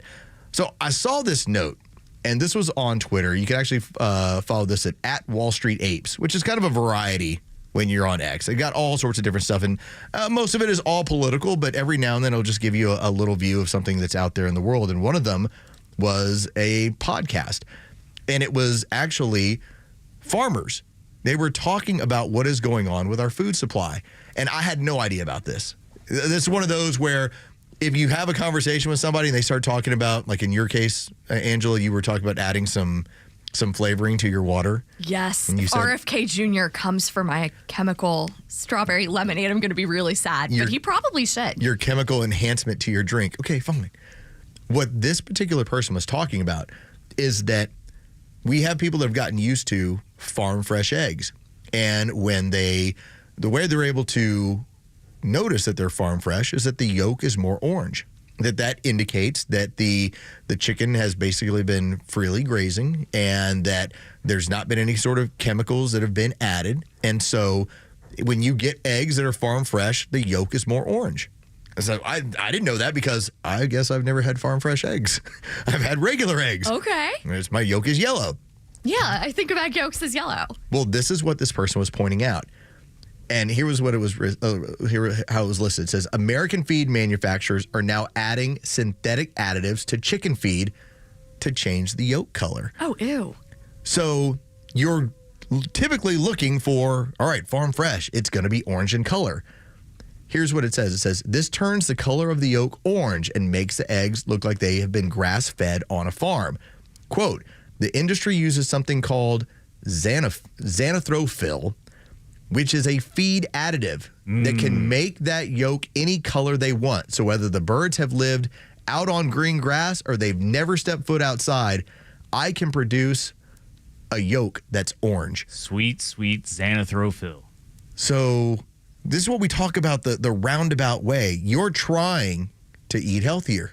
You're trying to buy the products that you believe are going to be healthy for you and your family. You're trying to avoid different chemicals. Yet the food industry finds a way around you. As you brought it up, Angela, you now have these companies that are now trying to figure out, how do we counter things like Ozempic? Yes. How do we get around Ozempic to make sure we get you getting fatter? Yeah, how do we make our food more addictive to override what that drug is doing to people? This is really scary because I don't know if anybody wakes up in the morning and loves the smell of xanthrophil. Xanthrophil. I'm probably saying it way wrong. Good for what ails you. Somebody out there is going to be like, oh no, it's xanthrophil.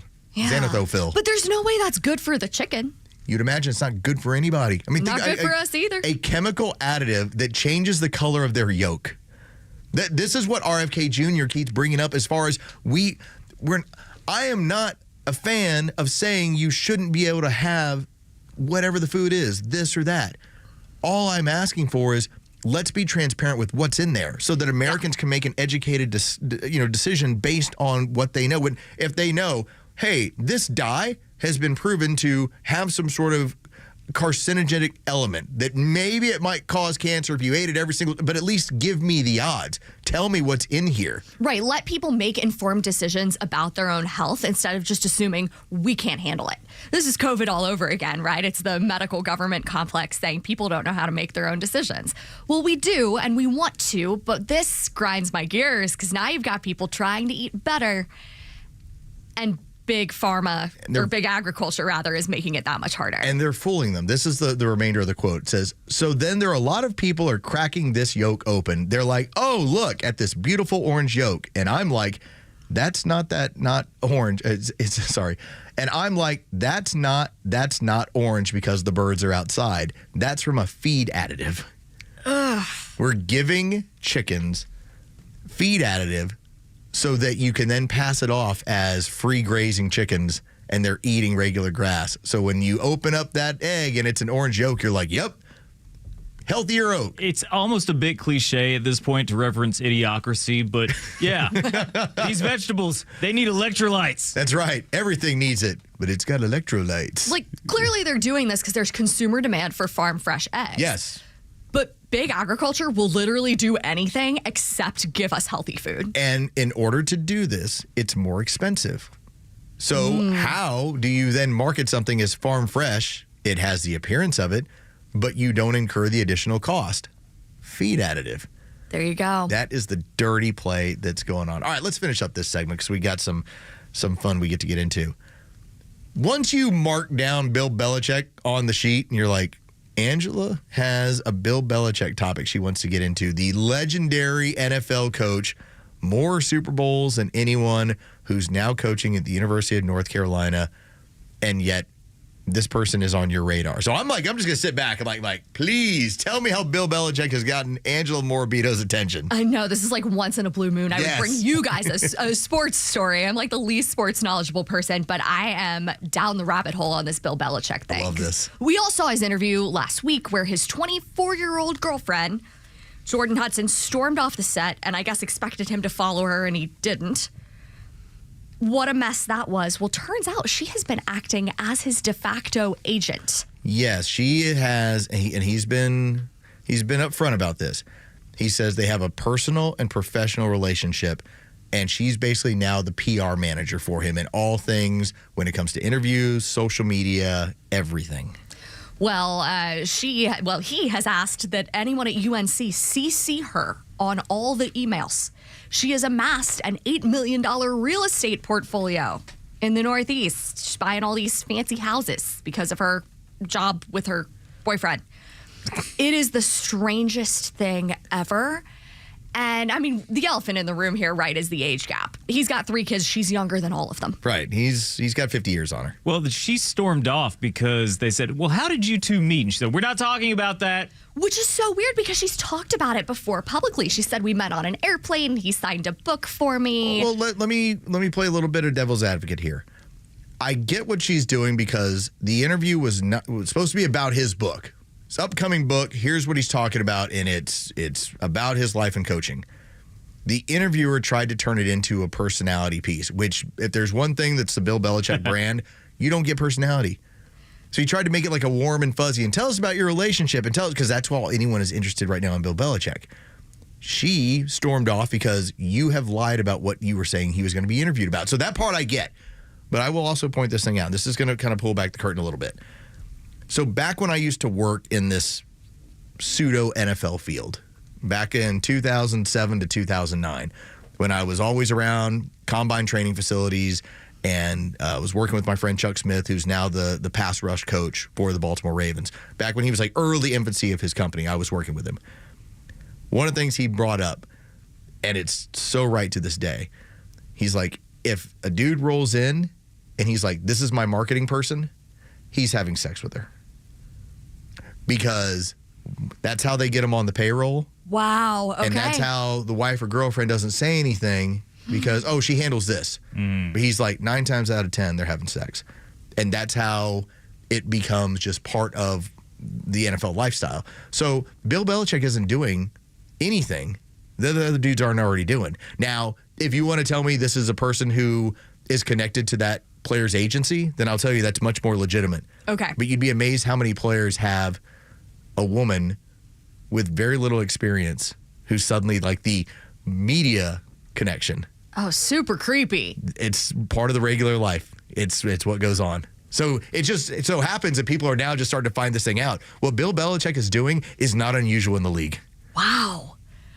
Oh my gosh, is that a documentary I would watch about how this all functions? I mean, oftentimes you'll then, when you see a story about an NFL player and, oh, he's got 4 kids by 3 different women, I guarantee you at some point one of them was the marketing person, the marketing girl. Oh my gosh, they're out here giving communications people a bad name. I was a press secretary. I worked in communications. It was not like that. I was nowhere near the NFL. But that's where what did I tell you about? I had this one thing I talked about when it comes to female sports reporters, sideline reporters. Okay. I was like, overwhelmingly, like 98%, 99% are doing the right things. They're totally professional. They are Michelle Tafoya. It's the 1% that does exist that gives everyone a bad name. It's why the rest of them turn on them. Oh, that's so unfortunate. And I love Michelle Tafoya. I think she's brilliant. Oh, Michelle Tafoya is great. Michelle Tafoya is 100% a total pro. You know, Tracy Wolfson, total pro. Like, there's so many that are total pros within the industry. But then there are some, because women are territorial, they just want access to a higher end of male. And they aren't really hiding it. They're looking to marry him or have baby with him. Now, I know that sounds crazy, but what do you happens. But what do you think is happening on the marketing end? It's the same game, except in the NFL, it's just a little bit more like understood. Like, yes, you are having sex with your marketing girl, just like this player is, just like this player is, just like this coach is. Oh my gosh. I mean, I remember when Derek Jeter retired, they did a graphic of like the Jeter team, and it was all the supermodels he dated. Yeah. And it was, well, we're going to put this person in center field because they were together for this long or whatever. That stuff is everywhere, but it's rare to see, I think, a relationship where Jordan Hudson is trying to make a name for herself. Yeah, and she is. has. Yeah. Oh, and she doesn't want to just be the side piece marketing girl. No. She's making it clear. If I'm going to roll around with a guy that's 50 years older than me, I'm going to get something out of it. Yeah, and I think normally in age gap relationships, you think, oh, the older man is taking advantage of the younger woman. honestly, I think this one may be going the other direction. It seems like she's taking advantage of him. I think that this is pretty much, it's understood. This is a professional and also a relationship where there's things that she gets to overlook because it's Bill Belichick. There's things that she gets to enjoy because it's Bill Belichick. And he gets to enjoy the other parts of it because she's 24. It's less of a relationship, more of an arrangement. Yes. Yes. And that's fine. It's not like they're going to go, what do you think, they're going to go right off in the sunset together? It's like, no, it's he's 70-something years old. And he's earned the right to be able to go have whatever kind of fun he wants, right? I mean, the big scheme of things. Oh, yeah. But when you've got the girlfriend, she forced her way into a Dunkin' Donuts commercial. Yeah. Like, girl, what are you doing? Listen, she's going to make sure that she gets hers. She is. That's how it's going to be. All right, when we get back, this Hollywood actor, if you can get more nuts from his nuts, I think he's gotten to that point. Like, he was already nuts. He's gone into further nuts. Talk about that next as we finish up the Morning Xtra right here on Extra 106.3 FM. The latest sports news, powered by 680 The Fan, and driven to Extra listeners by RBM of Atlanta in Sandy Springs, Atlanta's Mercedes-Benz connection since 1964. Here are your sports headlines for Monday, May 5th. The Braves win the final game of their 3-game series against the LA Dodgers last night on Sunday Night Baseball. 4-3, the final. Bryce Elder gets his second win of the season, moving to 2-1 on the year. Austin Riley homered twice, driving in all 4 runs for the Braves. The Braves continue the homestand tonight as the Cincinnati Reds come to town. A.J. Smith-Shawver gets the ball tonight for the Braves. He'll be opposed by Brady Singer of the Reds. First pitch is set for 7:15. You can hear that game on our sister station's brand new app, 680 The Fan. From the association, Game 7 last night. The Golden State Warriors are moving on in the Western Conference as they beat the Houston Rockets in Houston last night, 103-89. The Warriors will now face the Minnesota Timberwolves in the next round. With your sports headlines, I'm Carlos Medina. Want the truth about shopping for new floors? Big box stores might have flooring departments, but Empire Today has flooring experts. There's a huge difference. At a big box store, you might be getting help from someone who's in flooring today, but was stocking toilets yesterday. With Empire, you'll work with a dedicated flooring expert. We bring the store to your home, help find the right floors for your lifestyle, and answer questions. All while you view hundreds of samples with your own furniture, decor, and lighting. You'll get an all-inclusive price estimate and can schedule installation as soon as the next day for in-stock styles. That's Empire's home floor advantage, working with experts who specialize in one thing, flooring. For a limited time, use code RADIO to get $500 off your contract of $3,500 or more when you call or visit EmpireToday.com. That's $500 off with code RADIO. You know the number. 800-588-2300 Today. Offer may not be applied to sales or combined with other coupons, discounts, or savings. Terms apply. I enjoy a good night's sleep, and I like to breathe while I'm sleeping. My wife appreciates that, too. That's why I wear a CPAP. You want the right machine. You want expert advice. You want all the supplies that go with it. You get it all at CPAPs, etc. in Alpharetta. Machines, masks, tubing, filters, cleaning supplies, all of it, and they ship nationwide. Walk-ins, by the way, are welcome. CPAPs, etc. Alpharetta, CPAPSETC.com. Hey, this is Matt from East Cobb. So ATL Turf Co. did an amazing job with our backyard transformation. They basically created a miniature golf hole. We have a miniature fairway. We also have a miniature little putting green. Consists of about 4 holes. After that transformation, my father-in-law came and saw his house the way it looked. Sure enough, he did the same thing with ATL Turf Co. He has a beautiful backyard, wonderful stonework, drainage, and a beautiful practice area for chipping and putting. Check him out online at atlturfco.com. Americold Logistics LLC, Atlanta, Georgia, and any unanticipated locations throughout the U.S. seeks a wave planner, job code JS0425. Responsible for allocating orders, releasing work to warehouse floor, balancing workflow, and ensure in/outbound trucks turnaround times are within acceptable levels. Requires high school diploma, GED, or foreign degree equivalent, and 1 year of experience in the job or performing similar duties. $51,168 to $64,355 per year. Email resume to Barbara Bishop at barbara.bishop@americold.com. Widespread power outages across Europe remind us how quickly life can change and chaos can ensue. Are you prepared if suddenly you don't have power for multiple days? What if supply chains are strained and panic buying leads to shortages? Don't wait until disaster strikes. Prepare today for a worry-free tomorrow at True Prep. Visit True Prep in Marietta on Cobb Parkway or shop online at trueprep.com. That's TRU prep.com. True Prep. Be ready when it matters most. Military veterans are eager to transfer their skills and experiences to civilian life, but lack trusted connections to expedite their path to success. That is, until they meet the Warrior Alliance. The Warrior Alliance goes the extra mile to reach veterans in their communities so they do not have to take this journey alone. With over 40 partners across 10 service areas, your donation goes a long way toward achieving maximum impact for a veteran and their family. Go to thewarrioralliance.org to donate today and commit to helping the Warrior Alliance change thousands of lives for the better. Are you a parent of a 2 to 8 year old? Listen closely for an exciting offer, then head to abcmouse.com/radio to learn more. By now, you've probably heard of ABC Mouse. ABC Mouse is like a little one-on-one teacher. It has helped her so much. We're offering a promo at abcmouse.com/radio to try it for free for a month, then $14.99 per month until canceled. Go to abcmouse.com/radio to see this offer. That's abcmouse.com/radio. Actual ABC Mouse users compensated for their testimonials, sponsored by Age of Learning. From the latest breaking news to the conservative voices you know and trust, your best new follow on social media is Extra 1063.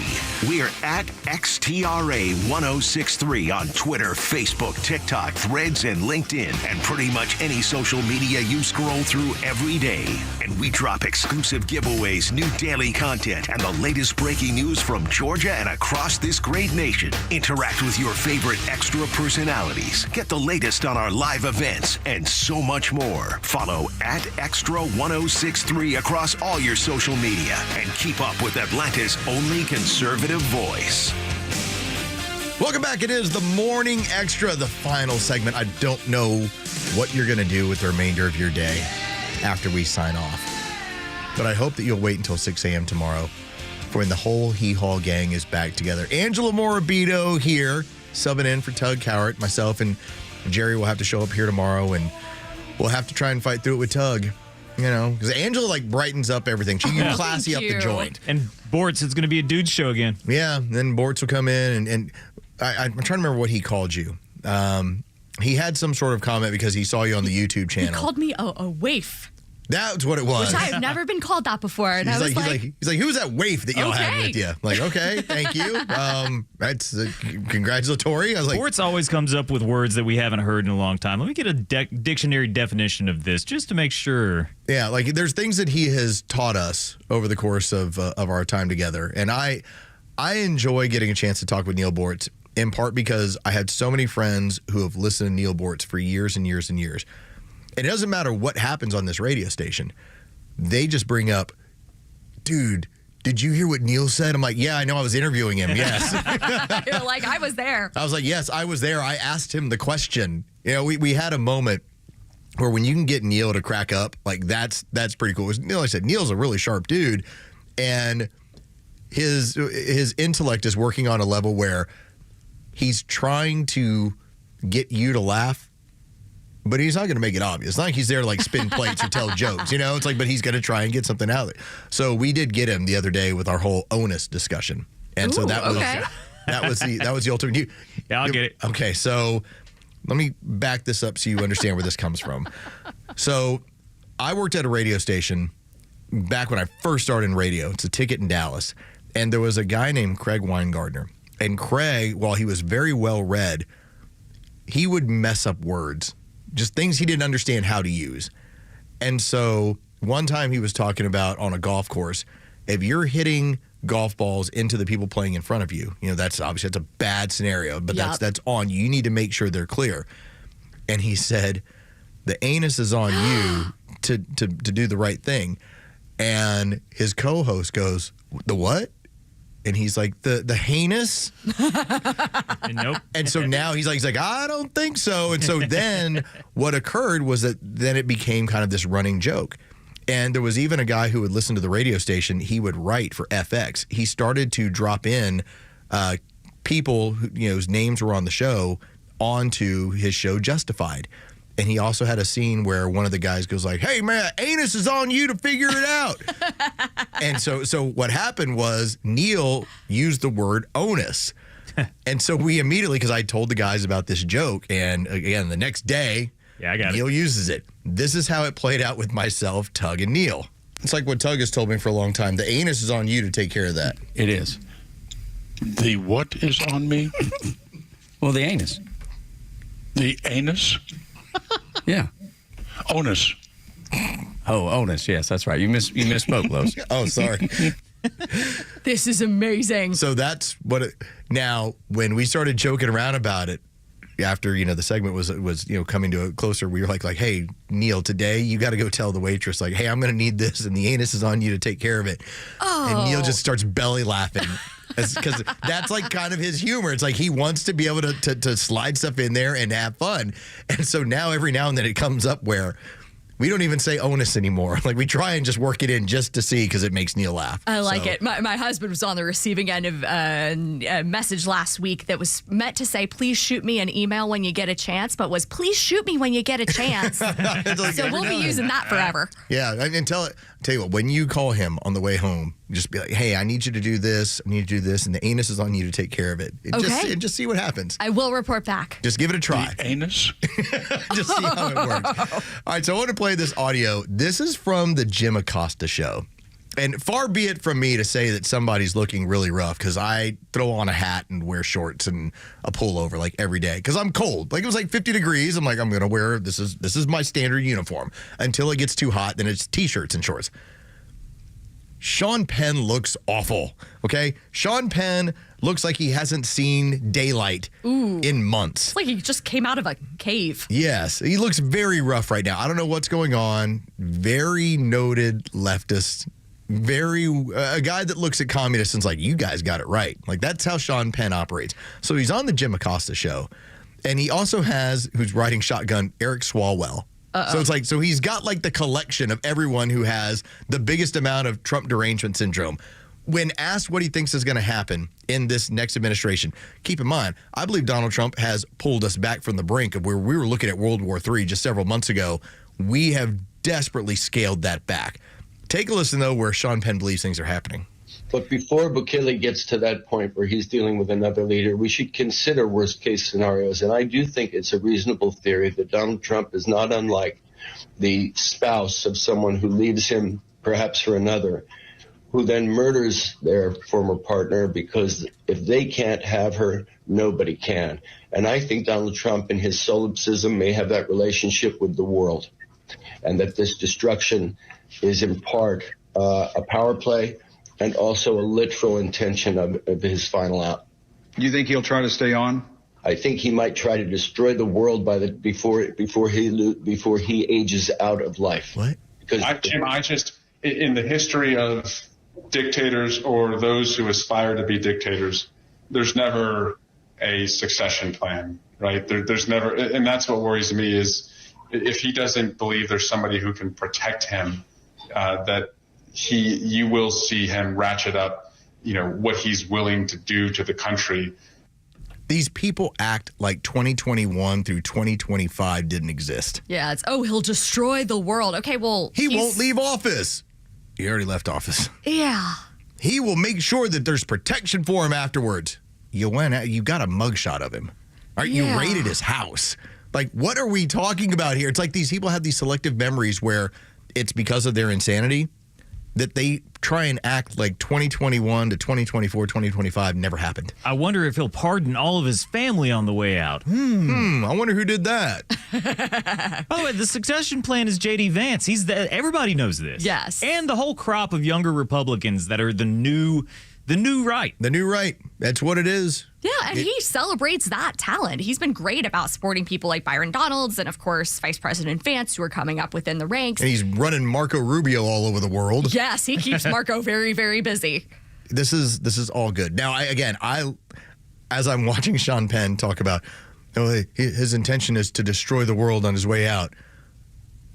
Sean, you advocate for communism. Yeah. You want to talk about destroy the world on the way out? Communism is the religion of destruction. Yes, Killed 100 million people. Yes, no form of government has killed as many people as communism in modern times. I think we're seeing these people now with Trump round 2, where for Trump round 1, they went, he's Hitler. And then that didn't work. They realized people didn't buy it. So now they're going, okay, we're going to go with Turbo Hitler. And no one's buying that either. We're going to give him another version of Hitler. Because Hitler wasn't enough. Now he's Robot Hitler. He's even more exacting than normal Hitler. Does it feel weird that you worked for Hitler? Like, does anyone ever ask you that? No, it feels like Sean Penn is talking about a completely different guy. Like the Trump he's talking about is not the Trump of reality. No, but these people don't exist in reality these days. Yeah. That's just kind of part of, it's par for the course. Have to have a certain level of crazy. Thank you to Jerry. Thank you for toasting and tweaking and making everything work. Thank you to Angela. So enjoyed the last couple of days you being in with us. You're always welcome. I know we've been talking about some more stuff moving forward. And I'll just say this. Everybody's on board with it. We'll talk about it more. And Tug will be back tomorrow. Again, thank you to all of you for listening to the show. Hang around. You're going to have Glenn Beck starting in just about 5 minutes. He'll be taking it over and taking us through the remainder of the morning. We'll talk to you tomorrow morning. See ya. Y'all go back now, yeah? If he is successful, the best accomplishment of the Trump administration will be getting